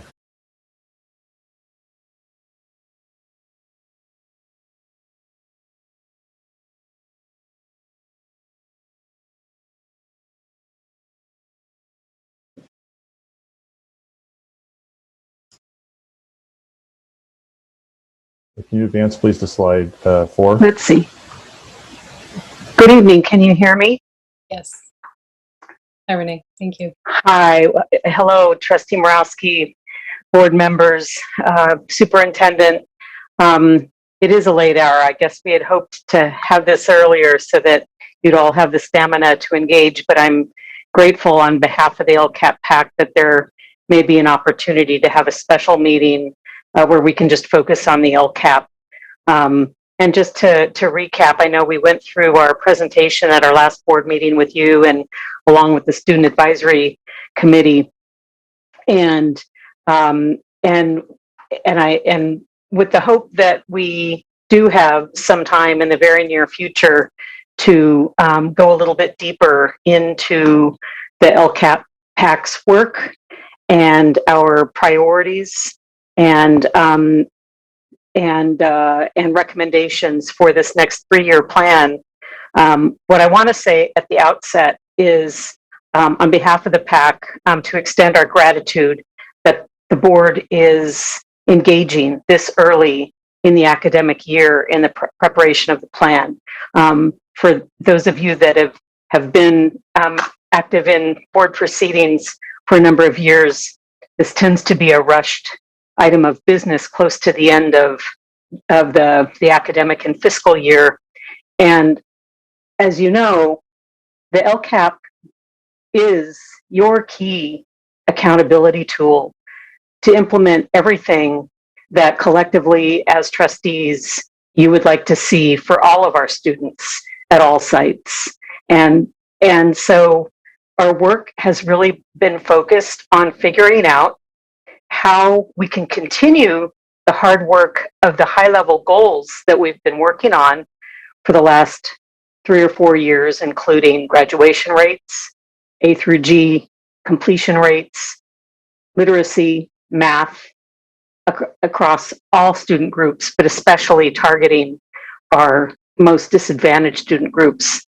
But to do it in a way that's very different than we've done in the past. In the past, the plan, at least to me, has looked like a collection of activities, but our plan that we're going to be recommending to you this year and inviting your deep engagement and support for is a collection of coherent strategies that are founded squarely in a multi-tiered system of supports. So I think I'll keep my comments very brief again, just to, in the hopes that we'll have an opportunity soon to go into detail.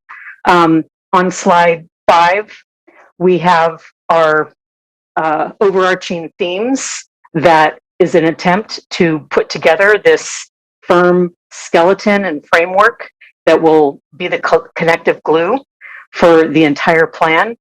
It's based on consistency across the district, equitable opportunities, disruption of the status quo, and implementation of MTSS. And moving on to slide 6, here we have our the beginning of our priority areas, and it really does recognize the need to dramatically improve our foundational educational experience for all of our students, keeping in mind that an MTSS system assumes that upwards of 80% of our students are meeting grade level standards in all general education classrooms, and that supplemental or interventions are only needed for a small fraction of students. And the scores that Chief Academic Officer Beta shared with you at the last board meeting show that we're only at about 50% of competency rate in our general education classroom. So our recommendations as a PAC is really going to focus on what we can do to transform our foundational educational system. Looking at slide 7, we also will be recommending strategies and activities and investments that assure a robust and equitable district-wide program. And so this is including on top of a very strong and improved foundational educational program.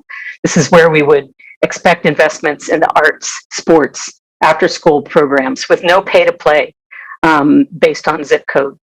And also adequate resources to build a strong pipeline of students. So our HISP, PACE, IB programs all look like the wonderfully diverse district that we have. So with that brief overview, I'd like to turn it over to my colleague, Miguel Cordova. Good evening, Superintendent and board members. So continuing on with the slides, looking at integrated supports for students, we are guided by data-based decision-making in order to identify and address student needs. It's critical, especially considering all the data that shows that inequities likely have widened in the past year with our current conditions. So some examples of recommendations we are developing address the need for increased staffing of counselors. Mental health issues have been a factor in our schools for quite some time, but so many of our communities have been impacted in many ways in the past 12 months. So to add even more significance for the lack of mental health services, and you know, we have to respond to that. So also, students have missed opportunities to learn and hear about college and career options, and there needs to be more staff available to support our students, and especially now as the school year is closing, but then looking forward into the next year. The data shows that many students have disengaged, many have missed a lot of schools, and the DNF grades have increased throughout the state. And we need to provide tiered re-engagement for our students to ensure we are ready to re-engage them and ready to provide interventions to increase our attendance numbers. If we go to the next slide, you know, looking at expansion and improvement of student support centers and wraparound services, and that means finding ways that we can work with students with the highest needs and find the means to help and engage them. This means identifying our homeless and our foster youth and providing necessary services, which, you know, is a task upon itself. Our district's student support centers are vital and are necessary at all our school sites. So having services where people are connecting and relating to kids and their families and earning their trust is critical. And these services are necessary at every school site. So I'll pass it on to Maria Rodriguez. Great.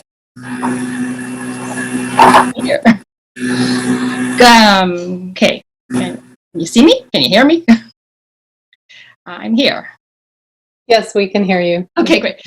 Board members and Superintendent Aguilar, thank you for this time to represent, and we look forward to meeting with you in a deeper level. But I think it's important that the public, as well as you, understand the importance of the LCAP process. And thankfully, we live in a state that provides supplemental dollars for the most vulnerable students. Many families come and speak to you and they declare that they're ready to move on. They're ready to move on to private schools and move out of the district. But not all the families have that option. So we've got to make the most of the dollars that we have for these students, and every dollar lost is a shame. So I'm going to skip this slide and go to the next one and speak to the idea of professional development for our staff and how important that is. And as I said last time, you really need to look at the left side of the chart here. And if we're not doing these things on the left side, then we are wasting our funds and our time by trying to do these things on the right side. In particular, this evening, you did talk about anti-racism training. And I would like to commend the administration, because I heard them doing the second component on the left side, which is the unification of components. I heard them talking about anti-racist training as it relates to universal design for learning, as it relates to SEL training. These things don't work in a silo, they work together. And when you see how they work together, that's when they have the greatest impact. But the training needs to be mandatory, and we need to measure its effectiveness. Again, back to anti-racist training, it just so happens since the last meeting I started reading the book by Ibram X. Kendi. And anti-racism is a pretty complex and challenging concept. It really is. And to expect that someone will just voluntarily or passively watch a video and really understand anti-racist concepts is not giving it its due credit. So that's all I have to say at this moment. I look forward to talking more in person. I do want to make a quick point that I do have a comment for the last item on the agenda. And last time, because I was in this room as opposed to the other room, I wasn't recognized. So I hope that when it comes to the end of the meeting, people realize I'm still here and I have something to say. Thank you, and I'll pass it on to LaShanya. Thank you, Ms. Rodriguez.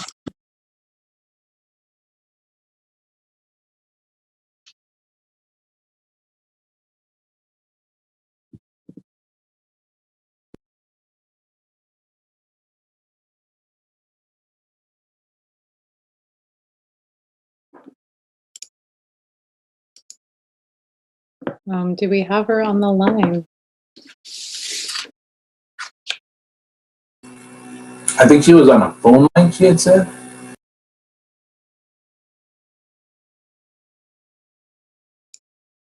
I am not seeing LaShanya online.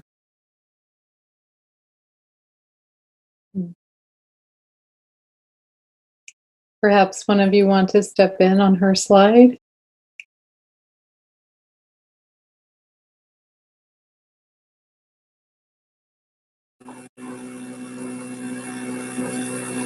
I can go ahead. I'll refresh real quickly here. Yeah, so we talked a lot about just how you include parents and make them part of the capacity building in our schools. So obviously things with effective use of translation services, so that not only are they participating in the different groups that are established like DLAC and CAC and everything else, but also just so that there's a relationship that's built there, so that there's a trust that's built in the school, so they feel comfortable coming in and talking to folks there. So that's really important to build that in each of our sites, and being mindful of those things. And especially, I think one of the things that we talked about that I had mentioned last time is that the use of technology, while it was new and it was sprung on us, and maybe we fast forwarded in a lot of ways, it's here to stay. That we have these devices, we have these computers now, and now these things. So the more that kids and their families can become familiar with it, I mean, I think it's a tool that's there now, and so there's no point in picking those back up and putting them back into storage. I mean, let's put them to use, and let's find ways that we can grow, not just with the kids, but also with the families and in the homes, so that there's more capacity there. We'll move on to the next slide. Yeah, and so a lot of the things, it's a lot of what we've heard about today, and I was going to mention later on. Board member Phillips has talked a lot about just reaching out and finding ways that we're effectively communicating, and having parents understand. I mean, a lot of parents, the majority of the parents in your district are not going to be on a 4.5-5 hour board meeting on Zoom. I mean, it's just not going to happen. And so ways that we are able to reach out, obviously language is important, but also just access, access of whether a lot of communication is done electronically, and it's just the difference of how families may treat getting an email or getting a text or something or a call, and being able to act from that. So the more that there's some genuine communication that's built in our schools, that it's not just a transactional kind of thing, but it's a real relationship that's being built, the longer it's going to go in terms of how we're working together to address our kids' needs. I think we'll go on to the next one. I think it's the closing here. So we want to provide not only important recommendations, but also be able to track and evaluate the progress. With that in mind, we would like to see the use of targeted funding to specifically provide support to students with highest needs. We want to see a full picture of funding for identified LCAP actions, show all the funds that are used to address those specified needs. We want to see more of the alignment of plans and district supports and targeted outcomes, and be able to see how we are working to ensure effectiveness. As it was mentioned earlier, LCAP recommendations in the past have come at a time when so much of the plan has already been, for the coming school year, has all been kind of settled, right? And here we come in June with our recommendations. So we're here, now February, now March, giving the school district a little bit of a glimpse of what we are hoping you begin to think about on how you include in the coming budget. The LCAP was supposed to be a big change in how California manages its school finances and how well we serve our students, and more specifically, how well we serve our English learners, our foster youth, and our low-income students. It was going to include all members of the school community, as all stakeholders were going to engage in the development, review, and support of the LCAP. And I think for a district like Sacramento, this is really important, right? Because that need was so important, so much needed. Local control. Parents would determine the district's priorities. The community would be able to respond to the needs of the students. And the thing that we've seen as we meet month to month is that in good times and in bad times, we talk about good times that we've had financially, bad times that we had. It seems that the same students have had to have tough decisions made for their circumstances. Whether we have an influx of federal money or if we do not, your LCAP group sits in a room trying to choose whether to recommend more reading or math coaches, Or do we provide mental health programs for kids? Do we provide English learner staff support? Is that more needed, or is it more important to diversify the GATE program? You know, providing school attendance staff support so more kids are coming into school, or adding student support centers in sites where they don't exist. You know, and I think what we see, good times or bad times, students of color, homeless and foster students, English learners, low-income kids, they don't have full access to the mission of Sac City School District. And I really want to kind of emphasize a lot of what Board Member Phillips was saying today, and I thought was really important, is that just providing that voice and that perspective of, you know, these are the kids. Like when we're making decisions all the time about funding, the loudest parents will be the loudest parents, but these kids don't have those voices here. But we have to be those voices, and it's just, we have to realize that some kids are getting all of these different advantages, and a lot of things are extras. These kids don't even just have access to reading, to language arts, to math, and we're trying to decide which of these supports, of which they need all of these supports, which of them to give. And so that's why it's important that, you know, we want to have a conversation more about these things, because it's like, these are tough decisions that somehow it's made it seem like the LCAP's going to solve all this, and it doesn't. And all this money is going who knows where, but the reality is that we need to be able to provide the minimum for them to have access to our education system. And we just fear that so many of these kids, we know it, they aren't getting it. And so we've got to find a way to, and we've got to work together on that. And so I think next we're having the student presentation. Sorry.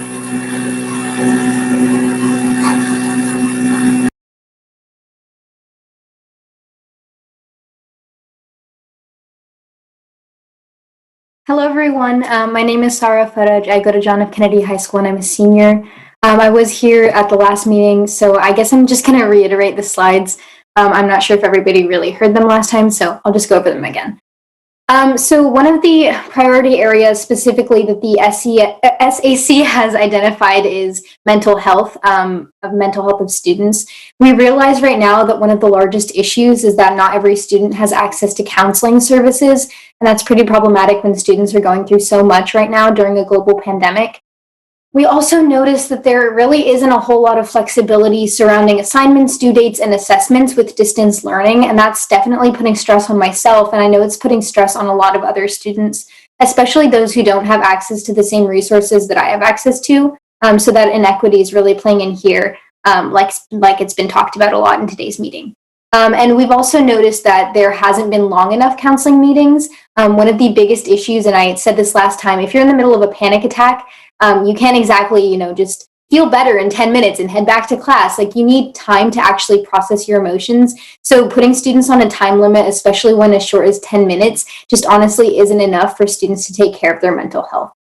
So with all that being said, we do have a few recommendations. One of the biggest ones that the SAC has been pushing for the past few years is having annual mental health check-ins. This means that every single student, regardless of whether they've expressed a need, is going to be checked in with their mental health or with their counselor on campus. We want to ensure that every student has the opportunity to bring up an issue. And if they don't, they can simply say, you know what, I'm good. I don't need to talk about anything. That's totally fine, right? But as long as every student has access to that, that means that more students will be checked in on, and that means that less students have to suffer silently. We also would encourage a tiered support system so that not all students are put at the same level, because every single student has different needs. And oftentimes there's, different categories of support that students would need.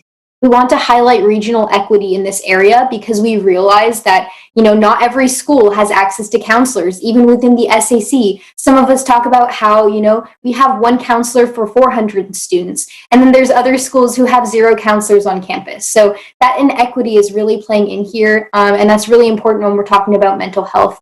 Your mental health is just as important as your physical. We wouldn't let, a school not have nurses ever. So we should always ensure that students have access to counseling services. Another idea that we talked about on the SAC was increased student support centers. Some campuses have these centers where essentially students can go and kind of relax and process their emotions without actually having to talk to somebody. And that might be better for some students. So having those support centers available will also ensure that if a counselor isn't able to talk to a student, they still have somewhere that they can kind of decompress and process what they're going through. We would also encourage mental health training for teachers and students. The biggest issue right now, and I know personally something that I was struggling with when I began high school, is I didn't really even understand my own mental health.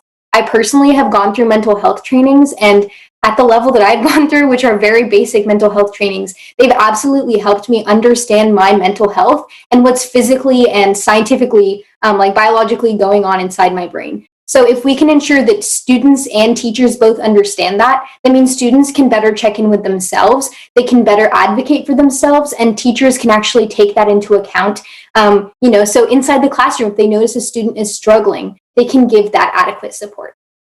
We would also encourage alternative behavioral intervention programs. We've talked about it time and time again in regards to equity in this district, but right now a lot of students are disproportionately students of color are being suspended for issues that might be a result of behavioral issues, maybe stemming from mental health, right? If a student is struggling, they're not able to put their best self forward. So we would encourage alternative behavioral intervention programs so that these students aren't punished for simply going through what they're going through. And finally, we'd also encourage these resources to be spread to students with the 504 and IEP. These students are just as important as every other student, and mental health is something that should be prioritized in regards to those students as well. So thank you, and I'll pass it on to my next colleague. Let me actually finish here. So these are the policy outcomes that we hope would result from these policies. The first one is really important, reducing mental health stigma. We can't actually, address the mental health concerns of students if we don't get rid of this stigma. So showing students that it's okay to talk to a counselor, and we actually encourage you to talk to a counselor, that can help reduce stigma so students will start speaking up. And once students can actually advocate for themselves, now there is going to be a reduced mental health crisis because students are having access to the resources they need. And finally, we see increased student productivity. I know that when I'm not really feeling that great, I can't really be productive. But if students are able to talk it out, they're able to get that support that they need, they're actually able to be more productive educationally. And this means better student outcomes in terms of their education. So now I will pass it on. Thank you. Thank you so much, Sarah. And it's the last thing I want to do is to reduce the amount of time that we're hearing from students. But I know it's very, very late, and we did have 15 minutes put aside for this entire presentation. So I'm just mindful of the time. And I know we actually, I remember your recommendations well, and I got a lot out of your presentation the last time. So I just wanted to let you know that. And so hopefully we can just make this sort of a refresher course in the recommendations. And we look forward to engaging more with you in the special meeting and going deeper. Thank you. All right, hello, my name is Young, and I'll be presenting on the next priority area, which is career preparation. And so to begin, not all students have the means or want to attend college. There are many other options out there, such as trade schools or specialty programs for young people to further their education after high school and potentially earn a higher wage. But as of right now, and also as of right now, there's a high demand for trade jobs, yet a low amount of people in the field. So by broadening our students' college career options, they can also learn about the different resources available for them. But as of right now, college is the only thing being promoted throughout our district as a post-secondary option, where most students feel as though that is the only choice for them. However, there's a vast amount of opportunities out there for students to pursue a career after high school. And another issue is the inequity in college preparation throughout our district, where some students have more resources than other students to learn about what they can do after high school. And we think it's really important that no matter where a student goes to, they should have multiple resources to prepare themselves for a career in the future. And a few recommendations we have in regards to this policy is expanding our current programs, such as the Rosemont ECD Engineering Construction Design Program and School of Engineering Sciences College Prep Program. Along with that, we recommend expanding the Superintendent's Initiative on College and Career Pathway, which provides students with better resources on post-secondary education options that includes trade schools and helps broadens their choices after high school. Next slide, please. With those policy changes, these are the long-term outcomes that we look forward to for career preparation. For one, by supporting students in their different career pathways, whether it be college or trade schools, we are normalizing students being able to change their mindset regarding their career, their future career. Aside from that, they will be better informed about the different programs offered to them and have better chances to earn competitive wages after high school, which will help to promote their social mobility from one class to the next. All right, thank you. And next slide. Thank you very much. Hi, I'm Abby. Our next priority area is student voice. Just like a general overview, the conversations that we have with students mostly type A students are involved in the conversations, which means that not a lot of students have access to the conversations, which leads to a lack of diverse representation in SAC and other listening sessions. And that causes students' concerns, or all students' concerns, to not be taken into consideration. Some recommendations we have for that are for listening sessions to be scheduled during school operation hours so that students who work or have family needs can attend, better publicization of opportunities so that all students can attend, not just type A students, anti-bias training for staff so that we are able to include all different students, and interpreters for families and students who do not speak English so that all families can be included. Next slide. The three outcomes of this are: 1, more students can share their opinions, needs, and wants; 2, policies are tailored to reflect the needs of students and all students; and 3, all SUSD students are supported in their education. Next slide. Hi, I'm Natalie, and our last priority area is the lasting effects of distance learning. So right now we have students from all different types of community groups. We have young students trying to learn algebra and addition. We have English language learners trying to learn the English language. We have other students, especially our 504 and IEP receiving students, and those facing resource and technological issues are not getting the support they need from our schools. And we also have mental health challenges written down on there, like Sarah had talked about previously in the presentation. So obviously, when we have things like this, our students are going to be really missing out on a lot of the curriculum and a lot of the content that they would have gotten out of this past school year. And so that would cause lasting impacts that would follow them throughout the rest of their educational career. So our recommendations for this is that we should increase student support programs, including bolstering tutoring programs that already exist, and really focusing on regional equity here and making sure that we're giving our resources appropriately to schools that need them most. Also flexibility for completing assignments, given that many of our students are struggling with mental health challenges and not having the additional time they needed as granted by their previous 504s and IEPs that have not yet been renewed. And really just overall rejecting our normal idea of what schooling is typically looks like and embracing more creative solutions for how we can make the rest of the schoolwork work for our students. Thank you. Oh, yep, that's the lasting effects policy outcome. So once we tackle this with the policies that we had outlined, we would obviously reduce learning losses, given that if we can get 504s renewed, if we can get advanced technological support to students who need it, and really to students who are trying to learn the language, etc., then we'll stop seeing these really reduced learning hours that they're getting, which obviously leads to improved educational outcomes. They're being able to be in class more often and thus are able to keep up with the curriculum, which allows for academic growth and improved mental health, knowing that they're on track to complete the school year. Thank you.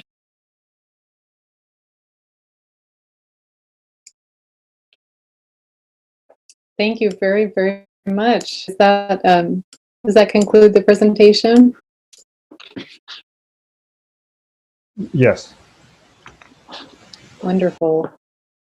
Well, thank you for that overview. Very helpful to have it have it presented again. I am really happy that we're engaging in this sooner and more deeply.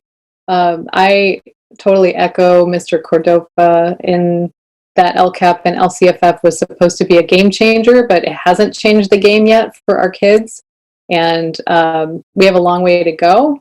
I think it should be the strategic document for our district. I think the board needs to own that and be engaged in its development. And I just commend you for bringing your recommendations to us earlier and rethinking the process so it's really more meaningful as we develop this next 3-year plan.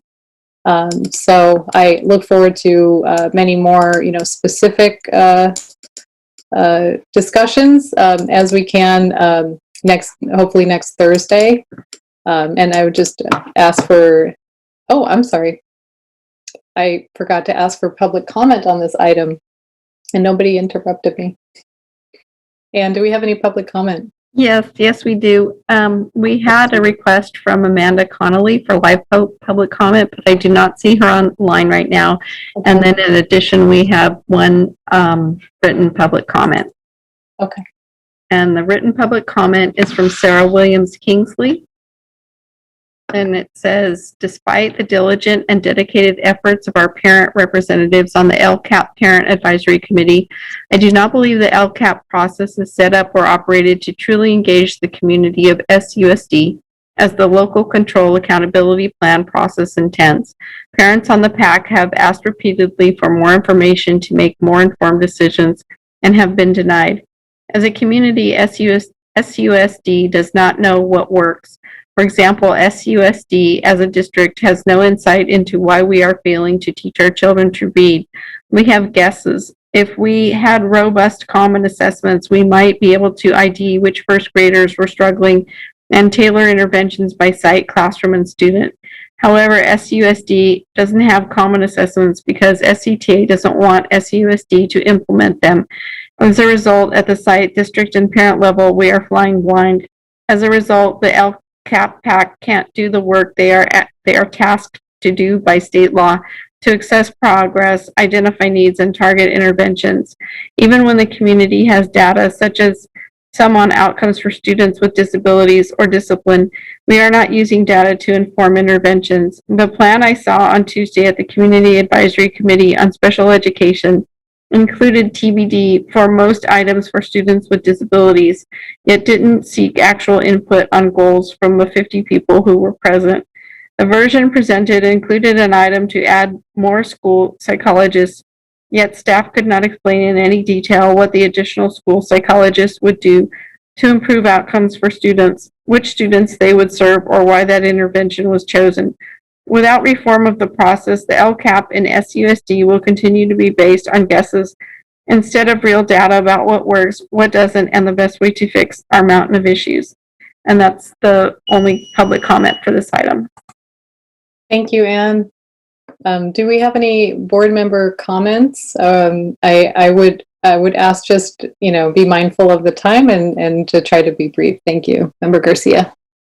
Yeah, first of all, welcome again. I think this is the third time you've presented to us, so I just want to apologize for I feel like we're always running behind and not dedicating the proper time for a deeper discussion. I do look forward to having that opportunity because I think both the LCAP PAC members have done tremendous work that is really going to set up the conversation in the direction that it needs to go for the next 3 years. So I just want to make those brief comments, and also the students for really integrating that student perspective. And on just a breadth of issues, right? So again, I apologize for once again keeping you late at night for not being able to have that deeper discussion. But I look forward to that opportunity and doing the deep dive with you. So again, thank you. Thank you, Member Garcia. Any other board member comments or questions? Member Rhodes. I just want to say thank you to the LCAP and the SAC. LCAP, you guys are like fam. I just came from being on the LCAP, so I understand the work that you guys are putting in. And then those that have volunteered to stay on and come to these meetings, we usually know that we're going to be here long, but you guys have been here definitely longer than usual. And so we appreciate you guys being in the space and the students that have class tomorrow that are here. So I just want to say, really appreciate you guys. And I do look forward to having a more robust conversation similar to we had about the reopening. I think that the LCAP deserves that space. And deserves the time to kind of dive into it. And for our parents and our students who are putting so much effort forward, we deserve to give them the same effort back into really diving into the information and making this a document that guides us. So thank you. Absolutely agree, Member Rhodes. Thank you. And I hope we can also incorporate some of those great recommendations from the SAC into our final document. Okay, with that, if there's no further board comments, I will move on to item 7.4. Approve a memorandum of understanding, MOU, special education assessments for a distance learning model. Mr. Bozia. Good evening, board members, Superintendent Aguilar. We are here tonight to present for your approval the agreement reached with SCTA on February 26th to provide for one-on-one special education assessments, including in-person assessments, and to provide the required disclosure of the cost of that agreement per AB 1200. Some of the key provisions that we will share with you tonight, primarily, as I stated, the main purpose of this MOU is to allow for the district to conduct those special education assessments in person, which means that the district can now address that large backlog of cases that have piled up since March 2020, when essentially these types of assessments stopped. And as we shared at the last board meeting, we're under a current order and direction from CDE to complete that backlog by this July. Go ahead and go to, there we go, you're at the right slide. Very good. The key provisions continued. Staff who volunteer will return to our campuses for purposes of conducting these assessments in person. So again, emphasis on it's a voluntary agreement for those staff who choose to volunteer to do that. For those staff who are working on conducting these assessments and the associated IEPs and so forth, they may receive up to 10 hours per week of additional compensation. The total amount to be paid to those bargaining unit members on these IEP teams shall not exceed $4 million for this work over the remaining 4 months of the 2020-21 school year. Next slide.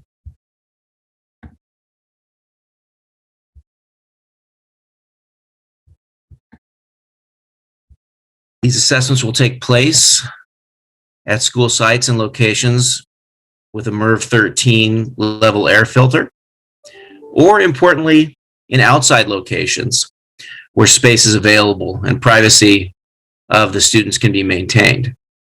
I do want to emphasize that assessments can also take place outdoors.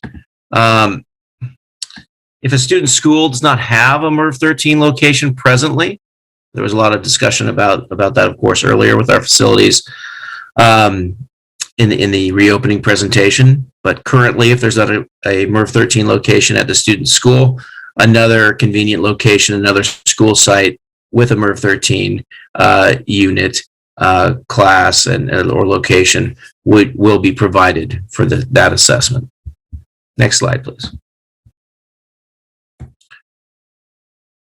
So again, the goal, the district's plan, the district's goal is to complete at least 20% of the backlog of the cases of the assessments that have compiled since March of 2020. Each month, so the goal is 20% completion each month, in addition to those new assessments that come forward in each month. And again, this is in order to comply with our legal obligations to do that, of course, and to meet the requirements from CDE. Again, that we complete our backlog by July of this year. Some of the other important components here. Second bullet discusses that if the district does not get sufficient volunteers to meet that 20% goal, that the district can essentially contract out with third-party qualified vendors or retirees to help the district achieve that 20% goal. The agreement provides for PPE and safety mitigation measures while these assessments are taking place. Of course, the things that you would think of, masks being used, sanitization, and plexiglass guards as well. It's another important item. Next slide, please.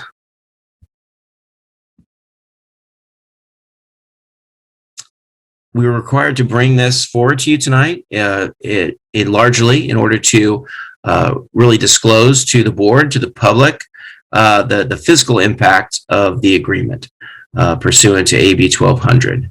As I mentioned previously, the agreement provides that the maximum payment for the extra hours worked by staff to do the catch-up is capped at $4 million. There's some additional expenses associated with that, of course, associated with our required contributions and so forth. And these funds are also going to come out of our CARES ESSER funds. I'll let Rose talk a little bit more about the fiscal impact and the AB 1200 disclosure. Sure. Thank you, Raul. Yes, as Raul stated, per AB 1200, districts are required to disclose a proposed collective bargaining agreement. And we're also required to provide notification to our reviewing agencies, which in our case is SCOE. And part of this notification includes an analysis of the cost of the settlement and the impact on the operating budget. And as Raul shared, the analysis did include identifying the funding source. And in our case, we are going to use CARES, the ESSER funds, a one-time funding source, because this is a one-time expense of, and let me back up, not only because it's a one-time expense, but because this expense completely is eligible for CARES funding. It's the type of expense that satisfies the criteria. And so all we did here was we stated that because we haven't yet budgeted fully that second round of ESSER funds, we are holding the majority of those funds in books and supplies. So what we're going to do with this is that we will be transferring the equivalent from books and supplies up into our salary and benefit line item. And within the board item, there is a link to the disclosure of AB 1200, which shows the impact on the budget. And please know that we are basing this off of first interim because that was the last approved budget that the district approved back in December. And it'll identify where this $4.8 million will fall and the movement of the books and supplies. Thank you.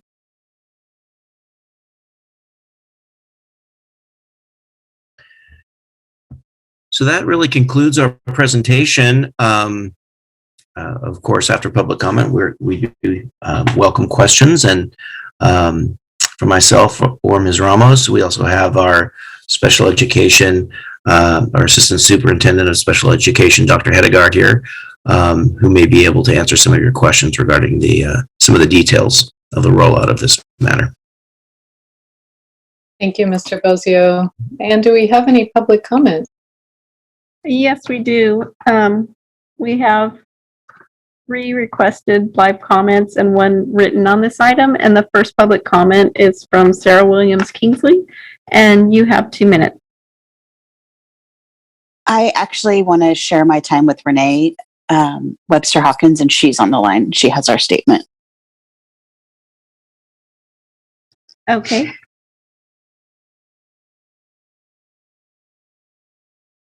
Shall I go ahead, Ms. Moretti? Yes, go ahead. Go ahead, Ms. Webster Hawkins.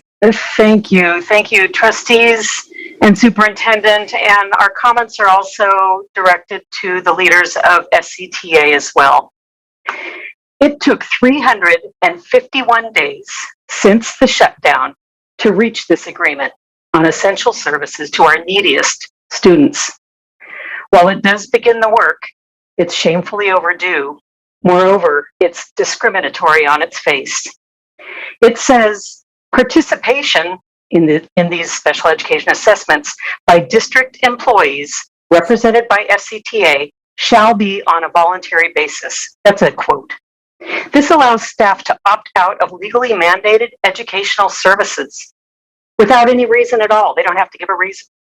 On Tuesday night, in a public meeting, SCTA staff stated that this language is to address the safety of staff and students and was based on other MOUs by other districts that were negotiated months ago before vaccines were close to approval and when COVID rates were spiking.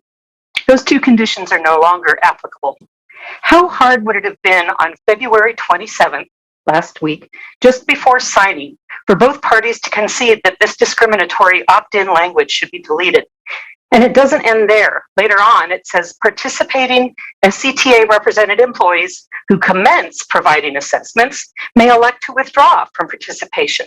So they can start with a student and then just end. Again, without any reason at all.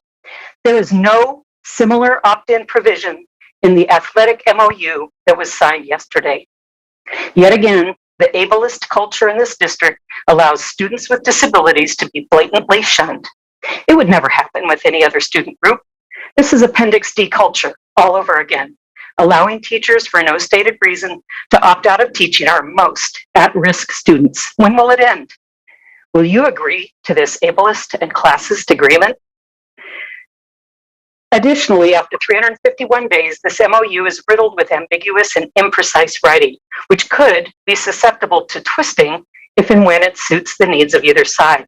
And these are questions I ask each of you to consider as you vote. For example, the title is Special Education Assessments while in a Distance Learning Model.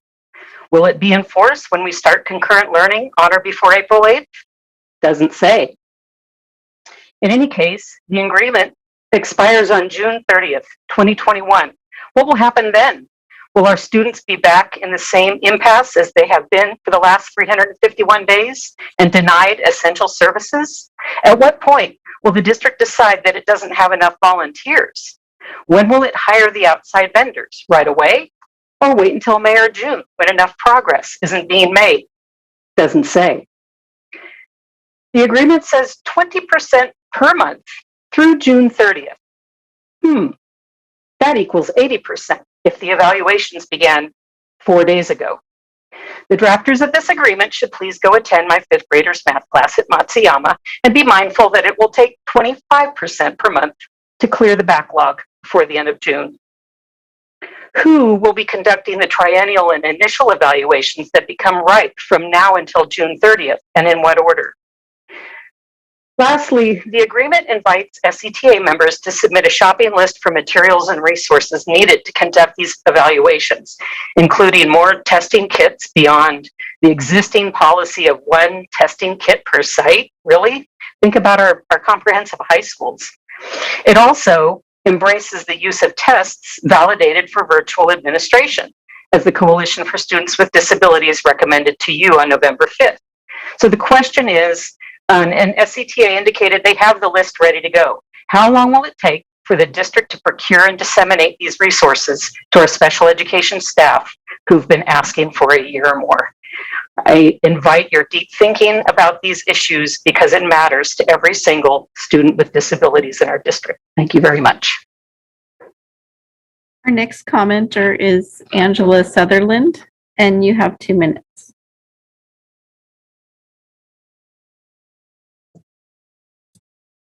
Hello, everyone. Students with disabilities in Sac City Unified have been struggling in distance learning, not having a distance learning agreement for nearly 1 year, including no agreement for the delivery of special education evaluations, has resulted in a lack of clarity and consistency and glaring inequities. But this is not a surprise, as in this district, they have been discriminating against students with disabilities for over 25 years. The district is now backlogged with over 800 initial and triennial evaluations. This resulted in CDE stepping in to demand that SCUSD and SCTA reach an agreement by February 1st or proceed with hiring outside contractors to begin conducting the evaluations and finish by July 30th, 2021. The district chose to ignore CDE's directive and continued to negotiate with SCTA past the deadline and did not proceed with hiring the outside contractors to do the work, further delaying the students' ability to be assessed for special education. Even though there were qualified contractors willing to serve and evaluate students with disabilities all this time, SCUSD still withheld these services because the SCTA teachers and staff who might ordinarily provide the services did not have an agreement. Why didn't SCTA and SCUSD carve out of the MOU to allow the assessments to proceed with the outside providers 11 months ago? David Fisher says it had to be negotiated. It appears that they wanted to wait for overtime compensation. Finally, on February 27th, an agreement on special education evals was reached. Detailed plans, though, are not being shared. This presentation was much too short. These are students, these are not numbers, and you need to show us a plan that's going to remedy the issues with student regression in social, academic, and functional skills. Students are being failed. Thank you. The one written public comment was also from Angela Sutherland. So this was the final public comment on this item. Thank you, Ms. Moretti. Do we have board comments or questions? Member Garcia. Thank you. I just wanted to acknowledge and validate the public comments that said this is long overdue. I think we can all agree on that. But here we are, we have an agreement now. And so I look forward for these assessments to happen as soon as possible. I do have some clarifying questions on some of the language. I did want to ask about the status of I think it's the group of professionals that is coming up with a list of, I printed this out too small, so now I'm having a hard time reading it. A list of assessments, tools, and whatnot. So I noticed that they were supposed to meet within 10 days of the execution of the agreement. So, but the language does not have a deadline as to when whatever work they're supposed to come up with gets done. So how's that coming along?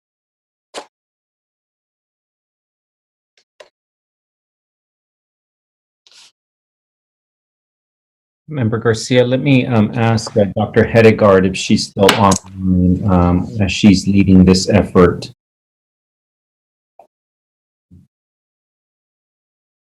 Good evening. Yes.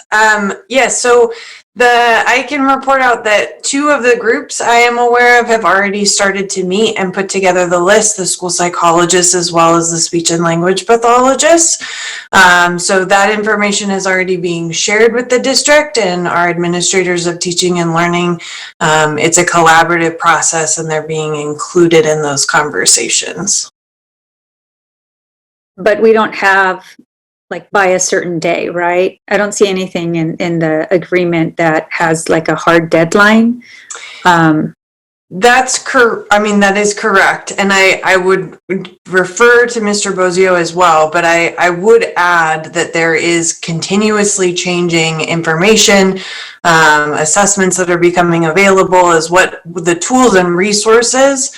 So I'm not sure if that was the intention, but I know that, you know, at no point are we going to stop considering requests of what would support the implementation of the assessments. I think my concern is that there is no additional delay, right, in getting started in terms of conducting the assessments. So I'd like for us to be kept in the loop as a board, just to understand how quickly we're meeting the goal of 20% a month. And I do have a question about, it's something similar to one of the comments. When does the district determine that you don't have enough volunteers to do the assessments? And at what point in time do you seek outside help, contract out? So our first step is working with human resources in order to distribute a survey and solicit the number of volunteers. And so looking at our overall outstanding numbers, we can anticipate how, you know, approximately how many we need to complete to meet that 20% in the first month. So depending on the number of volunteers we have, it may be very evident that we would not be able to meet that 20% threshold within the first month. If we have a closer number to the number of volunteers to the assessments, we may have to monitor it for that time frame, but we would be able to make a determination as soon as receiving the survey results to potentially within the 3 to 4 weeks of after starting the assessments. To start planning for additional outside help in finishing the assessment. Well, and I would just add, I mean, I believe this is what you were insinuating, but I would add that we're planning prior to, but initiating would be, that would be true. Got it. Okay. And then the last comment, one of the public comments, I thought they brought up a good point. Now that we're closer to, the red, to tier red, and we are, this in-person instruction is becoming more of a reality. How does this proposal, or how does this agreement fit into an in-person hybrid and, instructional model? Because it does say distance learning. So is this something that you're going to have to revisit, or? Mr. Bozio, maybe. Yeah. I would say that, if and when staff and teachers return to physically return into in-person services at schools, we're not going to, this isn't really necessary in terms of needing the volunteers to come, because that's really the purpose of this agreement, is to have people come in person to conduct these assessments in person.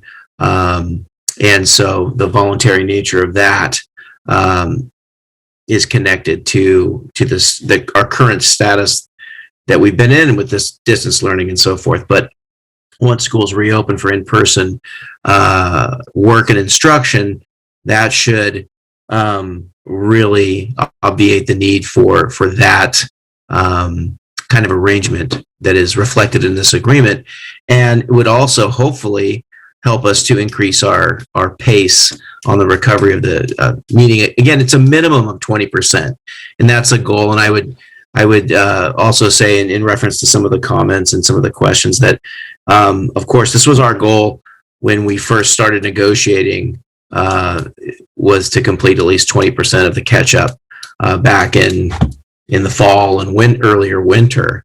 So now that some time has passed, we're well aware that we're going to have to do a minimum of 20% and actually exceed that to to make up the full backlog by the end of July, which is the date that CDE has provided for us. Okay. Thank you. Thank you for your responses. I really appreciate it. I just do hope that we continue to hear about the progress of getting to 100% of all assessments, getting done within the timeline, so that we understand where we're at with that effort. So thank you. And I would add, though, just to be clear, I want to just clarify, there may be some elements of the MOU that would continue and some elements that, like the voluntary nature of the in-person elements, that probably wouldn't make sense. But I just wanted to make that clear. Thank you. Thank you for your questions, Member Garcia. Any other board comments or questions? Well, this MOU is very overdue. I have a quick clarifying question to Mr. Bozio, just because it was mentioned in the comments, and I just wanted to clear this up. One of the comments alleged there was a CDE directive to contract out by a certain date, and I understand there may be some legal issues there. Can you just address that? Sure. I think the CDE order directive, it was really kind of without regard to any of our labor negotiations obligations, right? From CDE's perspective, it was give us the plan for how you're going to achieve this goal.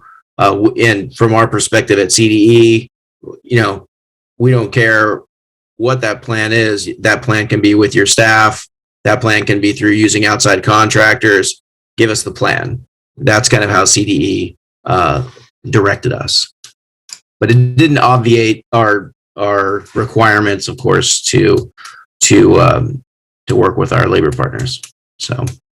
Okay, thank you for that. In and of itself, yeah. Yeah, because the CDE directive doesn't absolve the district of the rest of labor law, et cetera. Right. Okay. Right. Okay. Thank you. I hope we can really get this cranking. And I appreciate all the hard work of staff over the many months. And I just hope we can, by golly, work together better, because there is no way that we can, wait this long for really any sorts of agreements in the future. Our kids deserve better from all of us, from the entire SUSD community. It is shameful that we're in this place, but I'm very, very glad to have this agreement in place, and thank you to staff. So I'll entertain a motion to approve the MOU. So moved. In a second. Second. Okay, student preferential vote. Aye. Okay, Superintendent, can you please call the roll? Member Morowski. Aye. Member Wu. Aye. Member Garcia. Aye. Member Villa. Aye. Member Rhodes. Aye. Member Phillips. Aye. Measure passes. Thank you. Okay, moving on to 8.0. This is general public comment. Ms. Moretti, how many public comments do we have? We had 5 requests for live comment, and it looks like 3 of those persons are online, and there are 12 written comments. Okay. Okay. Let's see. Okay, let's go ahead and take the live comments first. The first public comment is from Brett Barley.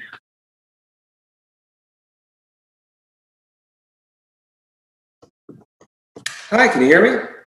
Yes, we can.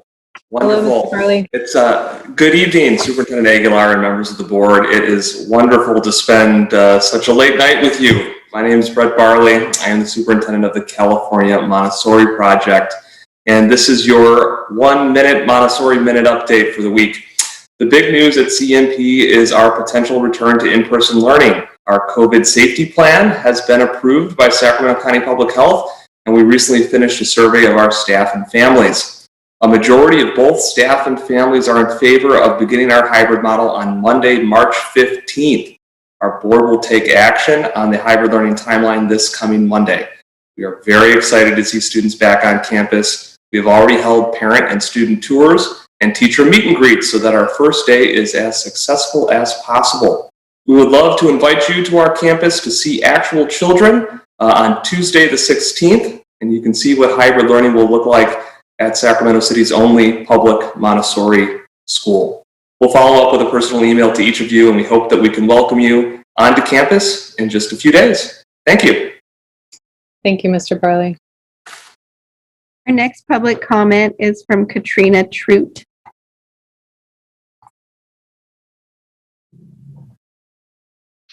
Good evening, almost morning, I guess we could say. Can you hear me? Yes, go right ahead. Okay.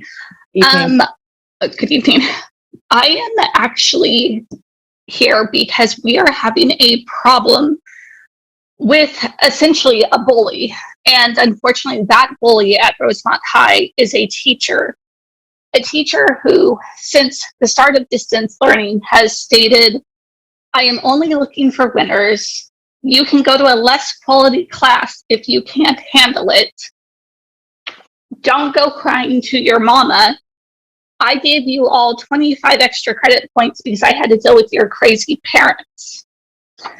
These are all statements made by a PE teacher to the students that are freshmen in distance learning from a teacher who has no moral compass and is belittling each and every student repeatedly, daily. I would like to say I greatly appreciate Christina Pritchett for listening to me when my concerns became very apparent in October of last year, and they have just continued to get even further involved with the latest assignment of her basically asking the students to tell her what is unethical about her or other students in her classroom. When I asked her about the assignment, she immediately rebuffed it and then proceeded to send my comments to 6 other unknown teachers who my student has no knowledge with, as well as to our superintendent. I'm very disheartened by what is taking place and think that it's not a good look for Sac City Unified School District or Rosemont to have a teacher who is literally trying to tell students, do not tell your parents what is going on in this classroom. That is alarming to me. So, That was 2 minutes. Thank you for your comments. Thank you, Mrs. Trout. Our next public commenter is Rich Vasquez.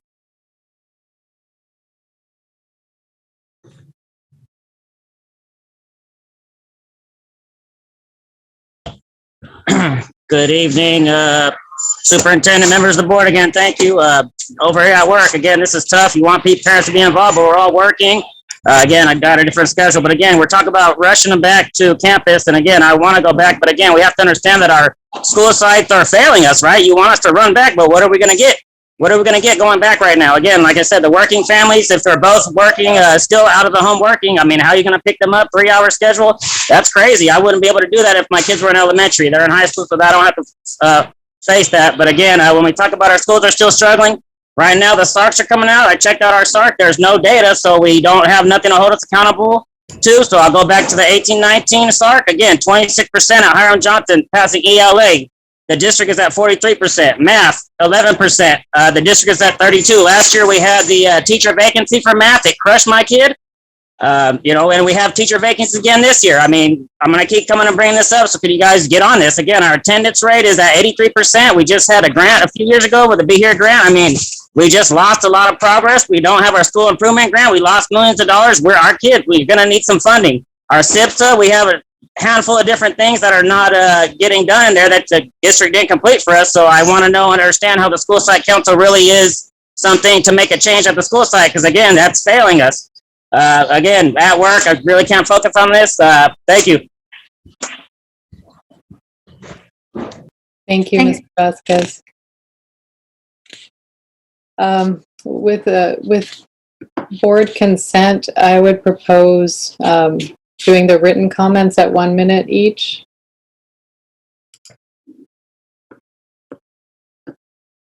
Do I have board consent for? Can't we just read them? Yes, read the written comments 1 minute each. All right. I mean, we're already late. We might as well hear the people. Yeah. Okay. Oh, so like, give them their two. Yeah. Does that sound okay to everyone? Okay. Okay, then you can go ahead, Anne. Thank you. So it'll be 2 minutes each. Is that correct? Oh, one minute each, as we did earlier. 1 minute? Yes. Okay. The first comment is from Aaron Duarte and says, in reference to equity, diversity, and anti-racist training, please consider how you are disseminating this vital information to each staff member. It should not be through a, quote, train the trainer method, unquote. The training should be directly from the source and not filtered through previous listeners. Every staff member needs this training and they need it undiluted without what amounts to a game of, quote, telephone, unquote. Despite the best of intentions, we all look at information with our own lens and experiences, so we need this to be in its most concentrated and brutally authentic form to have any sort of meaningful impact. Anti-racist training cannot be skimped on nor done without the intense time and effort it requires.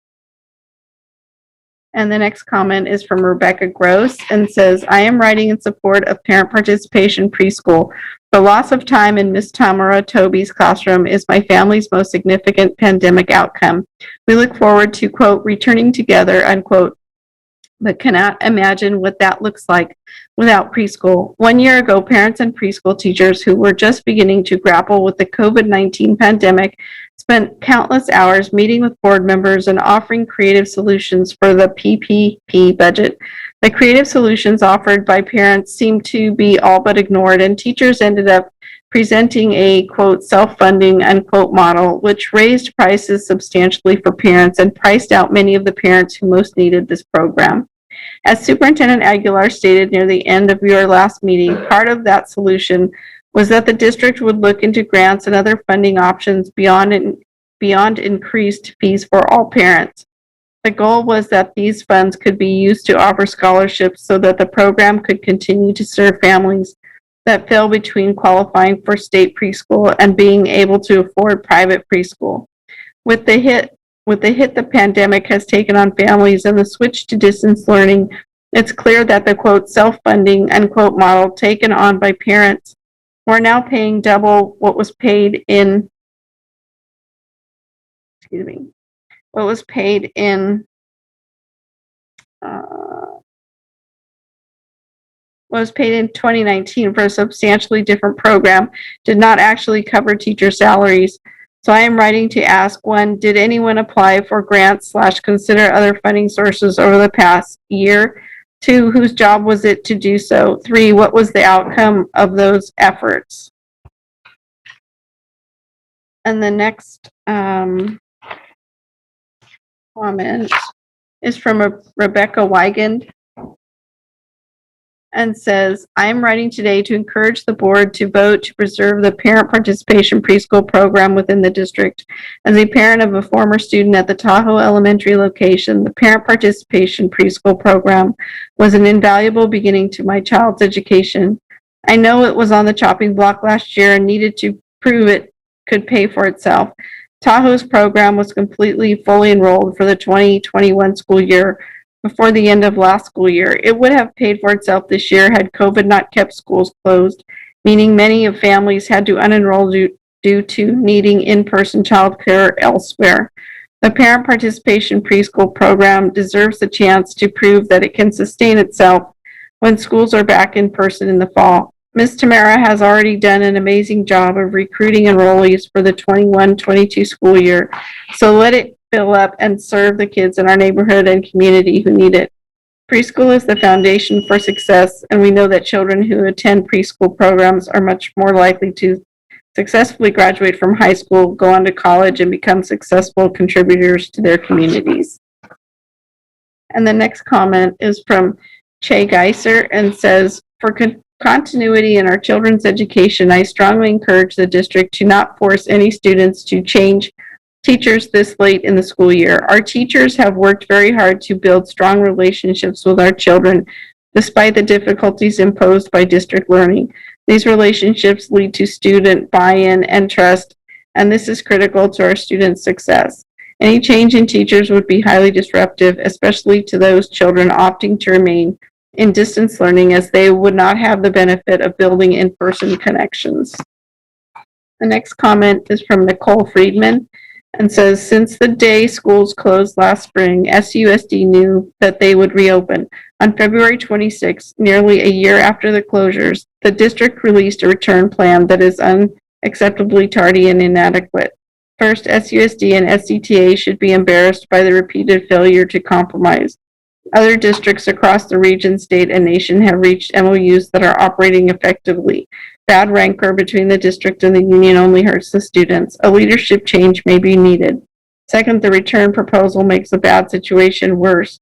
Concurrent teaching will not be effective for younger learners. Teachers will be unable to balance the needs of children in person and at home, so both groups will suffer. Other districts in this region, such as San Juan and Twin Rivers, are not utilizing a concurrent system. SUSD should follow their models. And third, the proposed 3-hour schedule is unreasonable for younger learners. 3 hours of Zoom instruction with only a 10-minute break would be difficult for an adult, not to mention a K through second grader. Next comment is from Daniel Garcia and says, parents, including myself, are reaching boiling points with schools continuing to remain closed. Our local and state officials need to stand up to the teachers union and do something about this. The CDC has come out with guidelines for a safe return to school for children and teachers. Stop holding our children hostage as they suffer from staying at home. If some children need to stay home due to the risk, then they should be taught by the same teachers whom are affected by the risks from COVID as well. Please, please, please stop using my children as bargaining chips in this cruel game to gain power. And the next comment is from Brittany Houston and says, as an employee, I beg of you, please do not use a concurrent model. My worry with this idea is that if I'm teaching concurrently, my attention will be split, which can lead to students losing out on learning and personal connection. Instead, I ask you to take into consideration the SJUSD model, which allows the teachers to focus on one group of students at a time. Thank you.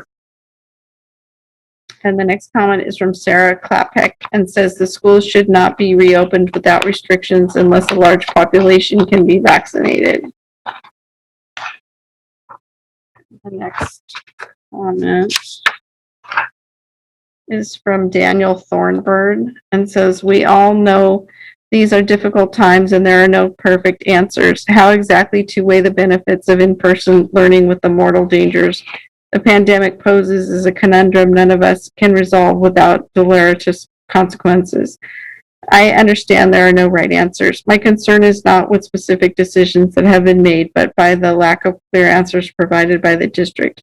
Am I referring to the district's own frequently asked questions offered at, and he gives a web address to supposedly answer questions parents and students have. One question asks, what if my teacher student is not available to come back in person? The answer merely reads, every student will have highly qualified teachers supporting them through their in-person or distance learning. That does not answer the question. The concern is that changing teachers so late in the year will disrupt even more what is already a disrupted educational experience. How likely is it that students will have to adapt to a new teacher with so little time left in the academic year? And the next comment is from Nina Dea and says, questions, how big are class sizes for high school? How will the schools track and resolve issues with social distancing/masking in mind? Issues that arise unexpectedly, how will that be communicated and how often to parents? It seems additional people resources would be needed to achieve the goals above to protect our kids. How robust is the contact tracing efforts by the district, as there have been repeated incidents of issues with food service at various school sites in COVID? Will there be adequate school nurse ratio to students, and has that been considered? The most vulnerable students need emergency plans in place. When will those come into play for kids with IEPs? We appreciate the efforts of the district and staff, including our brave teachers. And the next comment is from Angie Sutherland and says, as shared at the February 18, 2021 SUSD Board of Education meeting and public comments in fall 2020, the Coalition for Students with Disabilities heard from 34 SUSD parents or guardians of students with IEPs and 504 plans about their distance learning experiences. Read more about our community survey. The students represent various school types, including regular public, dependent charter, independent charter, and non-public. Classroom settings, including general education, inclusive/combo classes, and SDCs. Student ethnicities and grade levels from 14 school sites, including elementary, middle, and high schools. While some parents reported their children are doing well, the majority say their children with disabilities are suffering and falling through the cracks while trying to learn remotely. Parent input reveals inequities for students with disabilities on many levels. IEP and 504 services, supports, and accommodations.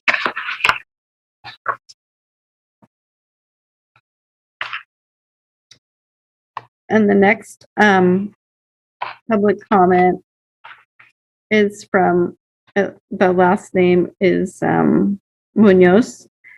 And it says, I would like to bring up the continuing mental and emotional abuse that Ms. Stevens, a PE teacher at Rosemont High School, is still being allowed to do to the children who attend her classes. I have been having this issue since the beginning of the school year, and we are going on 7 months now with no actions. Through my search for a resolution to the continued bullying, I have found a community thread on Facebook where parents have gone seeking advice and help, and most don't even identify the teacher. But when you see the comments, everyone knows exactly who it is. The children are having attendance and grades used against them. They are called losers, crybabies, and even told only angels can get an A in her class. She sticks them in isolation rooms at a time out for the duration of the class because of mic or camera issues. And that is the final public comment. Okay, thank you so much, Ms. Moretti. Okay, moving on to item 9.0, communications, employee organization reports, SCTA. Yes, we have an SCTA report.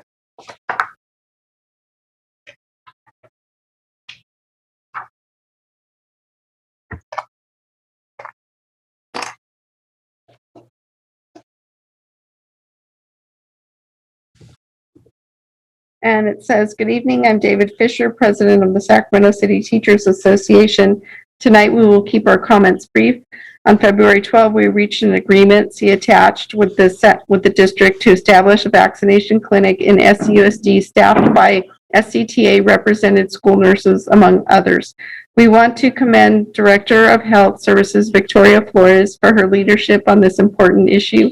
We are extremely excited by the number of vaccines that have been able to be provided with the strong support of Dignity Health, and that progress has made us hopeful that every Sac City staff person can be offered a vaccination prior in time to meet the targeted April 8th date to reopen schools to in-person instruction. Last Friday, we were able to reach an agreement that provides for the commencement of in-person one-on-one special education assessments.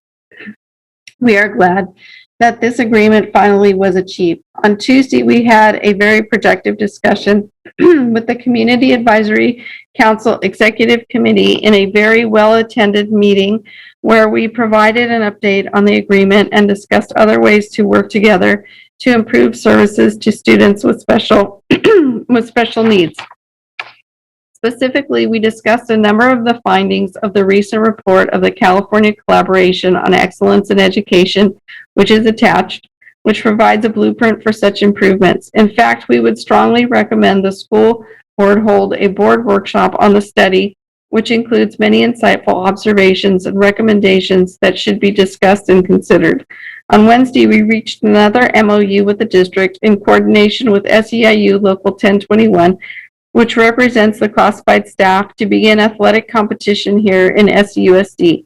We want to express our appreciation to the dedicated athletic directors throughout the district who were involved during every step of the process, and to the leadership of SEIU Local 1021, with whom we worked side by side to get this done. We also want to acknowledge the positive role played by Greg Purcell and Raul Bozio to help bring this issue to a successful resolution.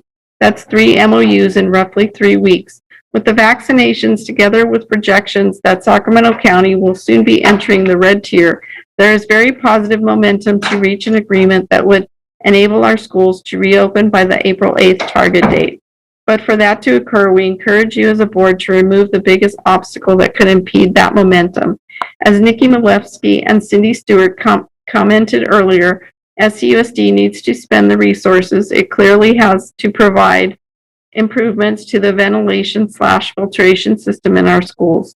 Only 15% of classrooms have MERV 13 filters. None have CO2 monitors. And that was the 3 minutes for that report. You can continue, Ms. Moretti. Okay.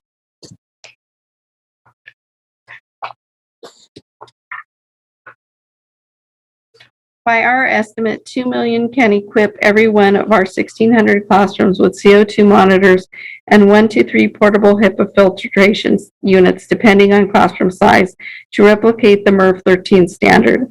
For approximately 2 million, this board can remove the biggest obstacle to reopening schools to in-person instruction on April 8th. If Twin Rivers can do it and San Diego Unified can do it, surely SUSD can do it too. And that's the end of that report. Thank you very much, Ms. Moretti. Do we have a report from SEIU? No, there are no other bargaining unit reports tonight. Okay, thank you very much. With that, I'll move on to 9.1, District Advisory Committees. Do we have a report from the Community Advisory Committee? We have a live comment from Kristen Jordan. Great. Hello, Ms. Jordan. Hello, can you hear me? Yeah, we can. Great.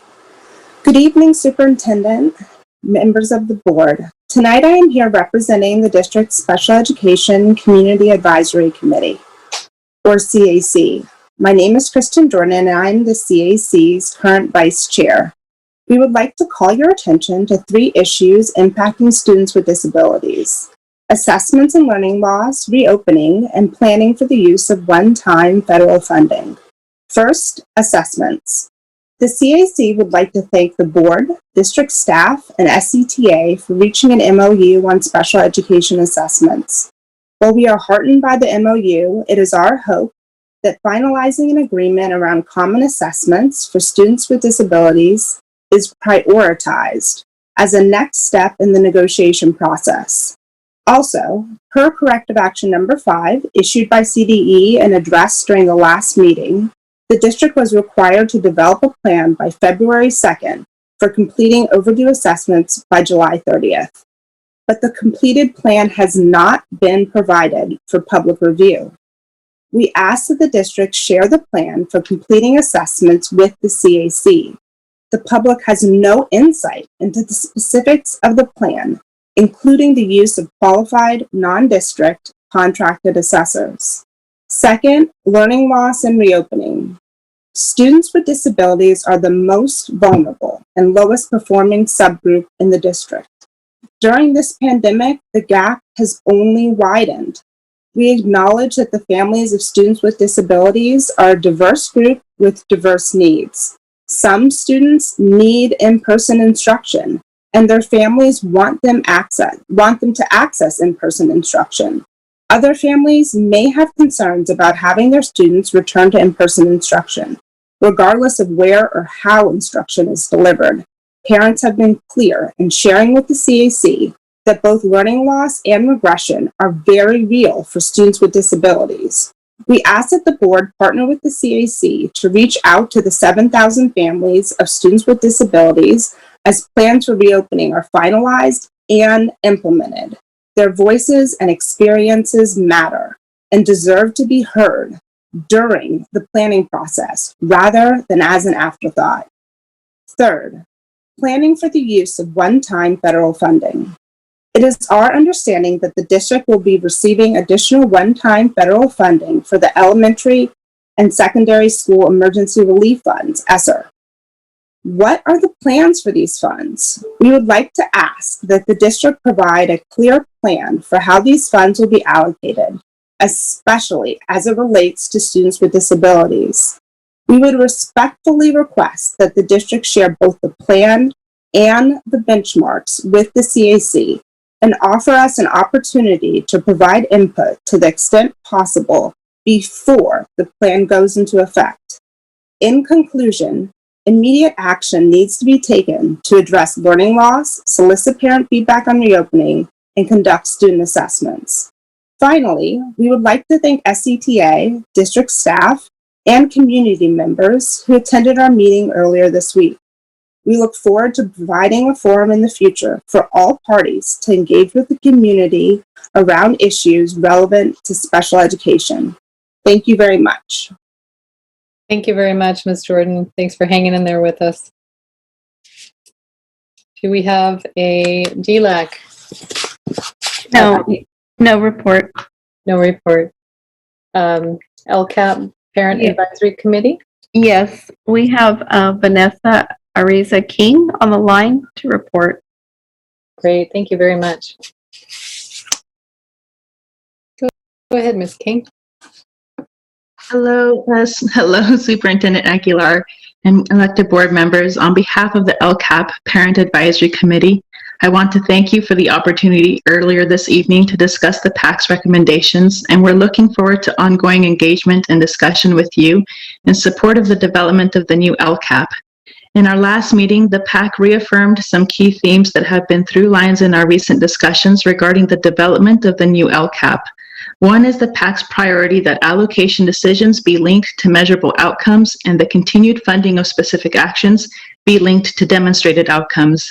Another is the identification and replication of programs that have demonstrated success.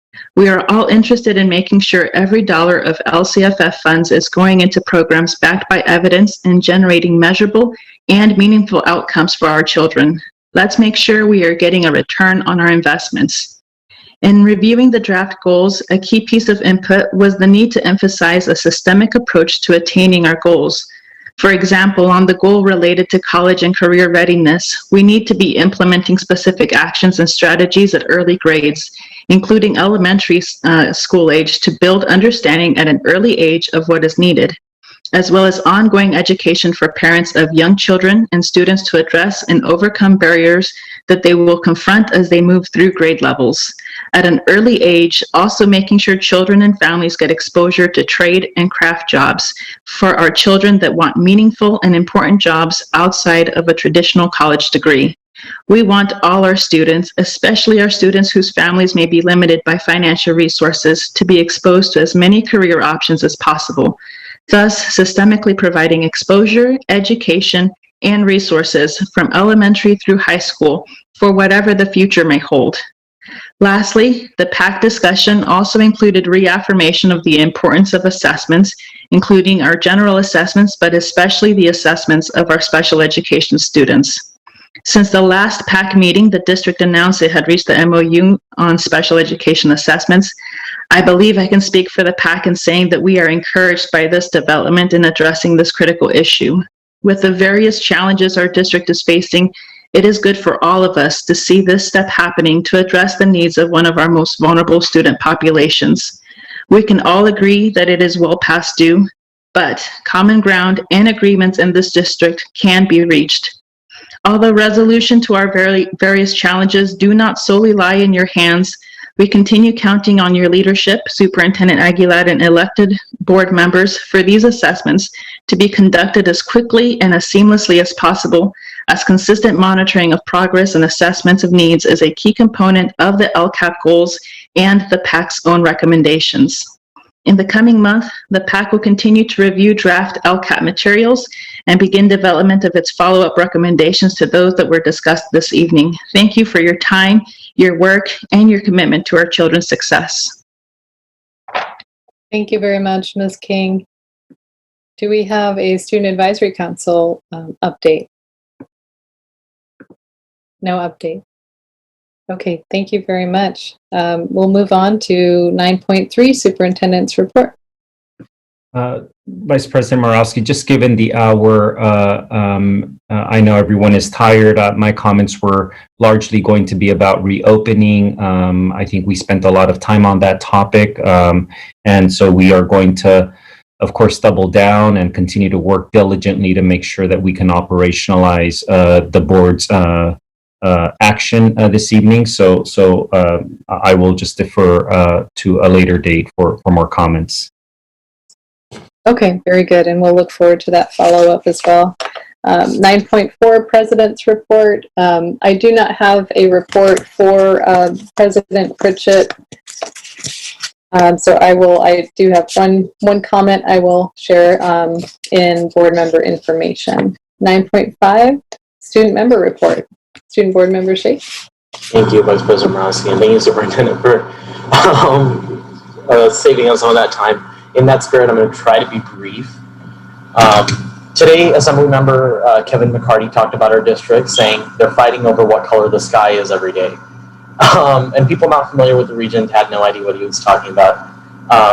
The people who live in this county were way too familiar with the reality that he's talking about. Between teetering on the brink of fiscal insolvency, subjecting our students to an entire year of distance learning that private school kids don't face, and the fact that there was a pipe bomb found outside a learning center, the city's education is in a pitiful state. Assemblymember McCarty's point is an important one, and the things we disagree on are a lot more consequential than the pigmentation of the sky. We're jeopardizing the future of an entire generation by refusing to address reality, whether it's these larger things or some of the smaller things with regards to special education testing that we just talked about. What reality? For one, today a new analysis by Fair Health, the percentage of all, points to the fact that the percentage of all medical claim lines for intentional self-harm nearly doubled in March and April for teenagers. Disproportionately for girls, those claim lines for overdoses increased by 94.91% in March of last year and 119.31% in April last year. And that trend didn't stop in the first 2 months. 1% of second graders meet the benchmark for phonics, meaning 89% do not. And 20% of students are chronically absent. That's thousands and thousands of students, a fifth of our student body, regularly missing the little instruction they're being offered. All of this is contributing to potentially fatal drops in enrollment as we barrel towards fiscal receivership. Other districts can't comprehend our level of political games and lack of action. We're essentially a laughingstock in the eye of outside observers. My question to us all is, members of the board, staff, shareholders, do we have the decency to be embarrassed of our current state? In my very first report to this board, what seems like 1,000 years ago, I reiterated something staff and experts have told us over and over again, that distance learning can never replace the experience of actual school. I think that's more than been understood by this point.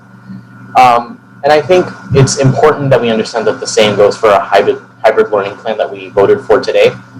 I'm super excited. It's a great step. I'm going to be going to school in person. But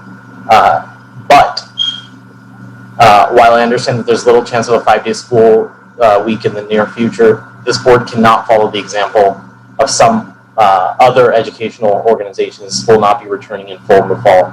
We need to begin planning now in order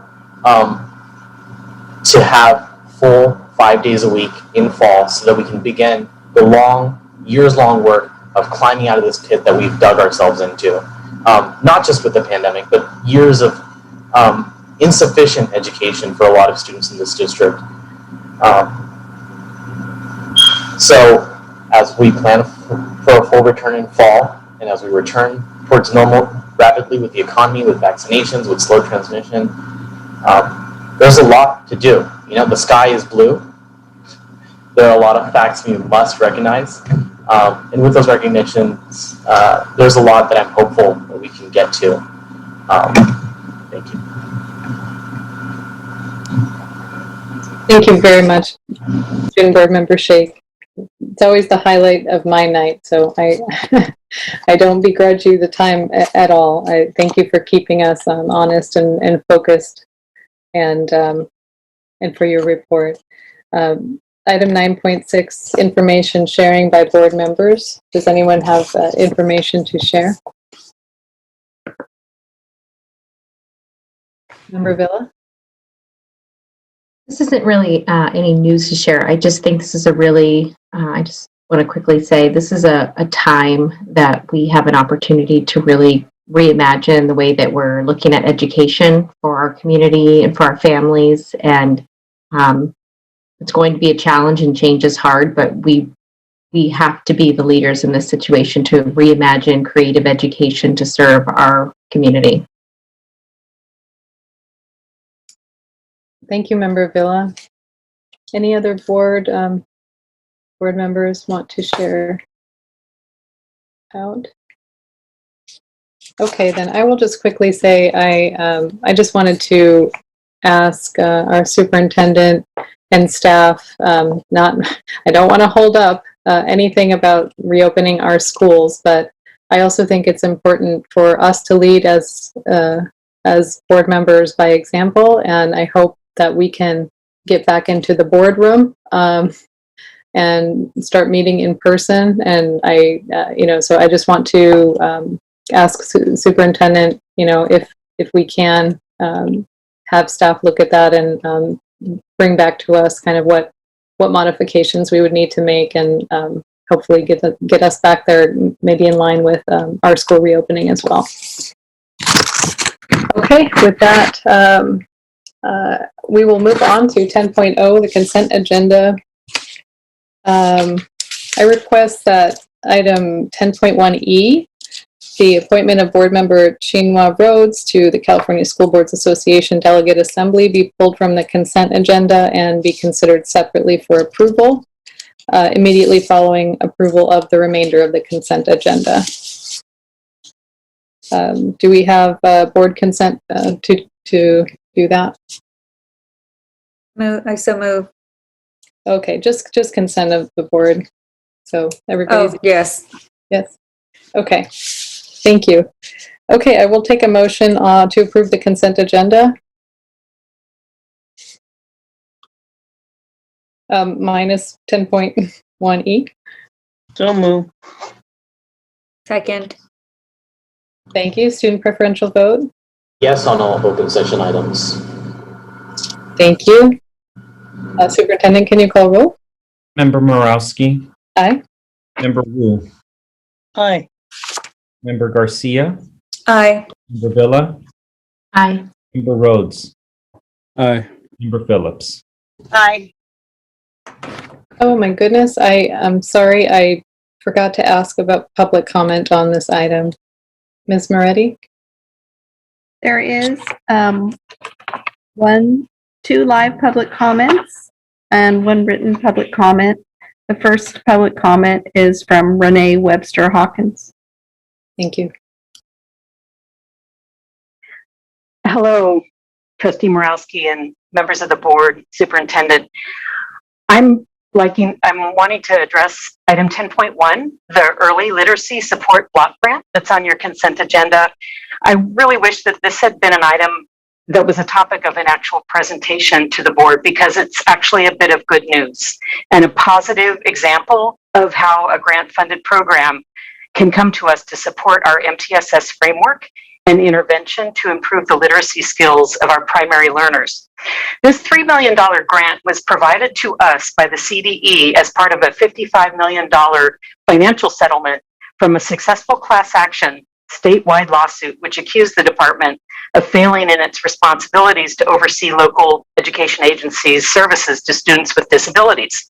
This grant was earmarked for the 75 lowest performing schools in California of third graders on statewide ELA assessments. Unfortunately, our district had the dubious distinction of having 4 of these schools, but as a result, we have this $3 million grant to identify the root cause of our systemic failure to teach students to read on grade level. And as such, it is an opportunity to reimagine teaching, just as Member Vila said, and suggest a way to think about our expenditures as a return on investment. The grant supports professional learning and improving the access of all of our primary students to higher quality instruction using research-based reading approaches with fidelity to proven methods and common assessments to monitor progress. This work should substantially further the dyslexia intervention program launched by the district 2 years ago. And I would respectfully recommend that staff provide you a presentation on the district's literacy improvement and intervention programs as a whole, including the professional development and new curriculum that might be considered under this grant, along with an update on this training to staff and services provided to students under the dyslexia intervention program. Thank you very much. Thank you. Our next comment is from Sarah Williams Kingsley.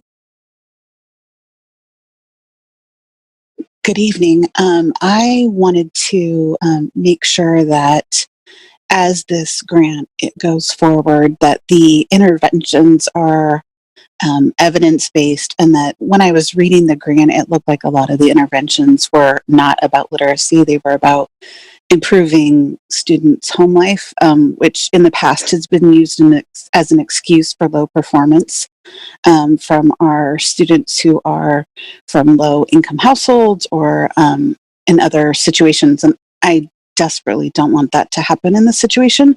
We shouldn't be blaming families when we as a district can't prove that we're actually teaching students to read. And if we have this many schools with this low performance, we should be owning the responsibility rather than putting that onto families. Thank you.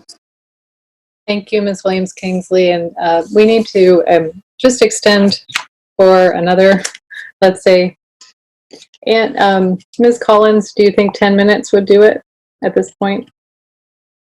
I would say 15 just to be safe. Okay. Extend for 15 minutes. Show of hands.